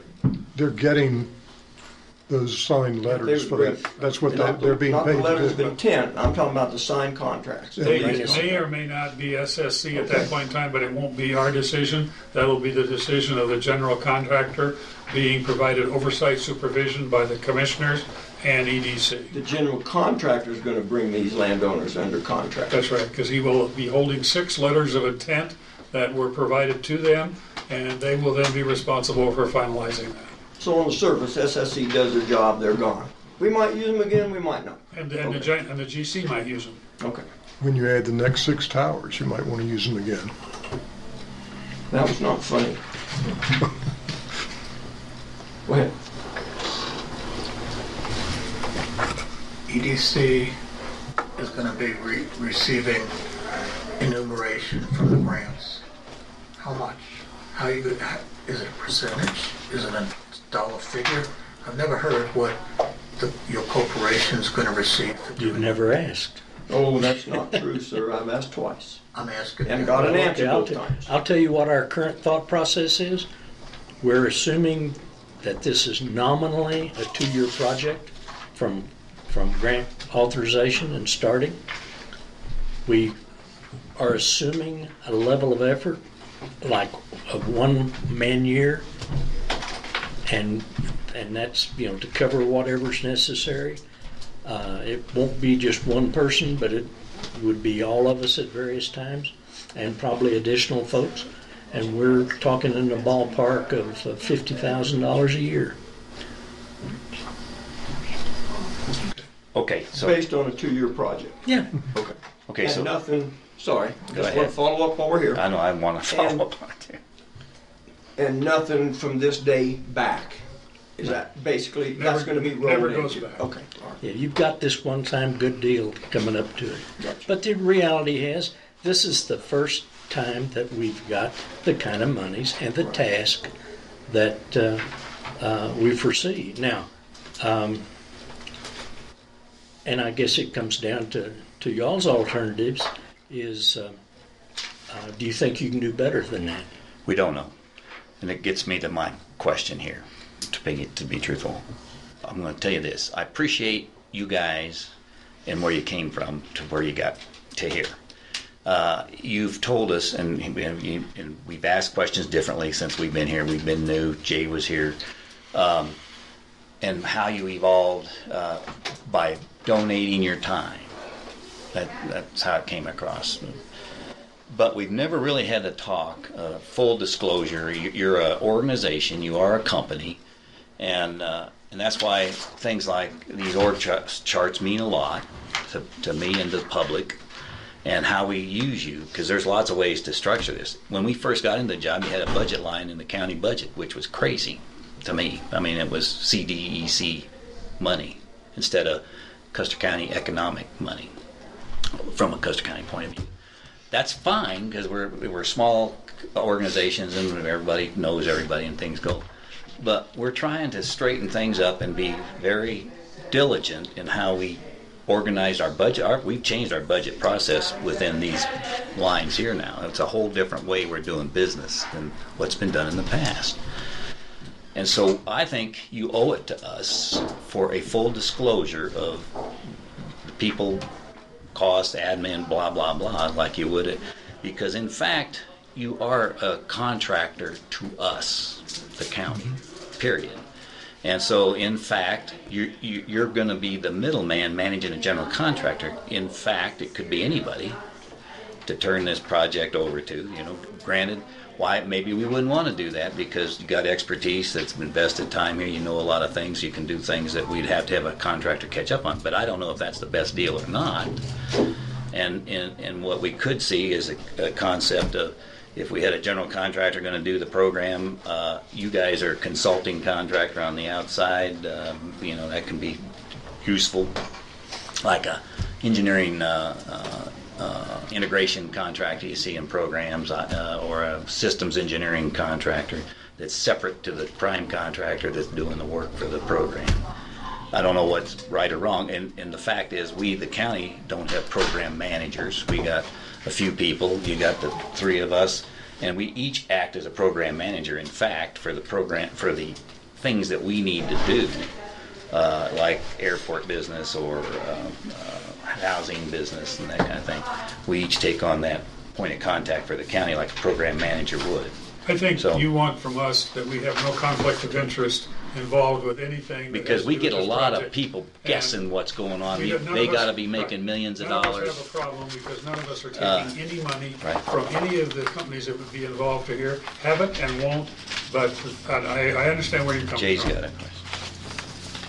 My comment is this. I'm very uncomfortable with what you just spoke about. These gentlemen came to us. We didn't go to them from day one. Let me finish. Came to us from day one. Brought a concept. We said, sounds reasonable. We invested nothing. Right. They invested everything. Right. To say that you may not be the best ones to do this project, I have a real issue with that. My feeling is either I'm in with these guys or I'm not in at all. Well, okay. All I was trying to point out is just a black and white. If this was a big county, you don't think for a second people come to them with big projects. I just pointed out I appreciate it because we're little, we're small, and they came to us in good faith, and things have evolved, and you've done a great job. I'm not trying to say not, but we do need to set up the right structure That's And we why, do. that's why I brought it to the That's table. why, and we can talk about it. I'm not gonna, I don't want an answer now. Comments you just made. No, but my point was when Tom brought up the fact we never heard their board of directors. We never really gotten a feel for what they really are, Jay.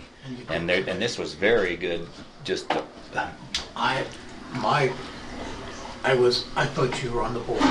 He was for a while, Yeah, he and he bailed. chose to remove himself. Other than that, I thought you two were the board, and I really didn't care. You brought an opportunity to this county to help our citizens that will cost the county zero, assuming the plan worked to the best of our knowledge, and the assumption is the revenue is going to pay for the expense. I don't need to make money on this project. If I can provide broadband service to the people in this county that don't have it now, and it is a benefit to them, that is my job. Now, Tom is 100% right in terms of this is a risk. Every venture is a risk. Every venture is a risk. Yes, we can know the fixed cost on 6 locations is going to be well less than $1,600, I suspect, right? And we have no idea what the revenue is going to be. That is true. We don't know if the 25% that we got to today that are capable of taking it, take it. Maybe 40 will, maybe 10 will, maybe none will. Okay? But that's a risk we take. We're in the risk business. This is a business decision. Anybody looking for an absolute, it can't be done. So we have to look at, is this a benefit worth the risk to our constituency? And if the answer to that is yes, and we have minimized this risk to the best of our ability, we move forward. If it's a risk that we are unwilling to take because the outcome is probably higher, the risk is higher than what we think the benefit will be, we will abandon it and move on. And that's where I'm going with this. We don't know, but it is a risk. It's a business risk no matter how you look at it. Yeah. And I don't think we're in the risk business. I think we will become in the risk business when we proceed formally with this is a public-private partnership. I don't know too many other public-private partnerships that this county is involved in that's exposing them to risk. I disagree. I don't think we're in the risk business. I think we're getting ready to get in the risk business. I want to defer to Miss Jackie. She's been wanting to ask a question. I have no idea who to or what about. I have a couple questions if you, they're short. Okay. Go ahead. You have letters of intent from CCOM and Hilltop. Is that a commitment for the full 20 years or is that just for do you That have is- a number on that? No. I don't think it refers to the number of years. No. And that is not a legally binding contract by any means. No, not at this point. It's what we asked for at the time, a year. Actually, it's what the commissioners asked for. They basically said, we'd be interested in looking at your project, get on your calendars. That's it. Another question, which I hope you don't shoot me, but do we by law have to put that out for bid? What else? What else?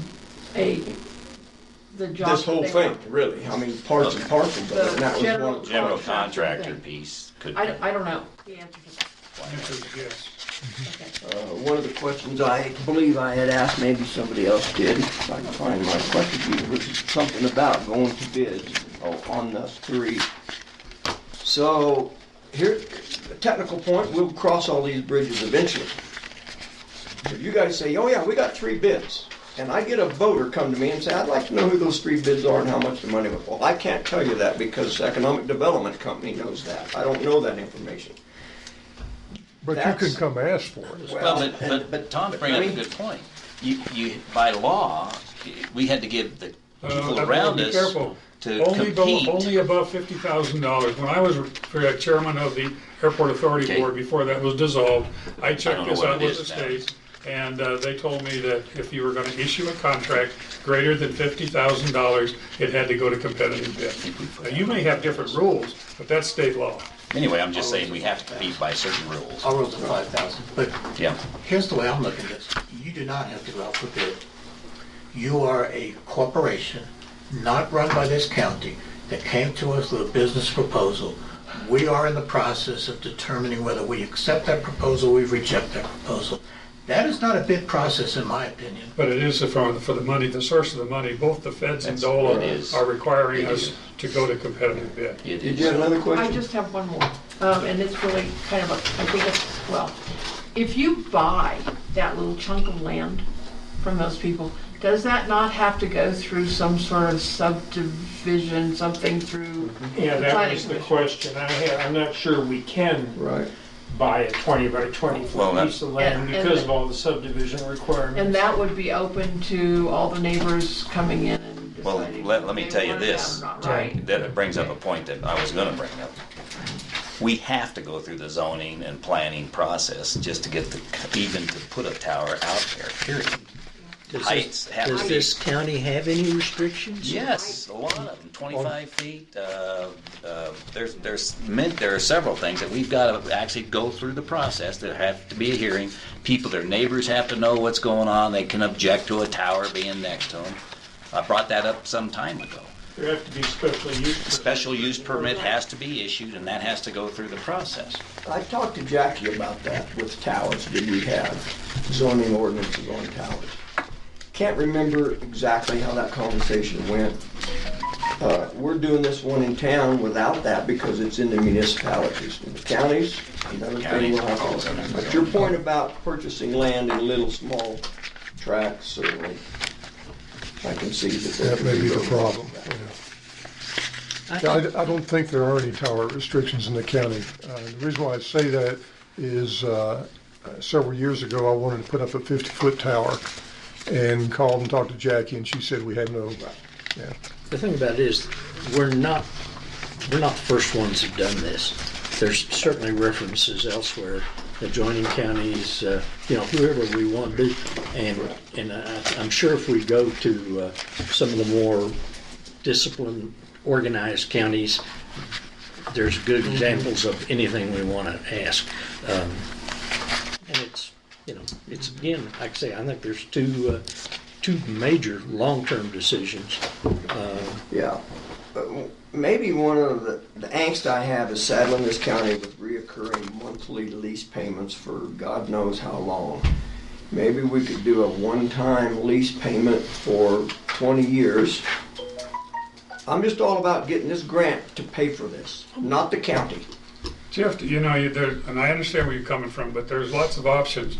Traditionally, on things of this nature, in-kind is used, and that is the trade-off to the landowner has been, may not be here, but has been that they will receive broadband service for the life of the tower.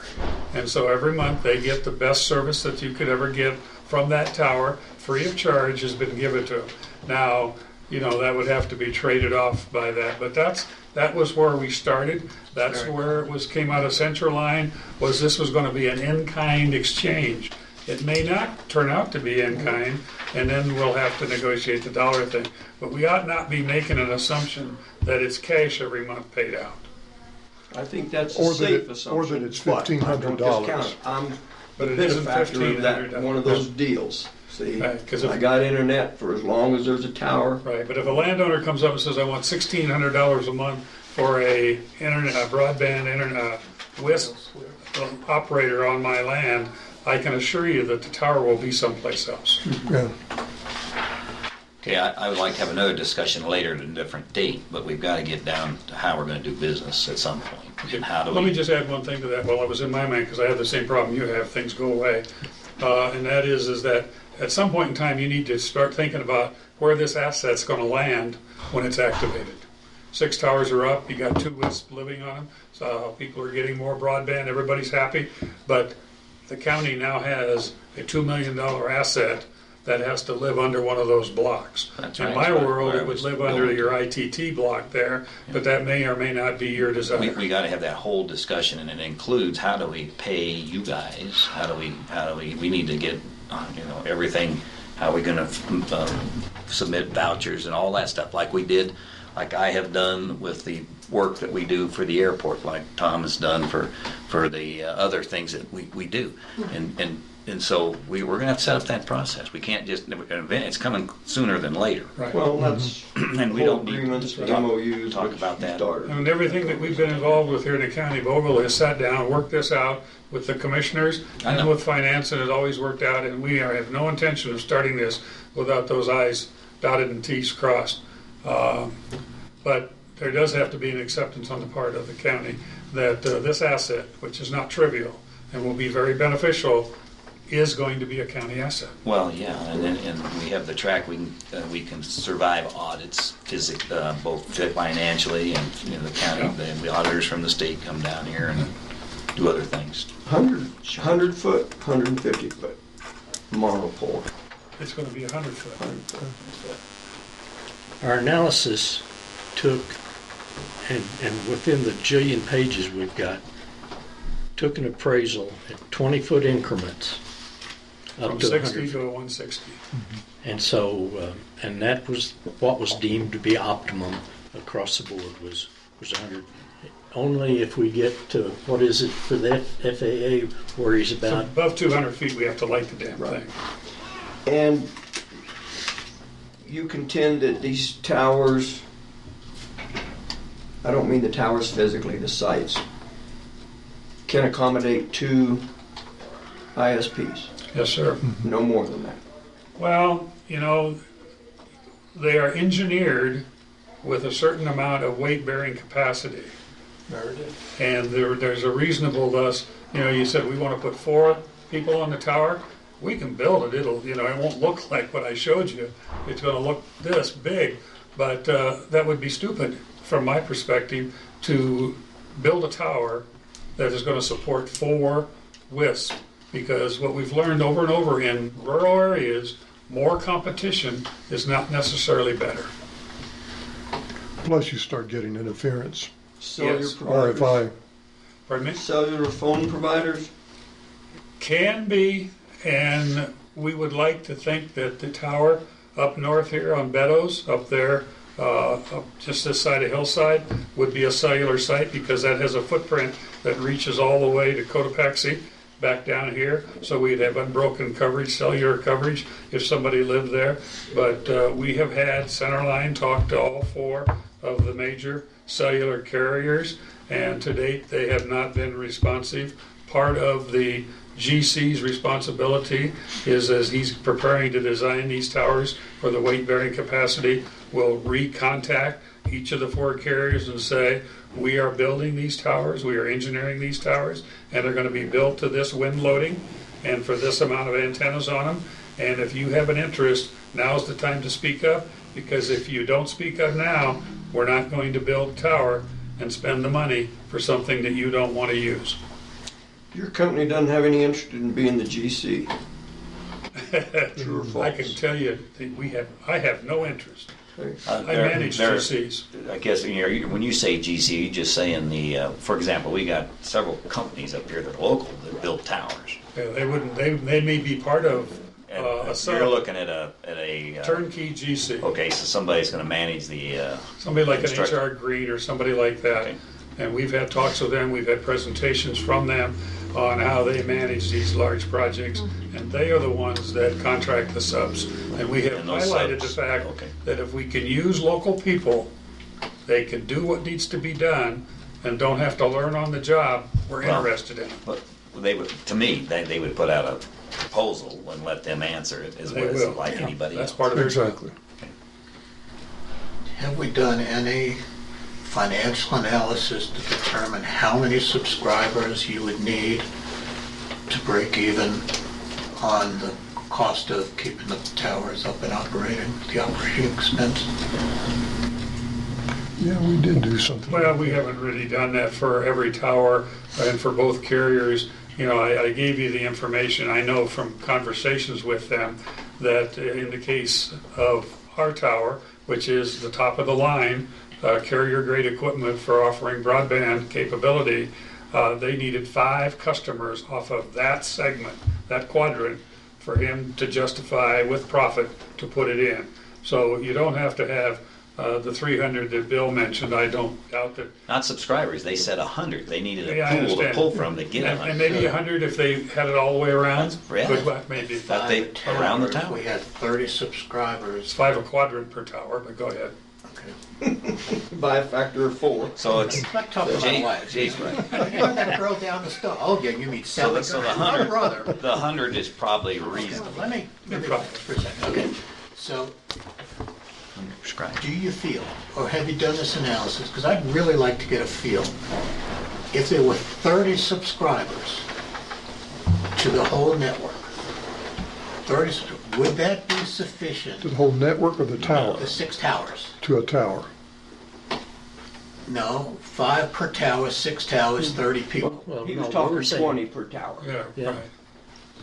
Just Mine's for 5 per numbers sake. quadrant. And 4 quadrants per 20. Okay.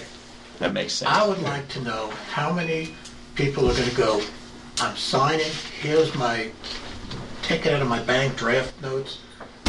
How many people do we feel it would take to maintain the expense that we know was going to be reoccurring? That sounds like something a marketing guy would be able to address. I'm looking your way, the operating expense, what's the cost, what revenue do we need to maintain a break even on the operating expense?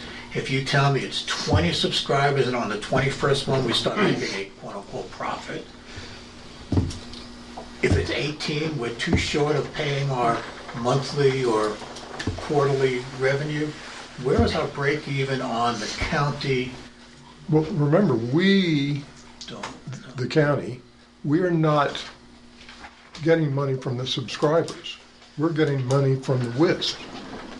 They're the ones who are They're the paying ones us. that got the risk. We're gonna, yeah, we only have 2 of those, and that's gonna be a fixed monthly amount. But they would have to go through this thought process, say, Yeah. we gotta have. So the question we is, gotta have how much do we have 30 to people charge? per tower, or we're Yeah. not gonna. They've already gone through that process because they've signed that letter of intent. Do we have any idea how much they would anticipate paying to the county to lease space on our towers? $200 to $300 a month. Oh, that's right, that's what I asked. Okay, Yeah. and then, once we know it's $200 to Yes, $300 300 per month tower. per tower, I'm assuming, Per WISP per provided. month, per west, so that would be 600-ish Right. per tower, 3,600 a month income. Then the question would come back to us, do we feel that we can maintain this program for For a minimum of $3,600. $3,600? That's the question. And that's the thing that we pointed out in the very first meeting in here before we agreed to do it, was And 3,600 we went bucks. out, They had accounting, and you're gonna have and we went out, maintenance. and we went to Rio Blanco County, which is another public-private partnership who has towers like we're talking about, and we got their costs of what it takes them to maintain that, and we came back and we determined, and we actually provided this to you at one I earlier remember time. talking about it. I don't remember And the we number. confirmed that at the rates that were just mentioned, that was more than adequate, not a profit-making adventure, but it was more than adequate to cover the costs that Rio Blanco said they encountered carried over to Custer County. So we came away confident that at that level of rate, the county would not take a bath. That was the number we used, Jay, when we shook our head at that time. If they, at a minimum, if they couldn't provide that, if we couldn't maintain the roads and we couldn't hire the guy to go out there, whatever, it was a $3,600 a year A month. Yeah. or month. Right. So the question that I'm asking, it's rhetorical because we don't know the answer, Can we do it? is it going to cost the county more than $3,600 a month to operate this program? What does that mean? That Fair means question. the accounting, The insurance, the insurance, the billing, the maintenance for roads, the IT work, fuel. whatever our There shouldn't be any IT work. responsibilities are. Well, we got towers to maintain.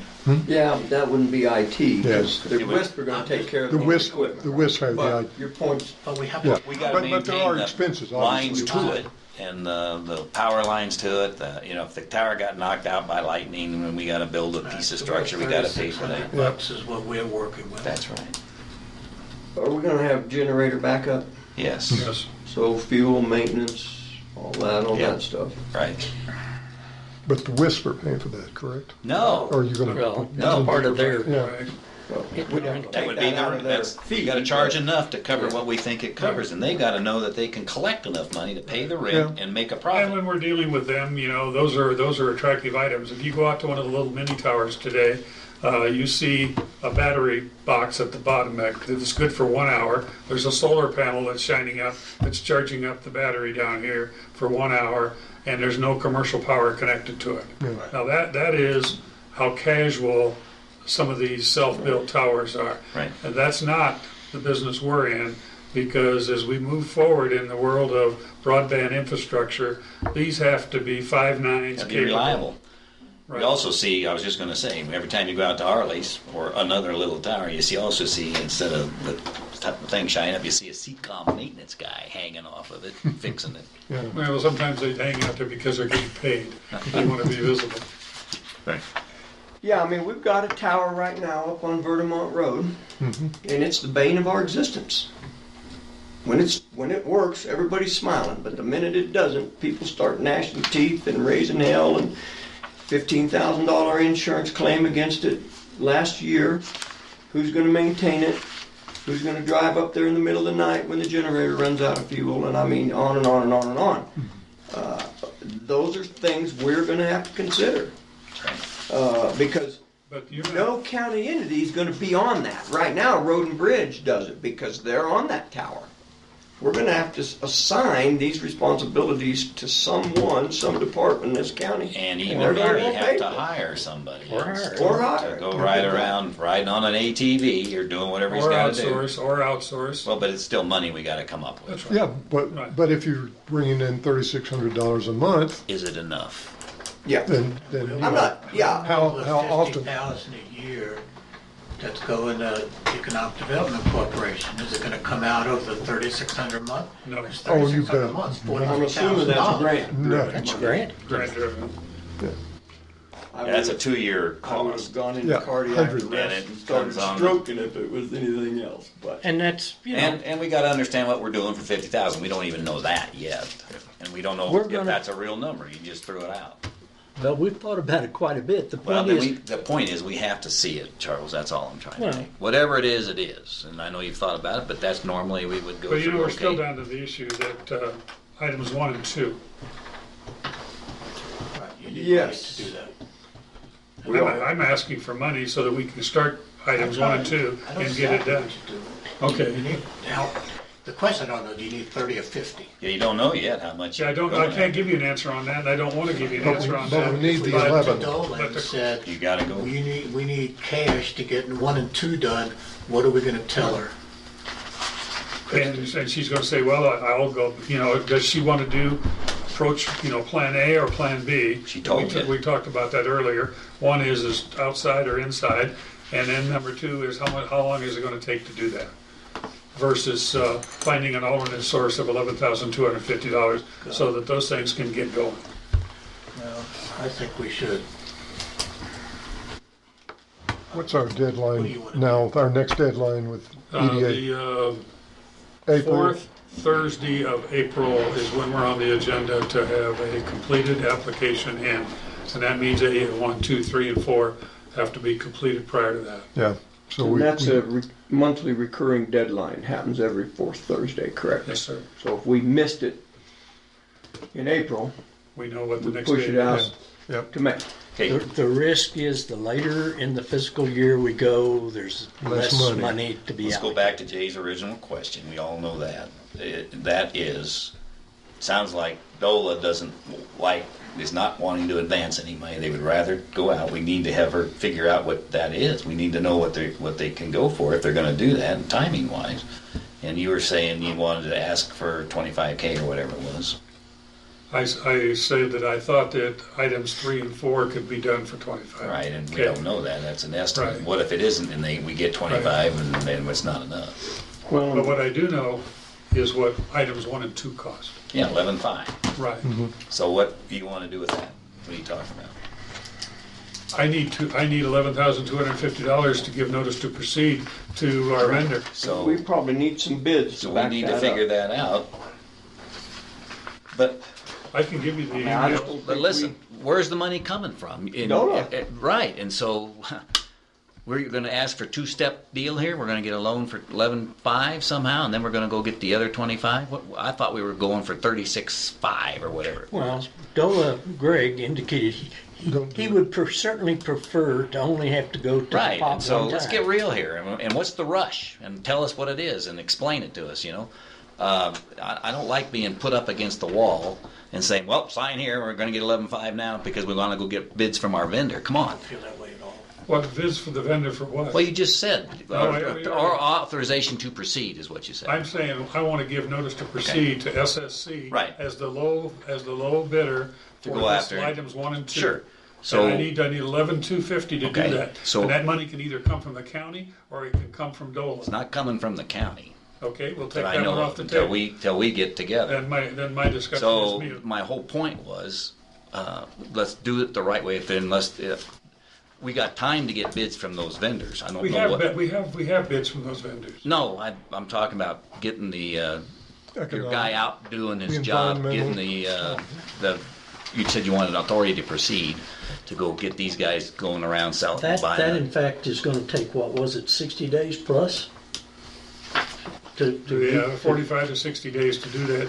Notice to proceed is something that if we had the money available from some source, we would notify SSC in Right. writing to proceed Right. with the It's like- scope of work that they give them- gave that's us, right. of which a copy of it is in the packet. I Tell them to gave you. spend money that we don't have. Right, and we don't do that. Right. And so I'll as try a we, few more numbers just because I'm having fun with numbers today. The WISP's income is $43,200 a year. Okay. I made a wild ass assumption. $600 a site. That's probably reasonable. Okay, that's $7,200, so we know that's going out the door right away from the 43.2. Leaves $36,000 a year for the county to maintain, equip, and keep the towers up and running. I don't think that's a ridiculous amount of money. I think it could be done. I mean, What was your $600 going out to? that was the 6 sites. Monthly Each tower site, maintenance. The rental, I'm assuming rental on the sites. It's what It's $600 a month. 300 per vendor, 2 of them is Right. 600. Yeah, Well, so I came up with $7,200 as our rent expense for the sites. And then the rest of the money of the $43,000, $36,000, that's $3,000 a month. Okay. I don't think there's going to be a huge amount of maintenance on this. My concern would be if we have to replace a generator, that could be $10,000 or $15,000 or $20,000. 25. That's Doesn't take a big generator. 10 I don't kilowatt know. generator, I just I'm bought just- one for I'm just talking. 25,000. Okay, these things are, they go on. That for a long includes time. the transfer switch. Yeah, but you wouldn't have Maintenance that. of the roads, I'm thinking. I know, but you wouldn't have Probably that. be That done. would be on the initial roads to the installation. towers. Yeah. Probably not very often, but when they're done, they'll be Unless they done get in blown down, too. when the road and bridge people have some downtime, it's not when they ever, snow. You should have called me first. So Oh, yeah. I I've got think a the 16 kilowatt. $3,000 Yeah. income that we would have, I feel that's 18 adequate to kilowatts. pay for the maintenance of the sites. Okay. 1 and 2 for 11,250. You're gonna do 3 yourself? I'm gonna submit 3 and 4 directly into them. They're going to review it. They're gonna come back and say, we need additional information on items 1, 2, 3, 4, whatever they are. And we do not believe that you have the ability to do this. We believe that that will require a professional engineer or an environmental engineer to answer these questions the way we need it. And at that point in time, we'll know the magnitude of the work that we need to go outside to get help on. That's Those what are the the- rest of the money would be. Those are the two unknowns. Yeah. 25 grand to do 3 and 4 is not going in your pocket. And nothing goes in my Nothing's pocket. going in his pocket. But you see, if you guys say, I need 25,000 for 3 and 4, and earlier in this meeting, you said you were gonna do those, what am I led to believe? No, If it's I a don't know- two-stage process. You I know, misunderstood. I know. What am I led to believe when you told me that? You told us you were gonna do 3 and 4. You No. said I that. did say, I said I was gonna Okay. be the initial All right. submitter. So I'm just saying, But it's it- this but- kind of stuff we have No, to know and understand. He said just what he said just now. He said earlier. He said, got to do this, got to do 3, got to do 4. I'm going to submit them. They're going to come back and say, okay, you still need to do these additional right. things. And Dale guessed it would be 25. Yeah, and it was just, he So- said, Well, and that's So some, that's with why some we are feedback. discussing And I this. get it. I get that. yeah. So the issue is, do we ask for 36.5 or do we ask for 20 or 11 and then go back for the real number Well, when we're you gonna ask find for a out what bigger it is? number. If DOLA is gonna be the sourcing of the money, we're gonna ask for a bigger number to be made available to us. That way we're covered. And God knows when we'll get it. That's right. And it's available to you. They're not handing you a check, which means you'll turn the vouchers in, she'll pay the vouchers. If it becomes less than that much stays in the project. Yeah. That's business as usual. It's always done on a reimbursable basis. Okay, and I want to clarify what he just said too, because I'm a little confused now. It's not part of this project money. It's going to be separate. That's what I It heard. may or may not. No, you told me it was. No, I said that there was two options. Doler had a plan A and a plan B, Yeah. and nobody has resolved whether it's plan A or plan B. Right, but what's Plan B? The Plan B was. It comes out of the 2 mil. Okay, and the Plan A was coming out of somewhere else, not part. That's what I'm trying to get to. Yeah, and she But we said- don't know. and I know. She said clearly there said. there would be a match. When she was here in That was Wetmore, pulling it out of the she two said if you million. do it she said if you do it separately Oh, from really? the 2 million, there would be a match for the county. She didn't say how much. Normally it's She- 50%. Okay, so then we would be faced with something. If it's 36, you're faced with 18K. So, what number do you think we should ask Doler for? He said, Well, I've already played that card, 11,250 plus 25. So 36,250. That's the number. No fudge. And I've had this conversation with Greg Winkler, so it's not just Mullen speaking. so. I'm not giving you the that. number. Right. So if we ask for that, the match is what? Then us None. 36. If it's non-grant monies, the match is 50%. If it's non-middle mile monies, which, Middle mile's not even involved. well, that's what I'm saying. If it's not, it's in the normal DOLA funding and they're going in position is 50-50. Okay, so we got to come up with $18,000. That's the If you choose to do it that way. Christie If we do that And if we approach. don't, we lose 72,000 off the project. Right. Going the other way. You studied math. Half yes. of that comes out of the Studied math and cleared Economic it up. Development Corporation's fee, so now we're back down to 36,000. That's right, 72. We're gonna split all the risks equally. That's right. And you can own half the towers. How's that? Yeah, we'll take it. Better watch what you offer. They didn't bother. Now, we had this conversation in Wetmore. What if we take Dola's money up front, then they're gonna peel that much off of their million, and the EDA is gonna pull that much off of their million. Yep. Yep, we're 70. Will the project still go? And out of Yeah. $2 million, if it can't go up to And then- 70,000, we're in trouble. Yeah, I And was then we're gonna say, it's not, squeezing that. But Dola was concerned about that. She didn't want to do that. She said, we don't It's know. a what Very it's gonna do." responsible question to ask. But That we're puts the- early puts the enough in the monkey over on your process back. that we should be able to control cost to $70,000 I on a would $2 think. million project. Well, and there's a couple of things out there We just that cut are their money possibles down that we by haven't even 17. discussed that are Don't incremental even price say deals. that. That's right. You're saying to me that you have hidden information that you haven't disclosed to us when you say things like that. If you do, I want to hear it. If We you don't. I There's wanna hear nothing it. that's viable. I'm serious. Well, I'm not this ugly. Yeah, Lots but, of conversation. but Tell me, oh, there's some things I'm not going to tell you. No, Well, I how many? didn't say that. I said we haven't mentioned them. Now, But the bottom line here is that we're $2 not going to million. get 11,250 approval today to move no, forward. you are not going to get that Okay, so the today. project is on hold until some future time. That's right. Which, when you say the project is on hold, that don't bother me one stinking bit. You Not know that, I one believe iota. that statement. Yeah. Doesn't make me happy, but I believe it. Okay, I know it doesn't make you happy. And here's the thing, gentlemen, if we're gonna function, I agree just with what Jay said. I know he kind of tongue-in-cheek you, but the rap on you three birds is you're always holding an ace in the hole. You never tell us everything Until that we you ask. know. And sometime you're gonna have to get past that. I tell you what, if you want to see all of the communications and all the emails and stuff, you don't want That's not the that. point. Well, What we're don't bet asking on is, it, man. if I'm it's going relevant on to the us line making for a $2 decision, you better be thinking ahead and letting us know what you're thinking. That's all. I may wanna see it all. Dude, I'm signing my line on a $2 million deal for this county. we can copy you on everything. Your Yeah. It's all 3,000 emails. emails ain't gonna scare me. I may not read them all, but at least I can say, by God, they gave them to me. They didn't If that's hide what one you thing. Now, I'm not accusing you of that. I'm telling you that's what the knock is on you in this county.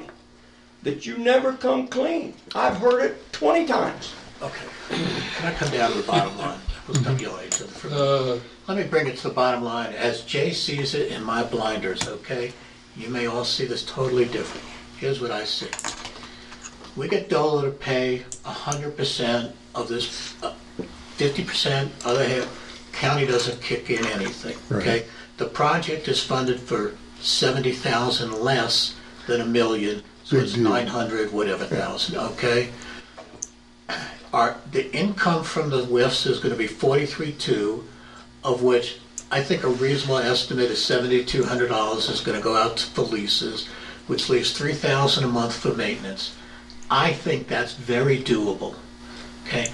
I do not see why this project, as of this moment, and I'm not saying tomorrow I won't change my mind, as of this moment, should not go forward. We three should not approve it, and we should let them go to DOLA, see if Christie will still fund the money that she talked to us about at Wetmore, and let's get this thing going. We've been futzing around with this thing, and it's not a dirty word, for a long time. It is time to get this thing moving, and that is my opinion. Eloquent speech. They're not going to DOLA, we are. Right? Absolutely. Okay. Absolutely. We are in this together. So when I say we, them, you, we are going to ask Christie of the $1 million she gave to the county for this project, we would ask her to cut out 35 grand of that approximately, and EDA will cut out 35,000 approximately from this project.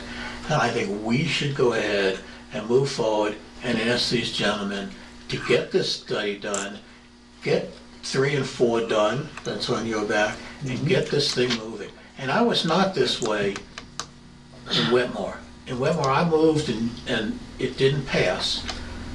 And I'm feeling much more comfortable now that I have some numbers to look at that I can feel comfortable with. Not pie in the sky numbers. I mean, I would love for someone to tell me that they're gonna, for the life of our towers, they will sign a lease for this 43.2. I know that's not the case. And I think at some point in my heart, they may abandon this because there's a new technology. Who may abandon it? The WISPs. We'll take it off the tower because they don't need it anymore. It's in this, there's some kind of new thing-dangle, drivable, cars that drive the street on their own that we wouldn't have thought of 20 years ago, okay? But you know what I'm saying? Technology changes. I'm just not convinced it's not gonna do this too.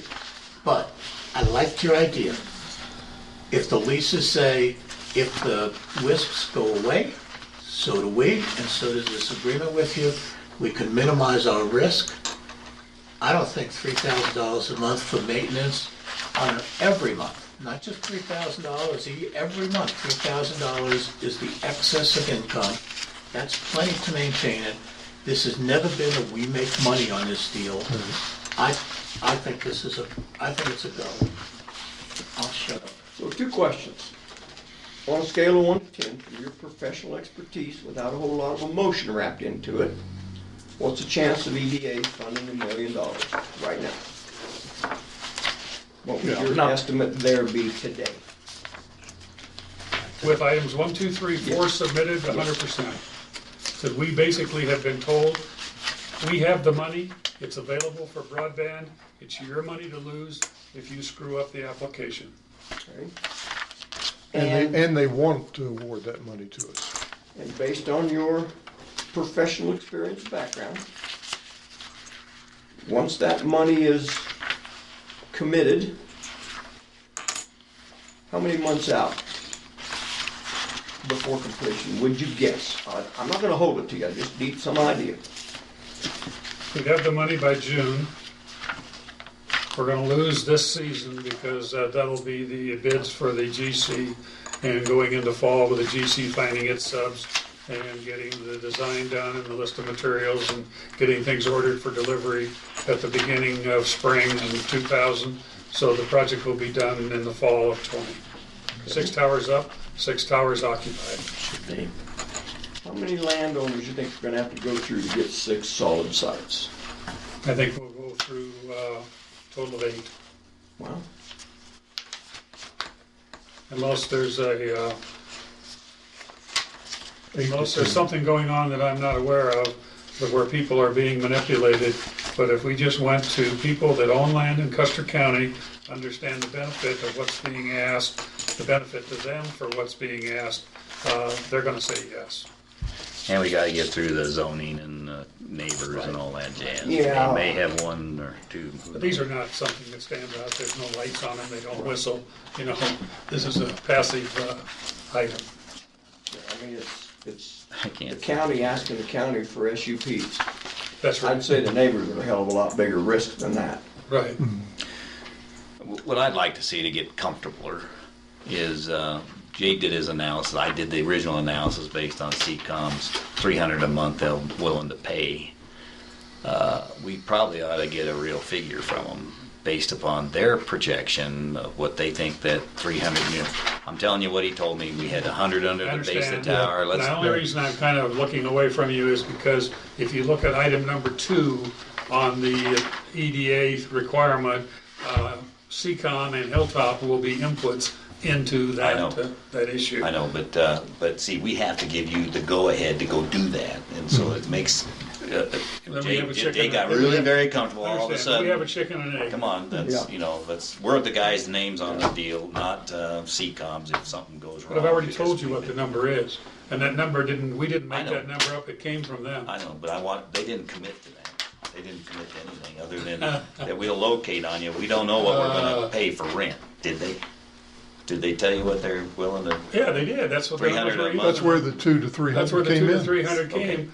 That was from them. It fits their business plan. Because they told me 300 originally. Yeah. And based upon their reanalysis, I just wanted to reconfirm. Okay. I know what they told me. I don't know what they told you. But they told me 300. They didn't say anything in here. Okay.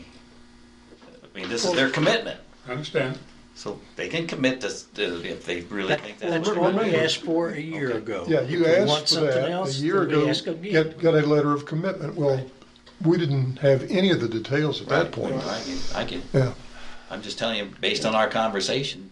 Yeah, I mean, there'll be some sort of actual agreement for them to actually occupy I a tower. understand Yeah. Yeah, but not before we peel off $36,000. But it's not coming out of the conference here. It's not coming out of the conference here. But when this meeting's going to be over with in a little bit, and when it is over with, I'm going to go start on 3 and 4. That's all I'm going to focus on for the next 4 or 5 days. Mr. Bogle sitting beside me, it's his responsibility to come up with money so we can do a network to proceed. Oh, I thought it was yours. I don't deal. I spend money. Oh, you haven't heard his story Now I'm going to start before? looking at He Charles. he says, I'm technical. He says, if He's there's the money money, man. and I have to put up with y'all more than that, so. So it's a marriage made in heaven. It's like So- I spend it, he goes and There gets you it. go. There you go. We have a meeting on the 17th. So what I'm hearing is that that's where we're at. Yeah. We accomplished some education here today, Yeah, but we didn't make any progress. Oh, I think we made a lot of progress. Good. Okay. Yeah, I sure do. Progress we is, have- from your point of view, maybe not, but in the big picture, Dale, you got to start thinking bigger than that. If we're gonna I know work- you want to go and start doing things. So Gentlemen, I'm just gonna we've say- been thinking big for years. We have a meeting on the 17th at the airport. We have a meeting at the end of the month. I will be out of state on the 17th. Do we need collectively a conversation with DOLA in the interim? From my perspective, I would say no, but, There's only one option on the table. right? You guys aren't going to you're not going to squeeze any money out of yourself at all, period, is what you've said. So DOLA's going to have to come up and give us money without a match if this is to move forward. Okay. No, That's why I don't think we need to have another big conversation about it. It's pretty black and white. Yeah. So what's the next step? Consensus at the moment, yes. To put it on an agenda and revisit let's go find out the what you find request out. that you gave us What we before. found That was out. to go to Dolan and ask them to cut loose some money. Well, I mean, do you want us to go finalize the deal with DOLA and get approval from them and then submit whatever paperwork they want? I mean, well, it'll have to come back to you guys for, you're the ones who are going to sign it, Let's but put it on the agenda, make a decision, and go from there. Because she's not going to give us any more additional information than what we already know. So let me ask this question, if I may, Mr. Chairman. We are in the BOCC meeting right now. What is going to change between now and the 17th? Why can we not just take a vote now and get this over with? Well, what are we voting on? You could try. What's the vote for? Is it? That's why there's three of us. Pursue. They're gonna come back and say we got $3,600 I or would not. prefer to wait. Then let's wait. I'm not trying to usurp your chairmanship. No, it has nothing to do with being a chairman, it has to do with being a commissioner. It's fine. I'm just telling you. Are we going to glean additional information between now and then? If we are, I'm all in favor of it. Well, what could happen, Jay, is she may say no. My boss won't let me risk it because of whatever. And so we're going to go after a different money. So then what is it? The issue is, are we going to go there and ask for it? That's the issue. Yeah, he asked if they needed to go Who make wants a deal with. who wants to move We this would thing ahead? obviously I not mean, make you the know. deal, but if I it's a want you matter of to. communication. Okay.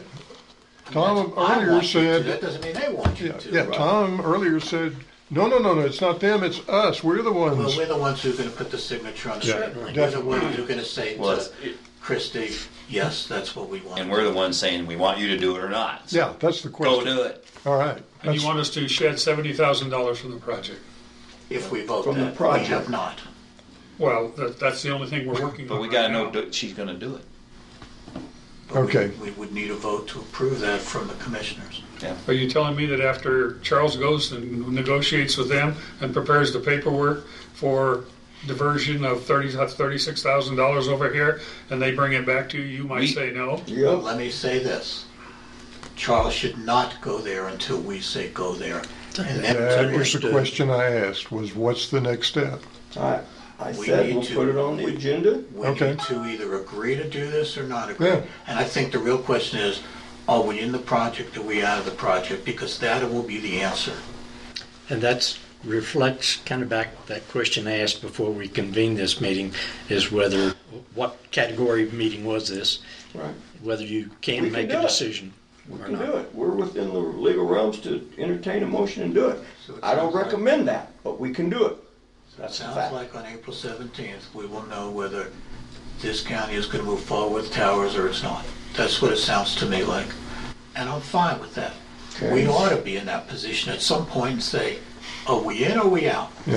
And then as you said, if we're in, we're all in. Okay?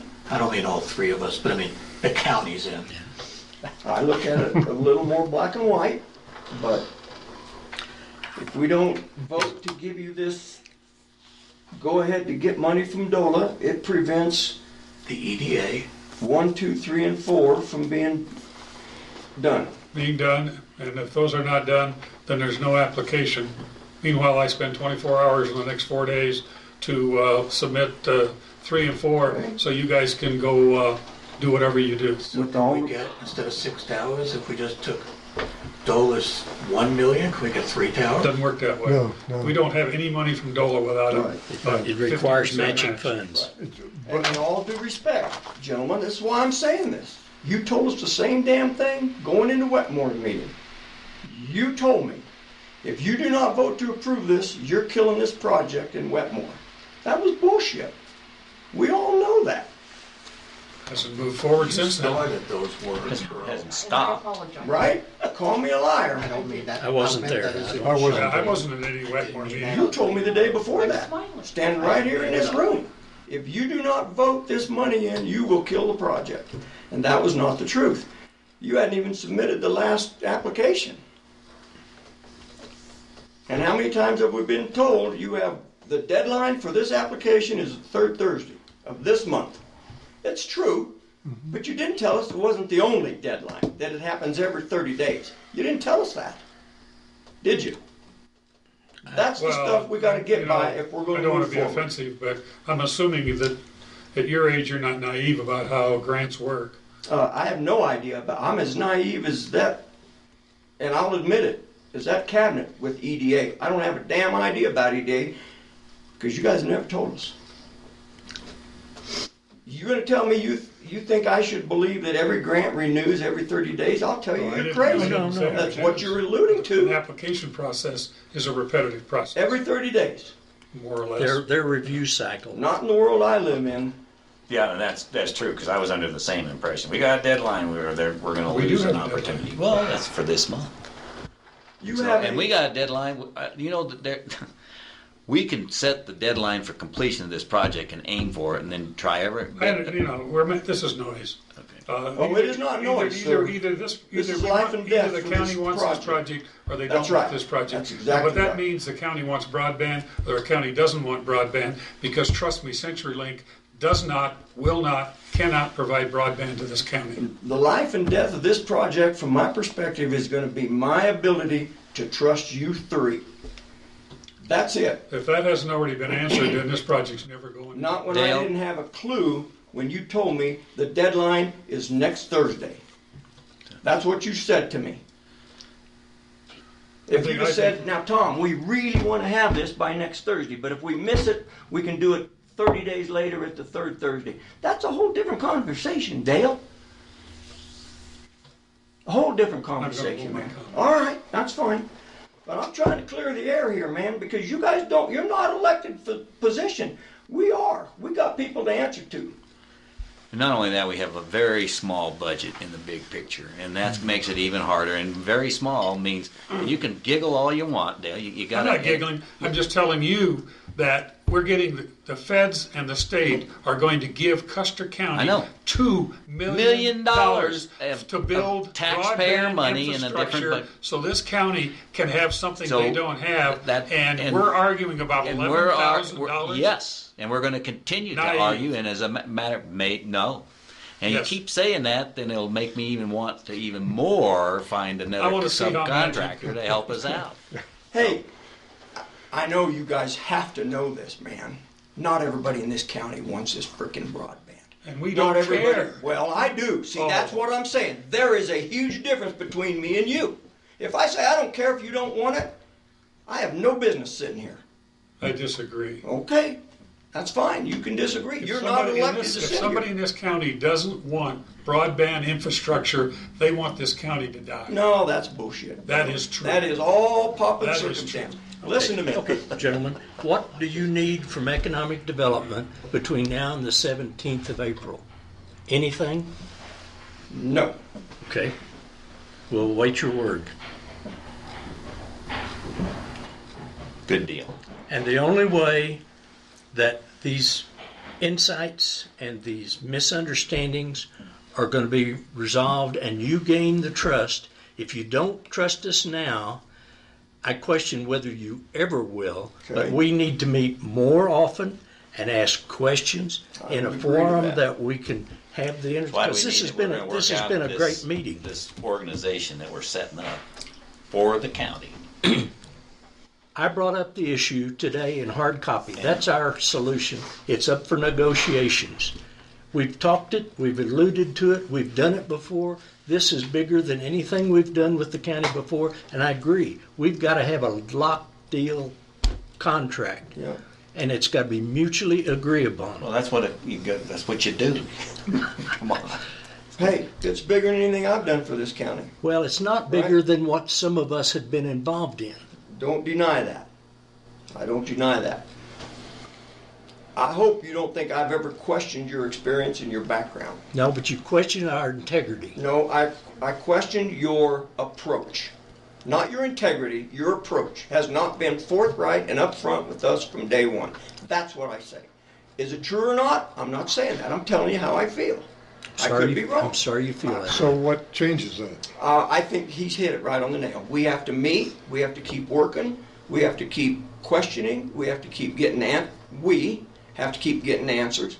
But if I get to the point where I think, well, I can't question these guys anymore, man. It's your then we're meeting. screwed. It's your meeting, Mr. Chairman. Thank you.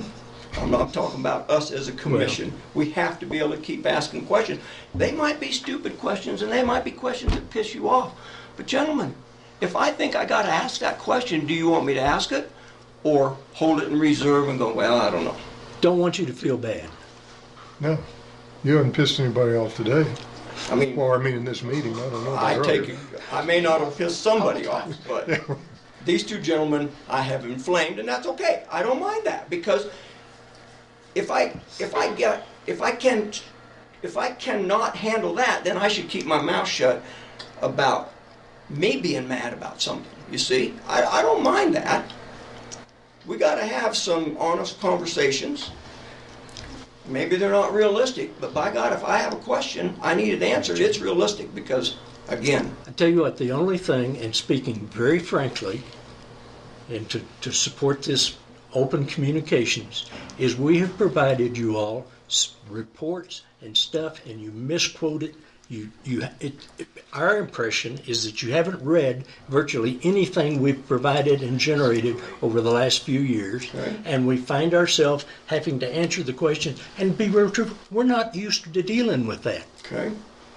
And we appreciate the fact that you guys got a lot of things to do, but part of it comes in what we're offering is what we've already done, and I don't think any of us have quantified the value that we have given to the county. We're asking for to be treated like professionals, to manage this task for the county, not just you guys, but for the county. And if we hadn't been doing this for 7 years, I'd say it well before any of y'all were elected, and persistent and put up with all the BS that we've put up. And we certainly understand that there's a lot of people in this that don't have the vision that we need this for this community to survive, and not only survive, but prosper. And that's our intent. Understood. And that's the kind of conversation I like to hear. I may not want to hear it, but I need to hear it. We've had that conversation way back. Yes, and when I said that, we may not ever agree on things, but I gave him compliment. He runs a damn good meeting. Well, and I hope you don't ever think, myself, and I believe I can say this for all three of us, that we've never discounted the untold number of hours. I've always tried to respect that. Well, I'll tell you, Conversations that we've had, that if you ever got to the point where you didn't respect and appreciate that, we would tell you to stick it up your posterior, and we would walk into the night. Yeah. Okay, time to get going here. So here's the deal, and I'm going to say a couple things along the same lines. It is your approach. You guys have a rep that from a lot of people, a lot of organizations, and I deal with about every one of them up here. You end up, you're in a rush. It's an emergency. We've got to sign this now. You've done that to me several times. You talk down to people. You do, and Dale, you do. Wilson, you're on the border. So it's how you present things too. And nothing's ever a crisis. And in fact, you are not the county, and we are the county. Okay, and we want to do what's right for the county, and I believe broadband's a necessary thing. There's lots of ways you get broadband. And the towers a lot. When you guys started, it was even more critical to that. There wasn't the technology that is even here today. So we weigh those things, and we weigh it against what the taxpayer can afford and the risk that we can take. You lose sight of that, and the county, and I objected to, and people think you guys are walking around, you're talking for us. You're not. You're not. And so the impression you give... Anybody that tells you we're meeting out and we're saying that... No, that that's not what I'm representing saying. the county, I'm just saying that... You're not I'm not, whether that's what it is. I'm just telling you what I'm hearing. So it doesn't matter. The relationship has to change. It has to grow. And I think it will as we get into things. And never accuse us of thinking that broadband is not necessary. It is. And not for 200 users that currently need to do their business on it. It's what the commoner needs too. The commoner like me would love to get on a computer and be able to download the files we get to be able to be downloaded here in the office, because it's a better capability here. I bring my stuff in here to get stuff. So we care. It's a matter of how and at what expense and that kind of thing, and the risks. And we brought up a lot of those things, things like, are we going to be stuck with towers in the future, or what are we going to do with them later? Those are legitimate questions. You guys, you got your perceptions, and because you're so close to it, why can't they see it the same way we do? Technically we do, But there's a lot of things that we changes our opinion based upon the pressures of the citizens around us that need X amount of things besides broadband. They need roads, they need other things, and we haven't got the money to make everybody happy. And you use those terms like over a lousy $11,000. It isn't a lousy $11,000. It's real money up here, and it's hard to do. And so we got to accept the fact. And the minute we go and something happens and we got to spend $100,000 because we've got to replace a major tower problem because it got hit with lightning or whatever, or we got a guy running off the road with a maintenance truck because for some reason they're breaking their neck because we can't let that tower be down, and they're running out there with a water truck to save the day, and it rolls over. Who knows what's going to happen? Those are things that matter in a little town or county where you haven't got the budget to have the margin to cover the what ifs. And we don't have, and we just sat here with an insurance guy telling us we're not going to insure you for certain things because of the risks. Will they insure the towers? Well, that's the point. And that, you know how much that costs? What is our insurance bill? It's pretty big. I was surprised. It's huge. Well, I know we pay insurance $200,000 or for the whatever points that we've got on Main Street. So the point is, we respect your position, respect ours. Let's get it down. We're going to ask stupid questions, and we're going to have people coming in here that don't know broadband from a horseshoe. And they're going to say, why are you wasting money on broadband? Not they're going to, they already are. They already are. Mm-hmm. Do you guys think this is a political issue? Yeah, sure it is. Yeah. Okay. Shouldn't be. I think it is. We Shouldn't be. recognize that. Yeah. Because I do, man. I've got people saying, you spend one dime on this thing, this broadband thing, I am going to squall. I'm just saying, not everybody lives in you guys' world, especially your technical world. Not everybody lives there, man. Not everybody believes, Dale, that everybody in this valley should and must have broadband internet. Not everybody believes that. That has differentiated us since the get-go when the state said one of the 5 goals was broadband across it, and we adopted that because we believed that was true. Now, the first time we asked for cooperation on Main Street Wi-Fi, we went. In fact, that was the first time we had a serious discussion, and it took us a while to get over it. But he said, it's against the law. We can't do it. Well, he was right. And that's ultimately we got the overrode Senate Bill 152, and we resolved that. And yes, we have certainly been sensitive to the fact that there's an element here that is against most anything. Drove through that. But the fact is, I personally, if I was sitting in one of your seats, and Lord knows I'm never going to, but there's a situation of sometimes getting above some of the pressures that you've got to realize what the predominance of information says is there are certain things that we should do for our community, and we're the purveyors of that. And right,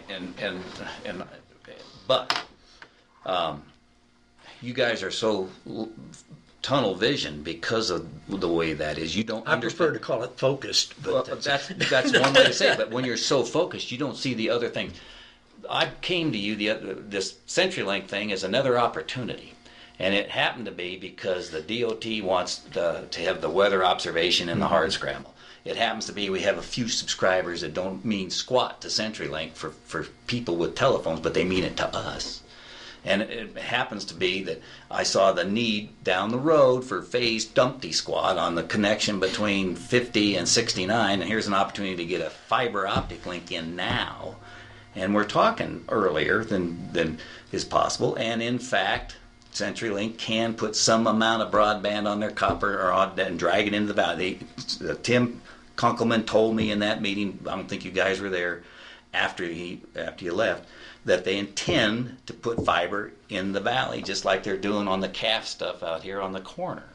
And so there is going to be capability to subscribers. But you got to see that those change how we react and work and thing, and that doesn't mean we don't want to do the towers. It might mean we do it differently somehow. and take advantage of other monies, and those are pressures that occur too. So just enough. We've said it. I hope it's not just this. That we're going to do what I believe I can say we, because we've had this conversation. We're going to do what's right for this county every time we get the chance. I want to ask you another question. Shoot. I'd like to know what transpired at the Silver Cliff town meeting the other night, that people are asking me what in the hell was going on with Economic Development Company in the town of Silver Cliff about broadband and fiber. I can't answer them because I wasn't there. We were invited to come and introduce, and we were unaware until we were told that the other folks had come in, and there's apparently a number of their trustees had invited these people to Other talk. folks, I'm not following you. They're Pinnacle Consulting Corporation. Oh, outside people, not other folks from Silver Cliff or not board of directors. Mark Garcia. Excuse me. Never met him before. Okay, that's all right. But they had proposed, they had inquired and been proposed, and the understanding I had with Mayor Laswell is that we would come and from a communication standpoint, we would, in fact, the plan was we would have 1 hour, that we would have 20 minutes to tell our perception of and our plans and where we were in from a broadband standpoint, and that they would have 20 minutes to relate their suggestions, and then we'd have 20 minutes to talk outside about it. Companies? Yes. Okay. All right. It ended up, we probably were on the floor for an hour, or close to it. 40 minutes. With considerably longer than our 20 minutes, and the scope was a lot broader than what we had initially. What was the mission? What was the objective? What does Silver Cliff want broadband for? What? Why did they have other? Well, you were pitching broadband to them. Apparently, yes or no? the mayor and at least one trustee believes that broadband will be a motivator for people to build and live in Silver Cliff. And they have seen our plan that we put together after the strategic study that shows that after we have significant middle mile fiber into Custer County, the middle mile, the tri-county, that we believe that both West Cliff and Silver Cliff will build fiber to the business and fiber to the home, and that there will be sufficient justification to do that. But that fiber will probably have to be publicly funded through grants from outside, owned by Silver Cliff and West Cliff to do that. So Silver Cliff is looking to be a utility provider for broadband. For passive To their infrastructure. customers. For passive infrastructure, fiber in the Oh, I ground see. only. Not. And then they would make it available to CCOM. And they would charge X per house. very preliminary. So they wanted to own the fiber. So we went up there to we basically went up there to give them this and recap this to make sure they understood this. Well, it just degenerated into a million questions. What about this? I've heard this. I've heard that. And poor Charles, he was just up there dancing as they fired under his feet. And these two consultants that were down there, they finally got their time in the barrel. And what they were able to say is, we'd like to do a study to help you plan out what you want to do for the future. I'm not sure that what they're thinking about is not the revenue they're going to get from the project, because they really didn't have a scope of work. And but we were there for longer than we were supposed to. Bottom line is they're going to go do a study. Is that what you said? That was what they what's on the authorized. table. They authorized them to did get they a mean proposal. The The town of people Wilson. that asked you guys the questions were the board? Yes. primarily? And Trustee- did they only ask the those? trustees. Okay. And what did you, There wasn't- what have you heard? That there was a big blow up at the Silver Cliff town meeting. You guys left in a huff. And I said, I don't know anything about it. I didn't even know the meeting was going on Well, or scheduled or anything else. I one just of the wasn't privy things to that Steve said, he says, we're trying to figure out where the future of Silver Cliff is. And they recognize that broadband can play in that. And they'd had a meeting or maybe a second with this outside bunch. And one of them is a retired CDOT guy who's attributed to having all kinds of You skill said sets. Garcia. Is it Tom? Yeah, it's Tom Yes. somebody. Tom somebody? Rivera? Rivera. Yeah. Yeah. Yeah, that's it. He was at our first meeting on this broadband. I think so, problem. yeah. But and we were asked to come and participate, and we said any communication is good, which we've just You may have questioned that since, huh? no, Twice. No, it's good. So, And so we left, and both of us talked to Tom in the parking lot, and I said to Tom, or Steve rather, I said, What are you talking about? Keep the vase on them. yeah, I talked to Steve Laswell, okay. and Steve and I are both on the Round Mountain Board. He attends our economic development Sustainable meetings. housing. Got good communications.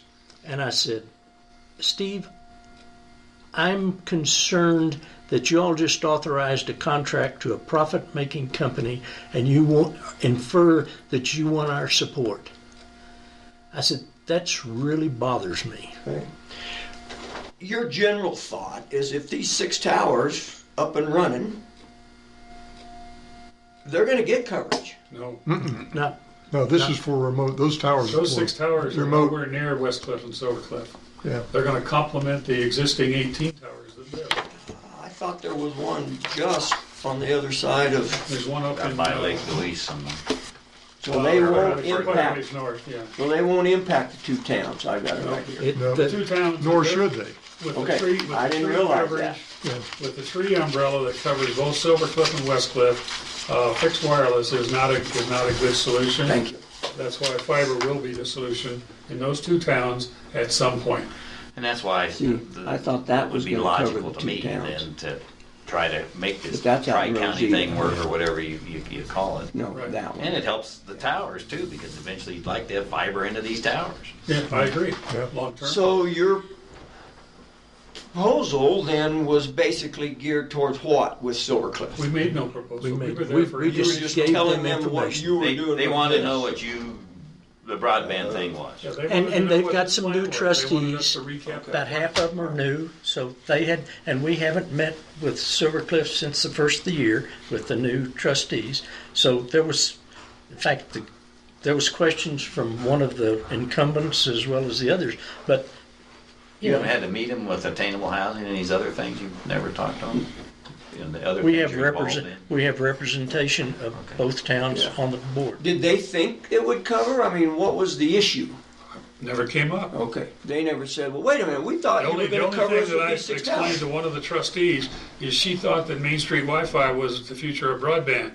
And I made it very clear to her that the Main Street Wi-Fi system has nothing to do with broadband in Custer County. It's there as a complementary system for people that come downtown along Main Street, Wanna be it hook up tourists, on the that email. need a connection to the internet while they're downtown.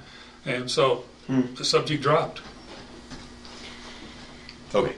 So there were 2 other companies there. One other company with 2 Two individuals. representatives. Oh, okay, gotcha. We probably ought to let Kelly go home. We want to adjourn at some point. She said she's had enough of this. Okay, well, that was, But that sure I didn't get bombarded, that's but I news to sure me. had 3 or 4 people I left the say- meeting thinking that that was a pretty effective meeting as far as education. Okay. And there was a lot of nodding around the table of people that, I mean, we gave them an opportunity to ask any question that came about. That answers my question. They want to invest in EDC stock. We didn't I ask. don't know what EDC stock is. CCDDC. You don't have any of those certificates? And- You guys and- said, and- Doug? And Anything else? You know, Okay. we've had similar conversations before the current, while he was a trustee and before he assumed mayorship, we've had conversations because Paul wanted to basically jump past our plan and put fiber in West Cliff. Oh, Paul Winky. Mayor Winky. And we tried to explain to him how impractical that was. And I think finally he realized that. But, you know, the logic of our multi-step is not only coverage of ultimately, but efficiency. And realizing, you know, we're jumping the the Tri-County thing is, we think $2 million for the towers is expensive. You ain't seen nothing yet Sure, for you're 120 dragging it miles at of fiber. Dragging it at a. Now, $8 the one a thing foot or that they were something. talking about, which we certainly supported, the folks said that they could give a survey for the route for the fiber, bringing it from Highway 50 down and to Silver Cliff for $5,000. And they, before they had approval from the town of Silver Cliff, they contacted DOLA, and it kind of came back from what the mayor told me. Christie said, "What the f***'s happening in your communities?" And they kind of reconciled that. We support the idea that a route study needs to be made to best get the cost, if nothing else, and the preferred route for fiber in the next stage. And we just haven't done that. They indicated a willingness to the town of Silver Cliff to do that, and they were authorized to give them a proposal to do that. being They meaning Pinnacle The other- Pinnacle. I couldn't get the name. With no scope of work, no anything, they got approval to proceed. which kind of irked us because we Well, didn't you even. don't, they didn't talk about what their scope of work was. Well, they did, they kind of agreed to whatever people asked them, would that be included? Yeah, that would be included, but there was no paperwork. Okay. So it's very preliminary. All right. It is something that, and we had to say, hey, if you're just talking about a line from Highway 50 to Silver Cliff, period, a spur, then we can't support that. That's not logical. It doesn't really improve the situation. If you're getting an estimate for the whole nominally 120 miles of Yeah, fiber, they're looking at what we need is that. possible, I guess. Anything else, Mr. Wilson? No. Mr. Vogel? Nope, thank you. Mr. Mullen? Thank you, guys. Appreciate Jackie, it. you got anything to say? Without Yeah? objection, gentlemen, meeting is adjourned. All right. Oh, sure. Turn off that I'll be